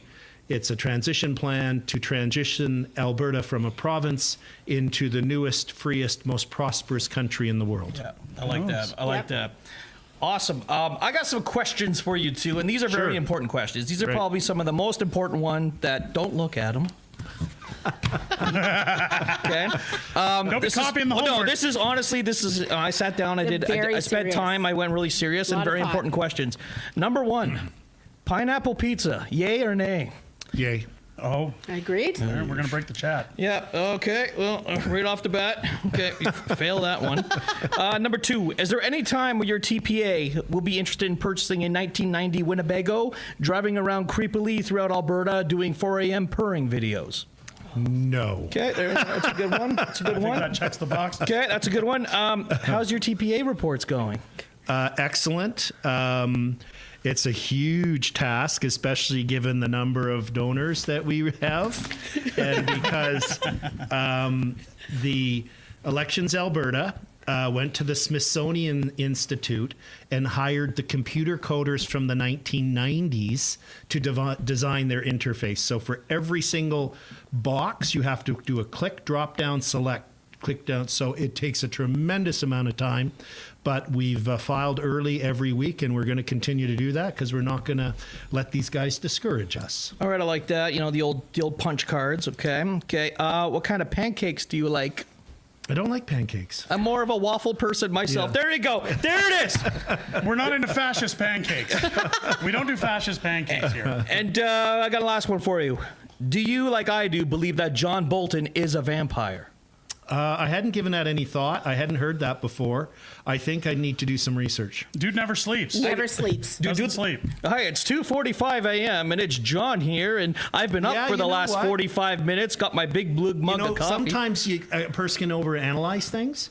I think you've just identified the obvious. I think it's clear. I think there's no other explanation. I think it's easier The than that. facts are there. I think what happens is it's more like, hi, it's John. It's 3 a.m. and I just said something offensive to my wife, so I'm in my studio filming a video for tomorrow. I think that's the way it goes. But hey, we're all doing our part for Alberta. I think that's great. Mrs. Fringe. I do have some questions as well, more serious. Not as good as mine. I wrote them down. Critics raise fears about national debt share, currency, or military. How does the white paper address Alberta's leverage in negotiations, drawing on precedents like Norway, Sweden, or the Velvet Divorce? Sorry. I got it.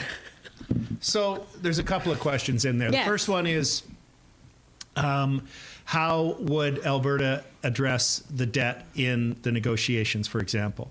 Well, that's an open question, and it's still being worked on.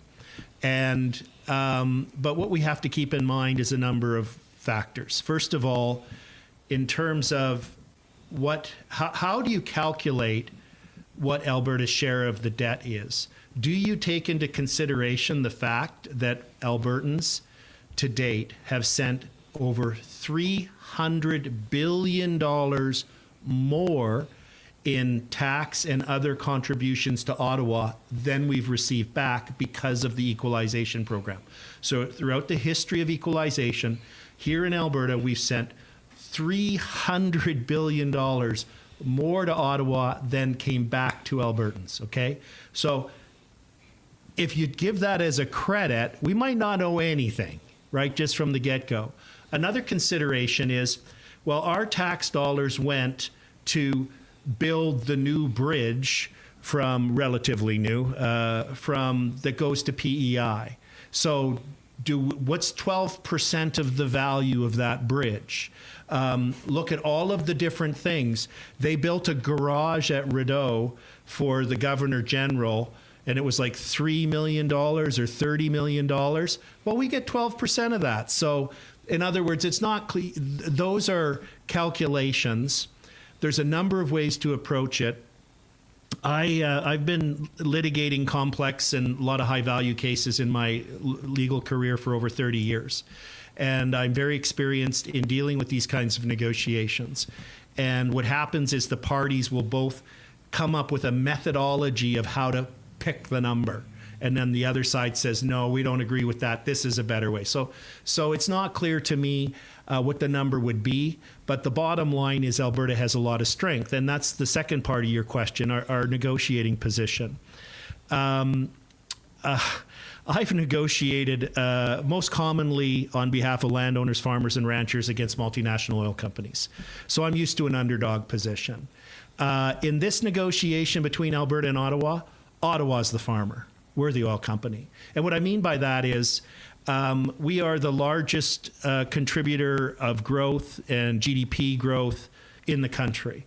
Our economy is super strong. and is growing. We keep seeing these announcements like Meta, $13 billion for a data center and all these other things. That's the power of our economy when it's restrained, with Ottawa with its knee on our neck. Imagine what we can do when we get that knee off our neck and we can pursue our potential. But more importantly, for those of you who saw my debate, the second public debate with former Premier Kenney, he said something during the debate that just shocked me and made no sense. He said that if Alberta separates, the federal government might stop the flow of oil through the TMX pipeline to Vancouver, as well as through Line 5 and 9 to Ontario and Quebec.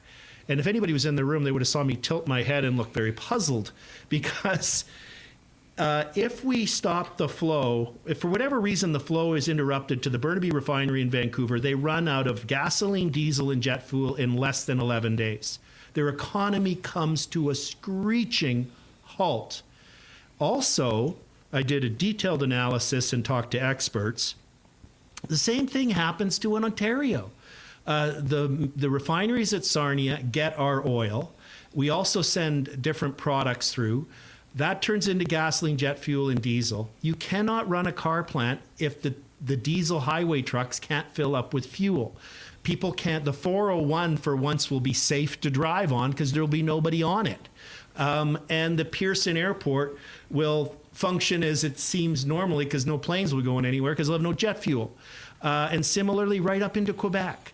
So if the federal government wants to be hostile and unreasonable and punitive, they're going to quickly realize, and I think they know they're bluffing. I think that's why they're putting such effort to counteract the independence movement. We have phenomenal power in this negotiation. And here's another huge fact. Think about this. Overwhelming majority of our overall economy, not just our oil, is north-south. Our largest trading partner, the driver of our economy, is the largest economy in the world, which is the largest market in the world, which is the largest market closest to us. If we lost the ability to trade with the United States versus lost the ability to trade with Ontario, and you had the ability to choose which one are you picking? Ontario in a heartbeat. So we have phenomenal leverage in this negotiation. And I think you're going to see the other side fight even harder in the coming weeks and months to undermine the independence movement. All they've got is emotion and fear, because by every objective measure, our kids and grandkids will be way better off in an independent Alberta. Absolutely. Yep. Yeah, they think they're going to scare us by shutting off the taps, but they're just de-benefiting themselves. Yeah, I mean, the oil, it's not like it's bananas. No. You know, like where we sell bananas and it's like, oh my God, they're going to be bad if we can't keep shipping them. It's like, okay, fine. It'll still be We'll here. show you. Yeah, exactly. Yeah, I have one more. So for the many Albertans who aren't fully sold on independence yet, but feel deeply concerned about their kids' and grandkids' future, rising costs, fewer opportunities, and watching Alberta's wealth and potential constantly held back by decisions made far away in Ottawa, what would you say to them about why choosing option 2 on October 19th, I was hoping that would happen, could open the door to more confident, prosperous Alberta, where our own resources, work ethic, and values finally build the kind of province we all want to pass on? Well, I think we're going to have to try and get past the emotion of the patriotism, of the symbolism of Canada. I'm not planning on leaving Canada. Canada left me. Yes, absolutely. And here's another thing. We're not actually leaving Canada. And let me be precise about this, because some people might misinterpret what I'm saying and get mad at me, like you. I just saw the fist clench. And you're closest, so I got to be really careful. So let me see if I can get that fist unclenched. And it's this. We're not bringing in concrete cutters and jackhammers and dollies and house movers to lift Alberta up and move it somewhere else. Which is what a lot of people kind of make it sound like that's what's happening. Intuitively, without thinking about it, does seem that way. We're always going to have British Columbia as our neighbor to the west, and Saskatchewan, and I mean Saskatchewan, if we go, is going to come, and so it'll be Manitoba to the east. But what's going to change is our relationship with the rest of Canada. We are exploited. We're treated as a colony. We have taxation without representation. We have taxation without representation. The laws that are made that affect us, that affect the safety of our community, the delivery of our health care, are made in Ottawa by politicians we can never elect. And that will always be the case. That's why Canada is structurally broken and doesn't work for Alberta anymore. So through independence, we're going to redefine our relationship with Canada. We're going to have one where our respect will be respect for us will be automatic, because we are the ones, the wealth creators. We're the hard workers. We're the entrepreneurs. We're the risk takers. And we have the third largest reserve of oil in the world. And we have one of the smallest populations relative to our oil reserves. So if you look at countries in the Middle East, where the government there also owns the oil, like the government here in Alberta owns the oil, even though they have a far higher population and not as much oil reserves as us, they have no income tax. They have free healthcare. They have free education. It is inevitable that in time, if our economy is freed and we can supply the oil and gas to the world that so desperately wants it, because we can get rid of these ideologues in Ontario and Quebec and who keep voting in the guys in Ottawa who are pursuing net zero, we'll be able to create the most prosperous country in the world. It's a fact. Yep. So how do we change these people's minds who are still on the fence about moving forward with independence?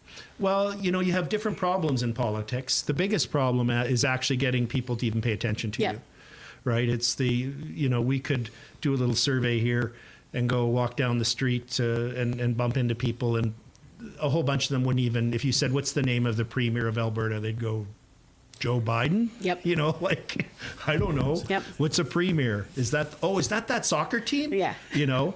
So, and of course, there's gradients of that. So one of the key important aspects of our campaign, the campaign that Tanya and I are leading with Let Alberta Decide, letalbertadecide.com. Derek, is that where they can go to donate? That is where they can go to donate. Yeah, that's right. Okay. That is exactly where they can go to donate. Yeah. So just to wrap up on this is that our campaign has so many different aspects to it. They're all targeted to those different groups.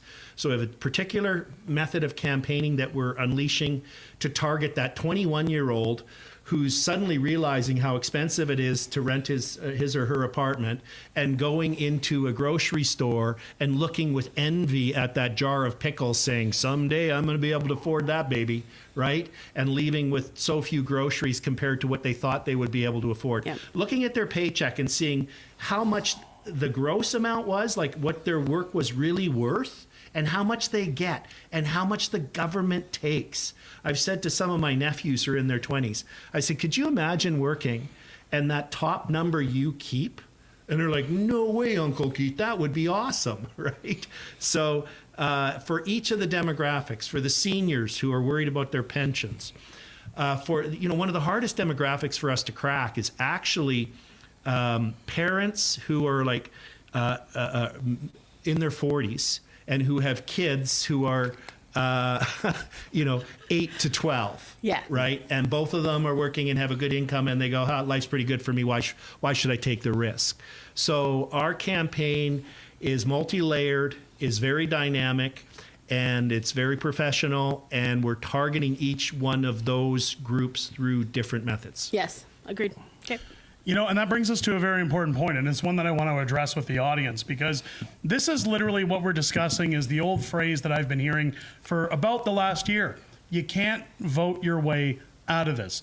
Alberta has been given a golden ticket in the sense that we finally have the opportunity to show that votes actually matter, at least in this province, and we have the ability to do so. The problem we're facing and what we're seeing today, and the reason for this telethon, folks, this is our only shot. Now or never is the only time to make the donations. Please, I know times are tough. I know people are struggling. Dig into your pockets, throw out a donation, and I'm going to tell you why. I started this YouTube journey a couple of years ago, back at the height of the pandemic, shortly around the times of the Freedom Convoy. Yep. Brought out a little ditty called How the Prime Minister Stole Freedom. And during the Emergency Act hearing, I went down to Ottawa. I met Keith Wilson for the first time in Ottawa, which is funny given that we live, very close to each other now. But when I sat down in this rental that they were staying in, and I talked to Keith, and we sat down, and he asked what got me involved in writing these books or taking a shot at Prime Minister Justin Trudeau. And I told him everything that our family had gone through. I told him about my kids staring at the TV asking, are the truckers going to get our lives back?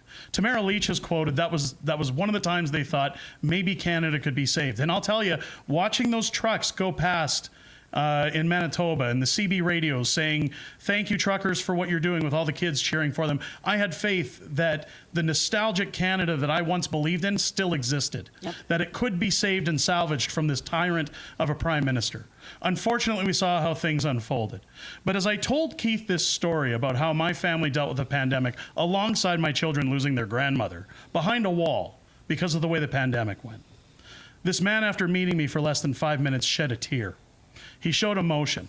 And it was at that moment I knew that this man, despite what people say about lawyers, was the most trustworthy lawyer on the face of the planet.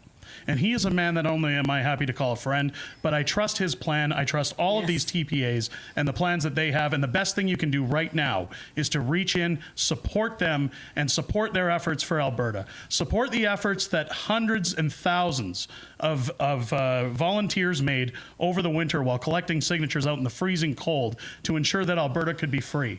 If we don't win the vote October 19th, folks, the whole effort goes to waste. It's all for nothing. Not completely. This genie's never going back in the bottle, but we get one crack at this. Might as well do it right the first time. So head over to albertatelethon.com. All TPAs are listed there. Reach in, whatever you can afford, $1, $5, $10, $1,000 like we did on the show, folks. Get in there, support your local TPAs wherever you feel your money is going to be best used, and help them out. Let's get Alberta over the finish line. It's our only option right now. Let's vote our way away from this.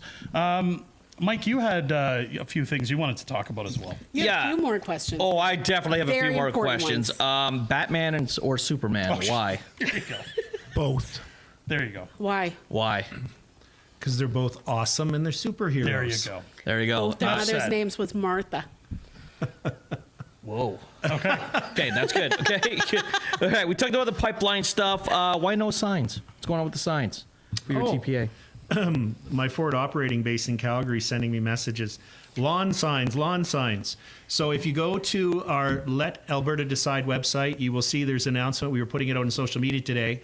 We have 3 sign locations set up for tomorrow at 3 different points in Calgary. You can go to the information. It'll give you the locations.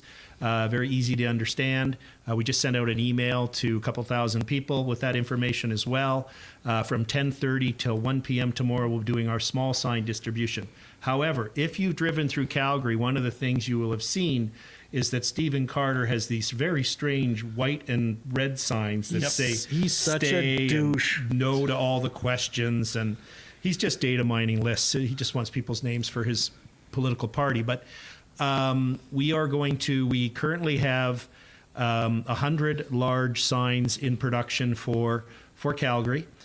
We have a sign making team. We have a workshop.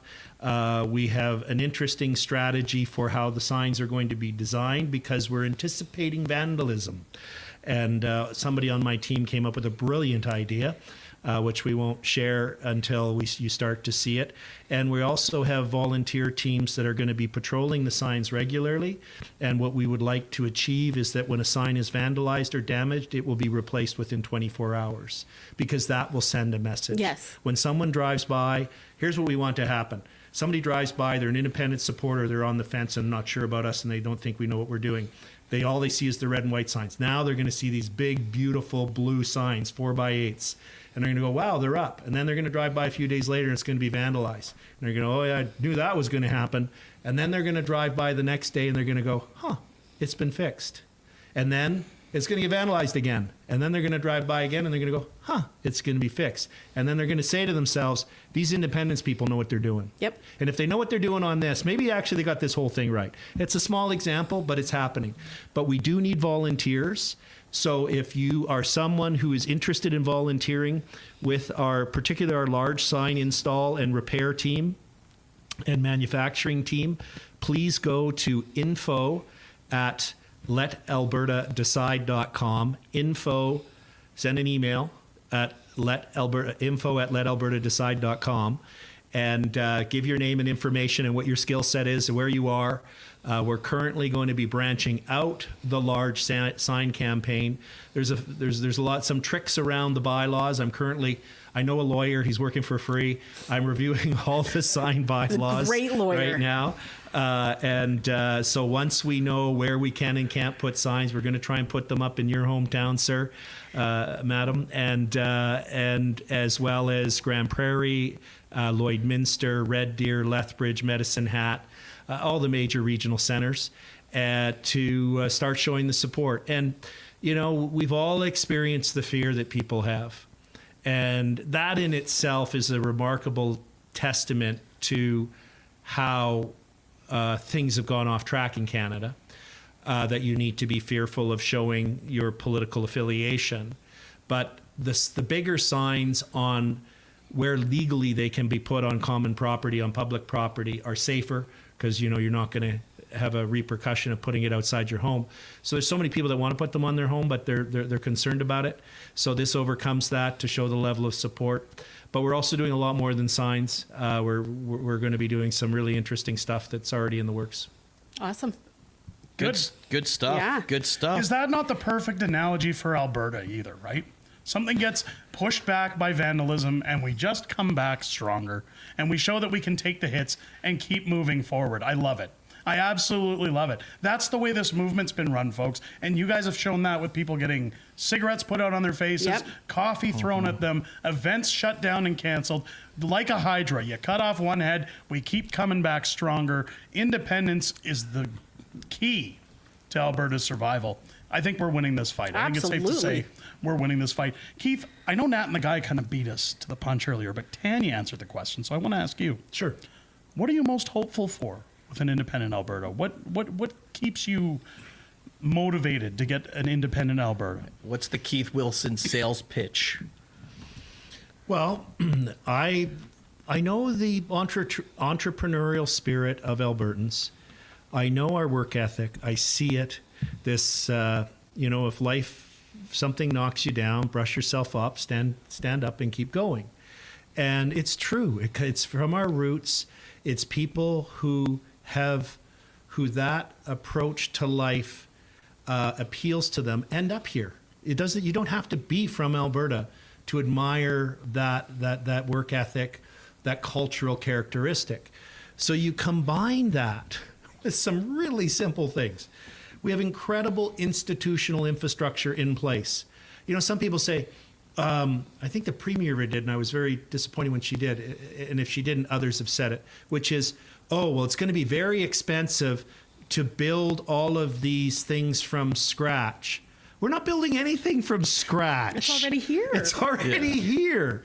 Do you think the people, we know, I don't have to be hypothetical, we know that the people who currently work at the passport office want to keep their job. Yep. We know the people that meet us at the airports that have the blue uniforms on and say Borders and Customs Agency, they want to keep their job. They already know how to do it as well. Exactly. So we want them to be able to go, if independence occurs on a Tuesday, I want them to go to the job on Wednesday and do the exact same thing they did on Tuesday. And over time, the new government of Alberta will improve things. But let me give more of a concise answer to your question. We have everything here that is needed to create the freest, most prosperous place in the world. And the only reason it is not happening is we have no control over our future. We are ruled by Ottawa. They use us, they abuse us, they reach into our pocket, they misuse the spending of money, and they're ideologically opposed to us, and they want to hold us back. And they are holding us back, and they have been holding us back. We have achieved the greatest economic growth in Canada, the greatest number of job creation, and the greatest level of investment, despite being pinned down with Ottawa's knee on our neck. So that future for my kids, grandkids, and yours of getting Ottawa off of our neck is something that brings joy to me, and it's completely achievable. And I think we're going to get there. Yep. Oh, yeah. So what you're saying is in an independent Alberta, we wouldn't have $160,000 food flights or braised beef and luxury butter. I don't even know what luxury butter is. Right? Bougie butter? Yeah, I don't even know what it is. It doesn't even sound good. Probably make you feel not Probably so gross European It's cows. velvety. It's my No, it's probably gross velvety. European cows.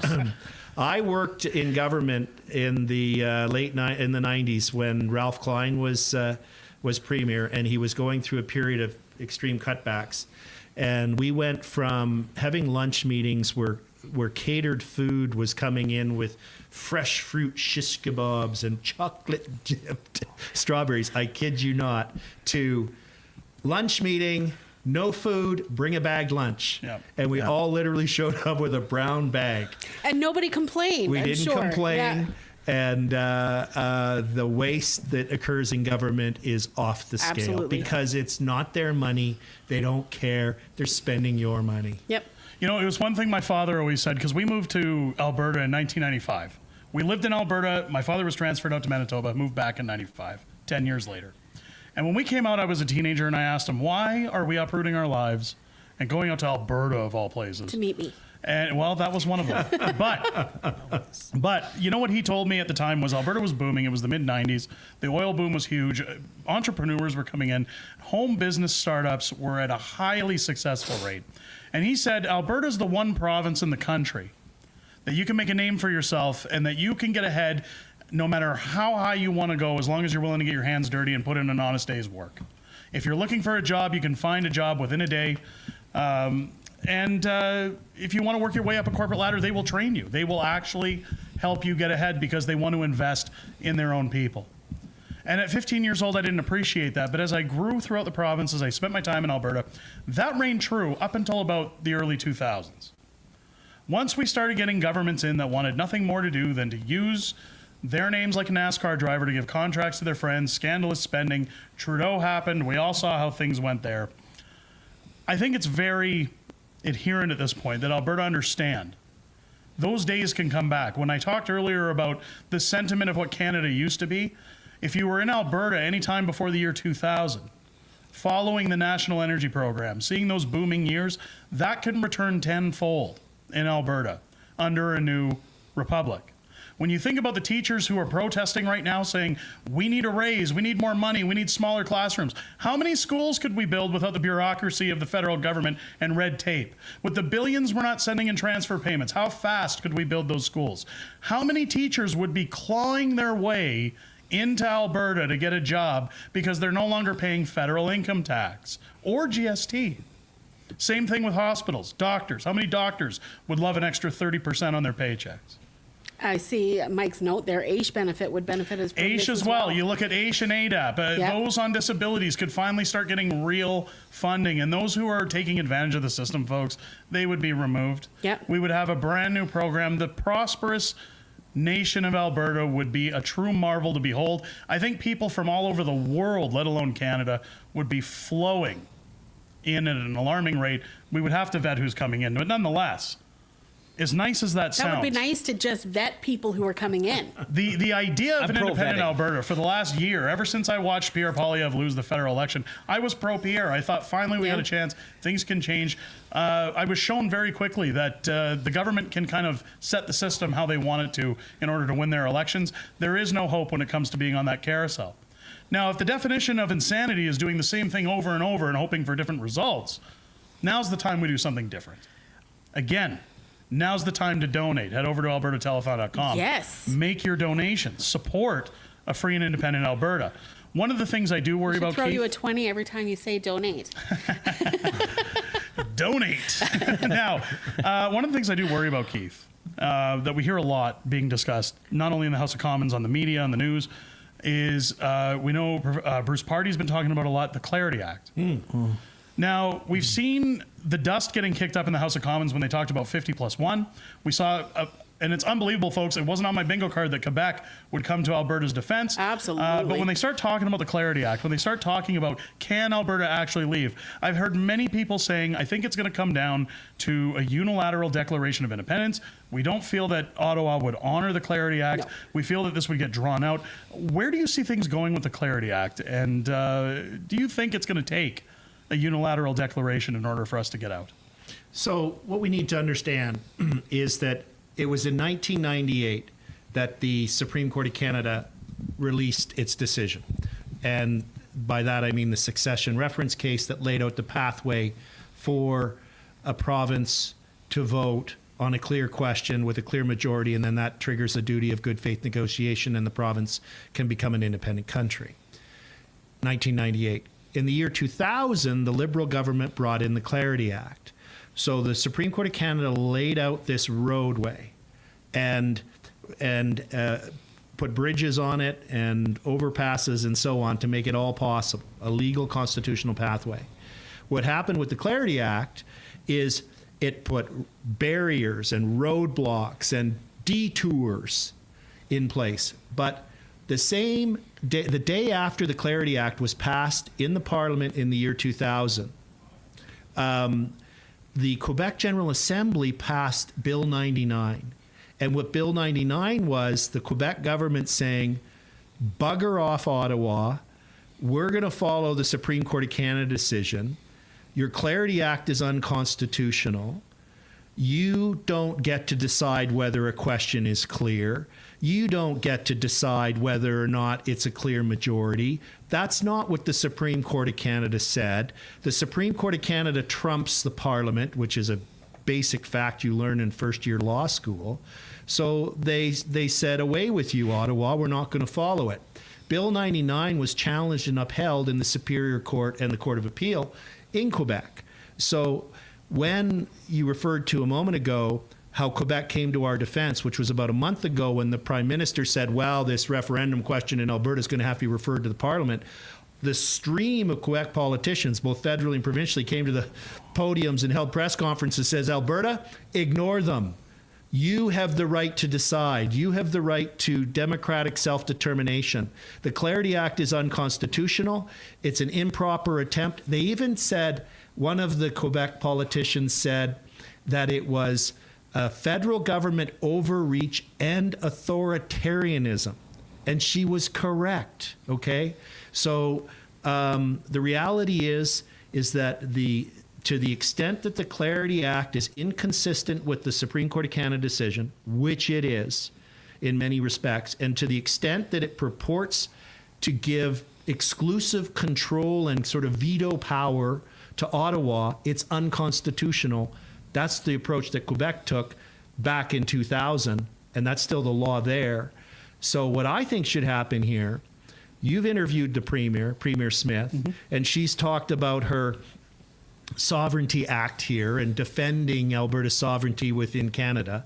And that legislation, which I publicly supported and defended her when she introduced it many years ago, is there's a mechanism in there where the legislature here in Alberta can pass a resolution when they believe the federal government's intruding into provincial jurisdiction. This would be a perfect opportunity for the Premier to demonstrate her commitment to basic democratic principles, Alberta's sovereignty, follow Quebec's footsteps, pass a resolution in the legislature in the next session saying, Albertans will decide whether the question is clear. Albertans will decide whether there's a clear majority, not Ottawa. Ottawa needs to stop playing this game. So, to go to the final point that you raised, the legal obligation is of the federal government and the provinces to enter into good faith negotiations after a vote on a clear question with a clear majority. If we will invite them, the Alberta government will invite them into those negotiations. If they say, oh, no, we can't come because we haven't passed a resolution in the Parliament under the Clarity Act, we say, the meeting's still next Tuesday. We will be there. Yeah. And if they don't show up, then we say that's bad faith. And they say, oh, we want a court interpretation. We say that's bad faith. if you've got an obligation to negotiate in good faith, and we give them a period of days, just like I would in a litigation negotiation. I'm not going to play silly bugger forever with the other side. I'm going to say, all right, you got 60 days, or you got 90 days, or you got 30 days. And then we would reach a point. I think the negotiation should take 90 days because all of the things that we need to take over are known. Yep. Yes. Right? And the work of the Transition Council, we're identifying all those things. We're preparing term sheets and other things to help with the negotiations, to shorten the timeline. I think at some point the government of Alberta after the vote will say you got 30 days. If we don't reach a deal, if you don't engage in good faith negotiations, we're going to use paragraph 155 of the Supreme Court of Canada decision. We're going to issue a unilateral declaration of independence for the new country of Alberta. And where do you suppose that would lead us? Because a lot of people, and they're going to say it goes to MAGA, it goes to the United States. Do you think President Trump at that point, or any country around the world, would come up, call Mark Carney and say, well, I got to be honest. That Alberta government, they're really something, okay? And they just call the Unilateral Declaration of Independence, they're wonderful. So we're going to recognize Alberta. Do you think that's going to happen, or do you think that we're going to have more tumbleweeds to get over before Alberta can break away? No, I think it's going to happen right away. Okay. Because government's an artificial construct. Nice. Right? I mean, try and touch it. They can't sit here in this room. I can touch this. Yeah. I can touch this fine man. But that'll cost you. There you go. Yeah. That's I got money. Donate. So the point is that I think the negotiations, if we negotiate from our true position of strength, which respectfully is not something the Premier has done to date. She went into this negotiation over this pipeline like if she was in a poker game and she barely had a pair of twos. And the fact of the matter is she had 3 aces and 2 kings. Yep. Phenomenal leverage. So back to your specific question. I think what will happen, if they're going to be vindictive, Peter Lougheed, when he was Premier and was getting frustrated with the Liberals in Ottawa, the federal government, he announced that the government of Alberta, if the federal government didn't come to the table, would reduce the flow, didn't actually do it, would reduce the flow of 9 Line and 5 by 15%. Yep. And they came to the table and they amended the Constitution and put in Section 92A, which, by the way, the federal government completely ignores and overrides right now, so it didn't achieve much, but that's the structural problem. My point is, if they really want to be mean and unfair and vindictive, we have phenomenal leverage. We can play We ball. have direct control over whether or not 2 major sources of the Canadian economy can carry on tomorrow, which is the supply of energy to their localities. So I think we have tremendous strength. I cannot see a circumstance. Somebody said, oh, well, the Canadian government would send in the army. Well, all right. I mean, let's just assume. I know. They're elbow cannons. I know. Okay. We'd all put on safety glasses because Yeah. they might throw tampons at us. I get it. You could get an abrasion on your eye. But assume we actually had an army that hadn't been destroyed like the Liberals have. What are they going to do other than, arrest me? Are they going to arrest you too? Are they going to arrest everyone? I don't know. I'm guessing with my luck, they probably would. Yeah. So, Gulag, we go, baby. I'll be calling you, Keith. Yeah. And I'm doing black market tattoos. and remember this. This is super important for everybody to remember. Is that in September of 2025, Prime Minister Carney announced that the government of Canada was giving international recognition to the unilateral declaration of the state of Palestine, of nationhood. They don't even have a defined boundary. At least Alberta has a defined boundary, a defined people, a defined culture, and a defined economy. So he's refreshed and renewed the concept that an identifiable region can invoke paragraph 155 of the Supreme Canada decision and engage in make a unilateral declaration of independence. And that the Americans and President Trump's going to say, well, Prime Minister, you remember you did this in September 2025. I'm doing it now. Yeah, you did it back then. I don't like that you did that. Yeah. So this is, and you know, the next country to recognize will no doubt be Israel. And there's at least 20 other countries that are going to recognize. And the most important country to recognize us is our largest customer and the largest economy of the world that we supply the most of things to, and not just oil. And we know they're going to. So we're in a tremendous position of strength. And I think what will happen is we'll enter into a bilateral agreement with the rest of Canada for mobility and trade. I have a son in Vancouver. I still want to travel to Vancouver. People are going to... BC, we ship $30 billion worth of oil through the TMX pipeline. They ship $50 billion worth of goods through Alberta on our highways and rail lines. You know, I got a question about that. Why are we paying a toll to get our oil over there and they're not paying anything to transport through Alberta? The equivalent, if they put a $1 toll on the pipeline, that would be an equivalent toll on one of the containers, you know, the container ships that come in from Asia that unload at Prince Rupert and Vancouver. 80% of those containers, which is 900,000 of them, an equivalent value for us to do a reciprocal toll would be $900 per container. Wow. So that would be like $800 million a year just on their container traffic. I can live with that. If they want to play the toll game. Oh, yeah, let's play. Let's play. Exactly. We'll all be rolling in the dough. Yeah. So it's so weird how at least our governments have, and maybe Albertans have, we think we're the underdog in this somehow. We think that we've somehow we need to apologize and beg. We literally go to Ottawa, please, sir, may we work harder and generate more wealth so we can give more of it to you and you can tax us harder. We've been treated as such for so long, and all the other provinces think we are as well. Yeah, and we have so much strength, so much inherent natural strength, and it's time for us to exercise it. I don't want to treat any other province unfairly. I want to have adults in the room having a fair and respectful discussion. That's what we can achieve. That's what we're going to achieve. And that's one of the things I always try to sell home on the independence talk was that, you know, people say, well, you're landlocked. No, we're not. Absolutely people say, not. oh, you'd lose all your trade with Canada. No, they need us. It's all that changes, folks. And this is why we keep pushing the easy conversation with your neighbors, your friends, everybody else. The status quo is all that changes. So it comes down to, is your life better than it was 5 years ago, 10 years ago? Could it be better? Can Alberta do better? Keith has said it before. Everyone said it before. The answer, plain and simple, folks, is yes.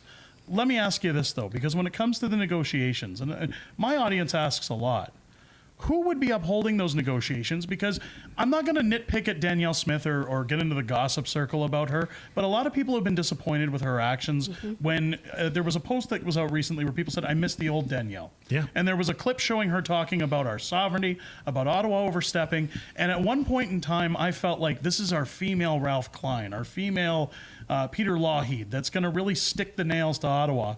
And we've seen a 180 when it comes to the MOUs and even the formation of this question. Now, I have no problem with the question because I think it's fair. We poll all of Alberta. Do you actually want to leave?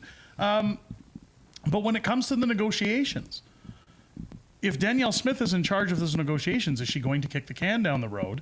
Or is there a higher power over Danielle Smith with a successful vote to leave that can say, no, you're obligated to get us out of here? Well, there's a couple things there. First of all, significantly, what the Premier said when she's been asked is that when she's been asked what she will do if Albertans do decide to leave, and she has said she will respect the will of the people and suggested that she would facilitate those negotiations. Right. And you talk about a higher power. There is one. It's called the electorate. No politician has any power.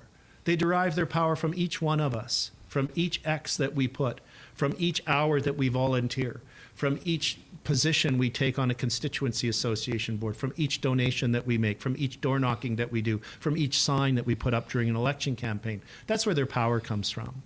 And if enough Albertans speak, and I think increasing number of Albertans are discovering our worth, our value. And I think the leader of the province will reflect that. We need to take a strong position because we have a strong position. We will take a fair position, but that's not what's been happening to date. This pipeline agreement is an absolute fiasco. It's just incredible. It's unrecognizable that respectfully, that a UCP government would support this agreement. Yep. It involves $40 billion of taxpayer money for the pipeline, for which no oil company has announced they will produce anything to put in it. No, the 10% interest by Pembina Pipelines it's not even a cash interest. They'll get a 10% share of it. They're not putting money up. The Pathways project, we fought net zero. This agreement entrenches net zero. Yep. Our government just signed an agreement agreeing to net zero? Yeah. And nobody else no other country is. No, we're the only ones suckered into it. Yeah, and there's no market for it. Nobody in Asia or the United States, which is the markets, possibly some foolish countries in Europe might pay more, but that's not where we're planning on sending anything, because that's not how the whole market flows work for oil. So it's remarkable what's happened. You know, the Stampede events and announcements were a complete flip. You mentioned 180. Yeah. Oh, yeah. It's 180. Yeah. It's not 10 degrees off course. That's where it's reversing. The hard idea of understanding this. Like, if the pipelines that Mark Carney is supposedly offering, which will never get built, by the way, are so fantastic, why does it take the government investing in them to get them done? Why aren't companies investing? Well, Why aren't we getting private investors? Because they're bogus. Yeah. They're non-profitable. No company would invest in something that's going to be a money pit. But let me drive a really important point home while we're on this. So I've just described $40 billion for the pipeline. We know it's going to be way more than that. They got to build a port facility. Oh, multiply by 4. Could you imagine the huge tank farm? And go on Google Earth and look at where the Tawasin Ferry is, the Roberts Banks, and then it's the airport, and then it's Stanley Park and stuff. The protests and everything to stop that tank farm there are going to be off the scale. There's a First Nations right there. But let's assume it gets built. $40 billion, then $25 billion for Pathways. All of this is around $70 billion once you round up a little bit. Just to put that in perspective, because we keep hearing about billions here, billions there. The entire budget of Alberta for delivering health care, education, our transportation, our roads, our bridges, our LRTs, all of the things that the province delivers is $70 billion. Unbelievable. And this announcement has been made. All goes on the taxpayer. We have an affordability crisis in Canada because it's been driven by inflation through out-of-control government spending, ridiculous taxation. This pipeline announcement makes all of those things worse. Now, the good news is an MOU is non-binding. All of these agreements that have been announced, including the Pathways agreement from last Monday, are non-binding. This UCP needs to do some soul searching. Its leadership needs to have an honest look in the mirror, and they need to say, all right, maybe we didn't get this right, and fix it before they sign the binding agreements and commit all of us. There's only one taxpayer to $70 billion of wasted money. Even more reason to support the cause, to donate today. Well, I'll tell you what, folks. Keith hit it on the nail on the head when he said it's going to take a leader. It is going to take a leader. Absolutely. I don't know about you. I think there's. I kind of like leader. I know a lawyer over here. When you guys are done this, like, we will be throwing money at Keith Wilson like a cheap stripper. Look, I've already said this guy's available. I've already said. Okay, put fake Keith down. We're not using fake Put that Keith. away. Put that away. Fake Keith is retired. Here's the thing, folks. I'm not going to do it. You don't. I said it last night on stream. You don't want me in charge of Alberta. No, he would be extreme. Ruthless. It would go from El Presidente. 0 to Buenos Aires, El Presidente coming to you. We're going to build a wall around Alberta. It would be so bad. We need Keith in the driver's seat. I think he's the guy. Absolutely. He's going to lead us over the finish line, folks. And all of these TPAs are going to get us over the finish line. Head out now, albertatelethon.com. Again, reach into your pockets. I want to see records broken tonight. I want to see those massive, massive numbers. We want these TPAs flush with cash to ensure not only Keith, not only Tanya, not only Kathy Flett, not only Jason Levine, not only Corey Morgan, all of them. Yes. All of them can get us over the finish line when it comes to the October 19th vote. We literally have one shot, folks. Let's not waste it. Get over. Donate now and show your support. 65. Yeah. 65K. There we go. Let's go. Wow. I want to see 6 figures by the end of the hour. Is this folks. included? Like by the end of the telethon, we got 66. There we go. That's what I like to hear. 6, 7. That's, Dance. Now, as we wrap up here, folks, we're going to be heading back to Airdrie for back to Calgary. Is it going back to Calgary for Max and John? I thought it was going. Sorry, my bad. I thought it was going into Paul's Pizza. Max and John will be headed back to Calgary. John had to get back to his lair, I think. Back to his lair. Back coffin. Yeah, his coffin. He's taking all that money and running, I think. No, I'm joking. Folks, please, AlbertaTelethon.com. Yes. Reach in, donate now. Do what you can to help out. Every dollar helps. I want to thank Keith Wilson for joining us in studio tonight. He's been busy as hell, folks, but it's good to have him in here. Everybody for setting this up, and John Bolton. Everybody for joining today. It's been amazing. The incredible work so much. everybody has done. Wow. Amazing. This was slapped together in such fashion, folks, and it's very heartwarming to see not only our YouTube community, but the multiple YouTube communities coming together, ensuring that these TPAs are and everybody well-funded. behind the scenes making sure it went as smoothly as it possibly could. Max, Critical Compass, everybody that's been behind there. John for putting this on, even though I still think he's a vampire, but that's He totally time. is. And Keith Wilson for joining us. This is huge. We got the boss man himself. Guys, donate to all the TPAs. The future El Presidente of Alberta. Questionable pizza choice. I'll do his speeches for him. Hey, welcome, El Presidente has spoken. How many medals can we get on his chest? There will be no more MOUs, no more wacky pipelines. We're just going to get our leverage in place. Remember this. Momentum is power in politics, and we know who has the momentum. We know who's going to win. Yeah. Yes. Alberta can do better, folks. Show it in numbers. Let's go. We can do better. Let's go. You stood on those stone cold governed steps, faith and freedom, loud and clear. Folding chairs and town hall stages spoke the truth they came to hear. They stood in line for hours, braved the cold and wind. You talked about their children and the mess we're living in. From the back row of the hall to the front row of the fight, you said if they're gonna hear us, it's gonna be tonight. Come on, let's go. So that's gonna be the battle cry for our movement. Let's go! You came to sign on the freedom line. Ink on paper, hearts on fire. Every name like gasoline, kicking up that rebel choir. Let me shake your hand, thank you for your time. Find up voices, strong and true. You stepped up for Alberta. This one's for you. I feel like I'm with friends here. Yeah, that's exactly correct. That's what the whole thing with all these events are for. People understand that they're part of a group of like-minded people that think and have the same ambitions and goals as they have. You stared down that lens in your studio light. Coffee gone cold, face pale from the night. From the dark hours to the evening show, you hit go live and refused to let go. Slow roll down from Edmonton, high beams cutting through. Northbound up from Calgary, every small town waiting on you. Truck stop coffee cooling between petitions in the rain. Call tables and gravel out sharpening every name. You came to sign on the freedom line. Ink on paper, hearts on fire. Every name like gasoline, kicking up that rebel choir. Let me shake your hand, thank you for your time. Fight up voices, strong and true. You stepped up for Alberta.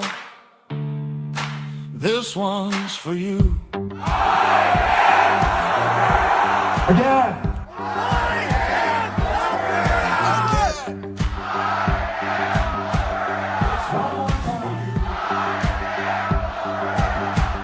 You filled up clipboards in sleet and rain, roadside lots by the highway chain. In echoing halls where the floors were bare, you passed that pen like a whispered prayer. You came to sign on the frozen ground, heard your own heartbeat like a drum's low sound. Looked around, saw you're not alone. Countless souls fighting for a home. You came to sign on the freedom line. Ink on paper, hearts on fire.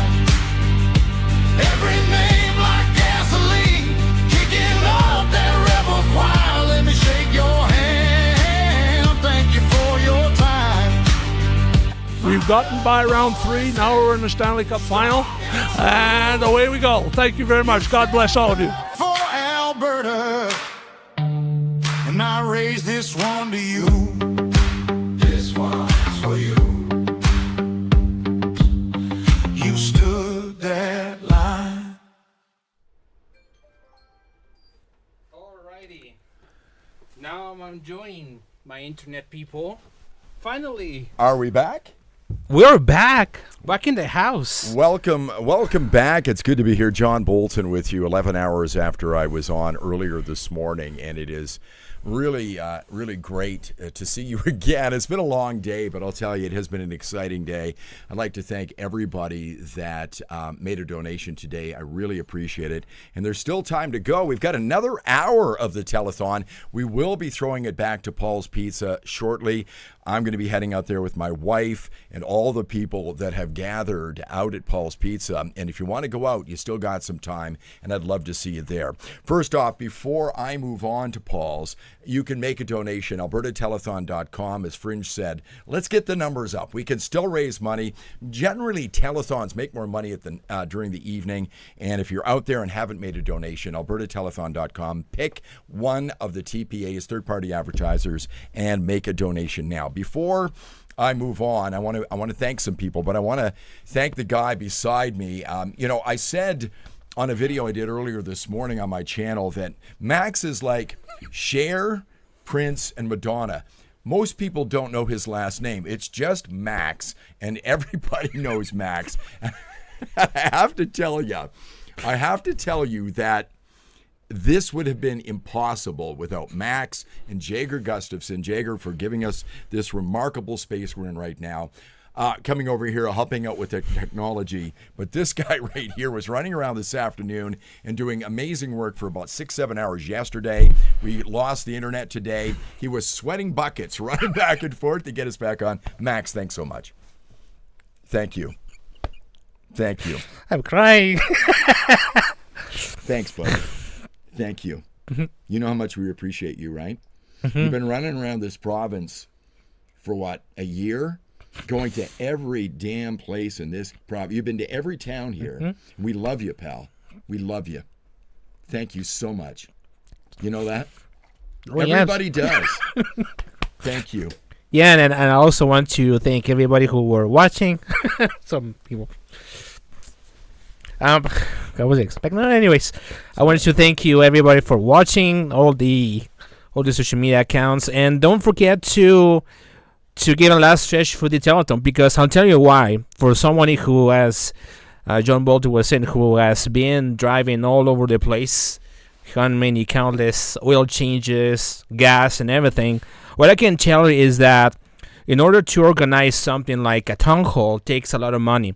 So how much money do we have here? Like, if you will look at the numbers here. Well, we're well over $100,000 today. Money is still coming in. At the website, by the way, albertatelethon.com, will live on until October the 19th. Yeah. But continue. Yeah. So just give you an understanding, because we see all those numbers, those like 65,000 and all those numbers that you see there.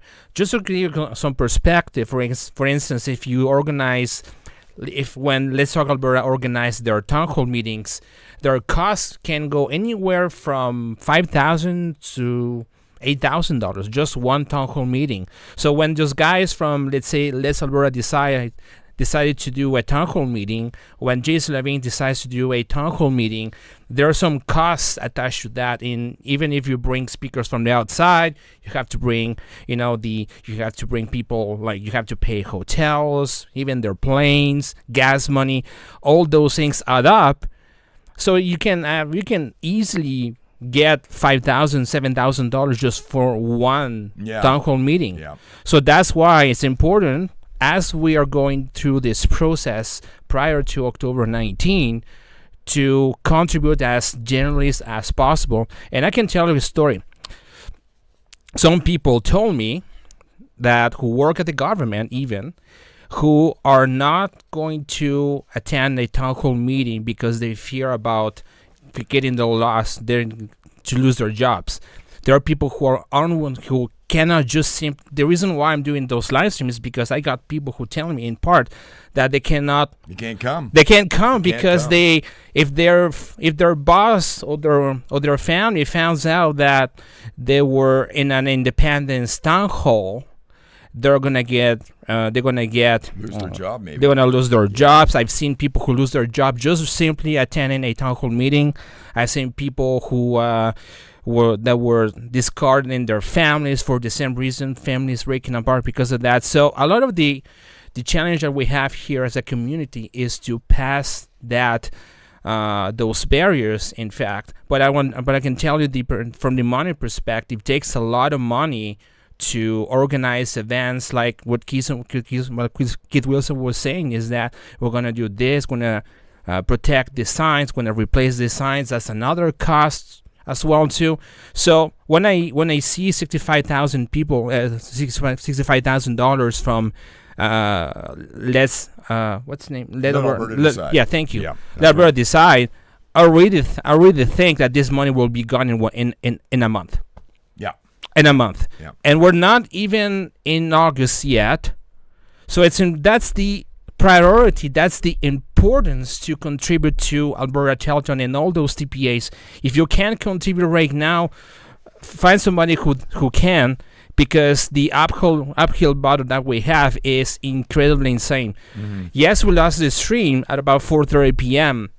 So we lost the stream because of an internet outage, but we've seen places where we have people who are legitimately physically attacking canvassers, who are attacking physical infrastructure like power lines and stuff. Like I think with Jeff Radd, sometimes they lose power and they were still counting. And we had an attack in Red Deer last night where they wrote "traitor" on a sign and broke some windows. So this kind of stuff is happening. Yeah. So the attacks are going to unfortunately continue as part of the game, as far as I'm concerned. And that's why we need to focus on contributing to those TPS, because that is in fact the war chest as well too. Yeah. So we're going to wrap this up. I want to thank you everybody for organizing. Thanks for the guys from the Critical Compass. They've done an amazing job.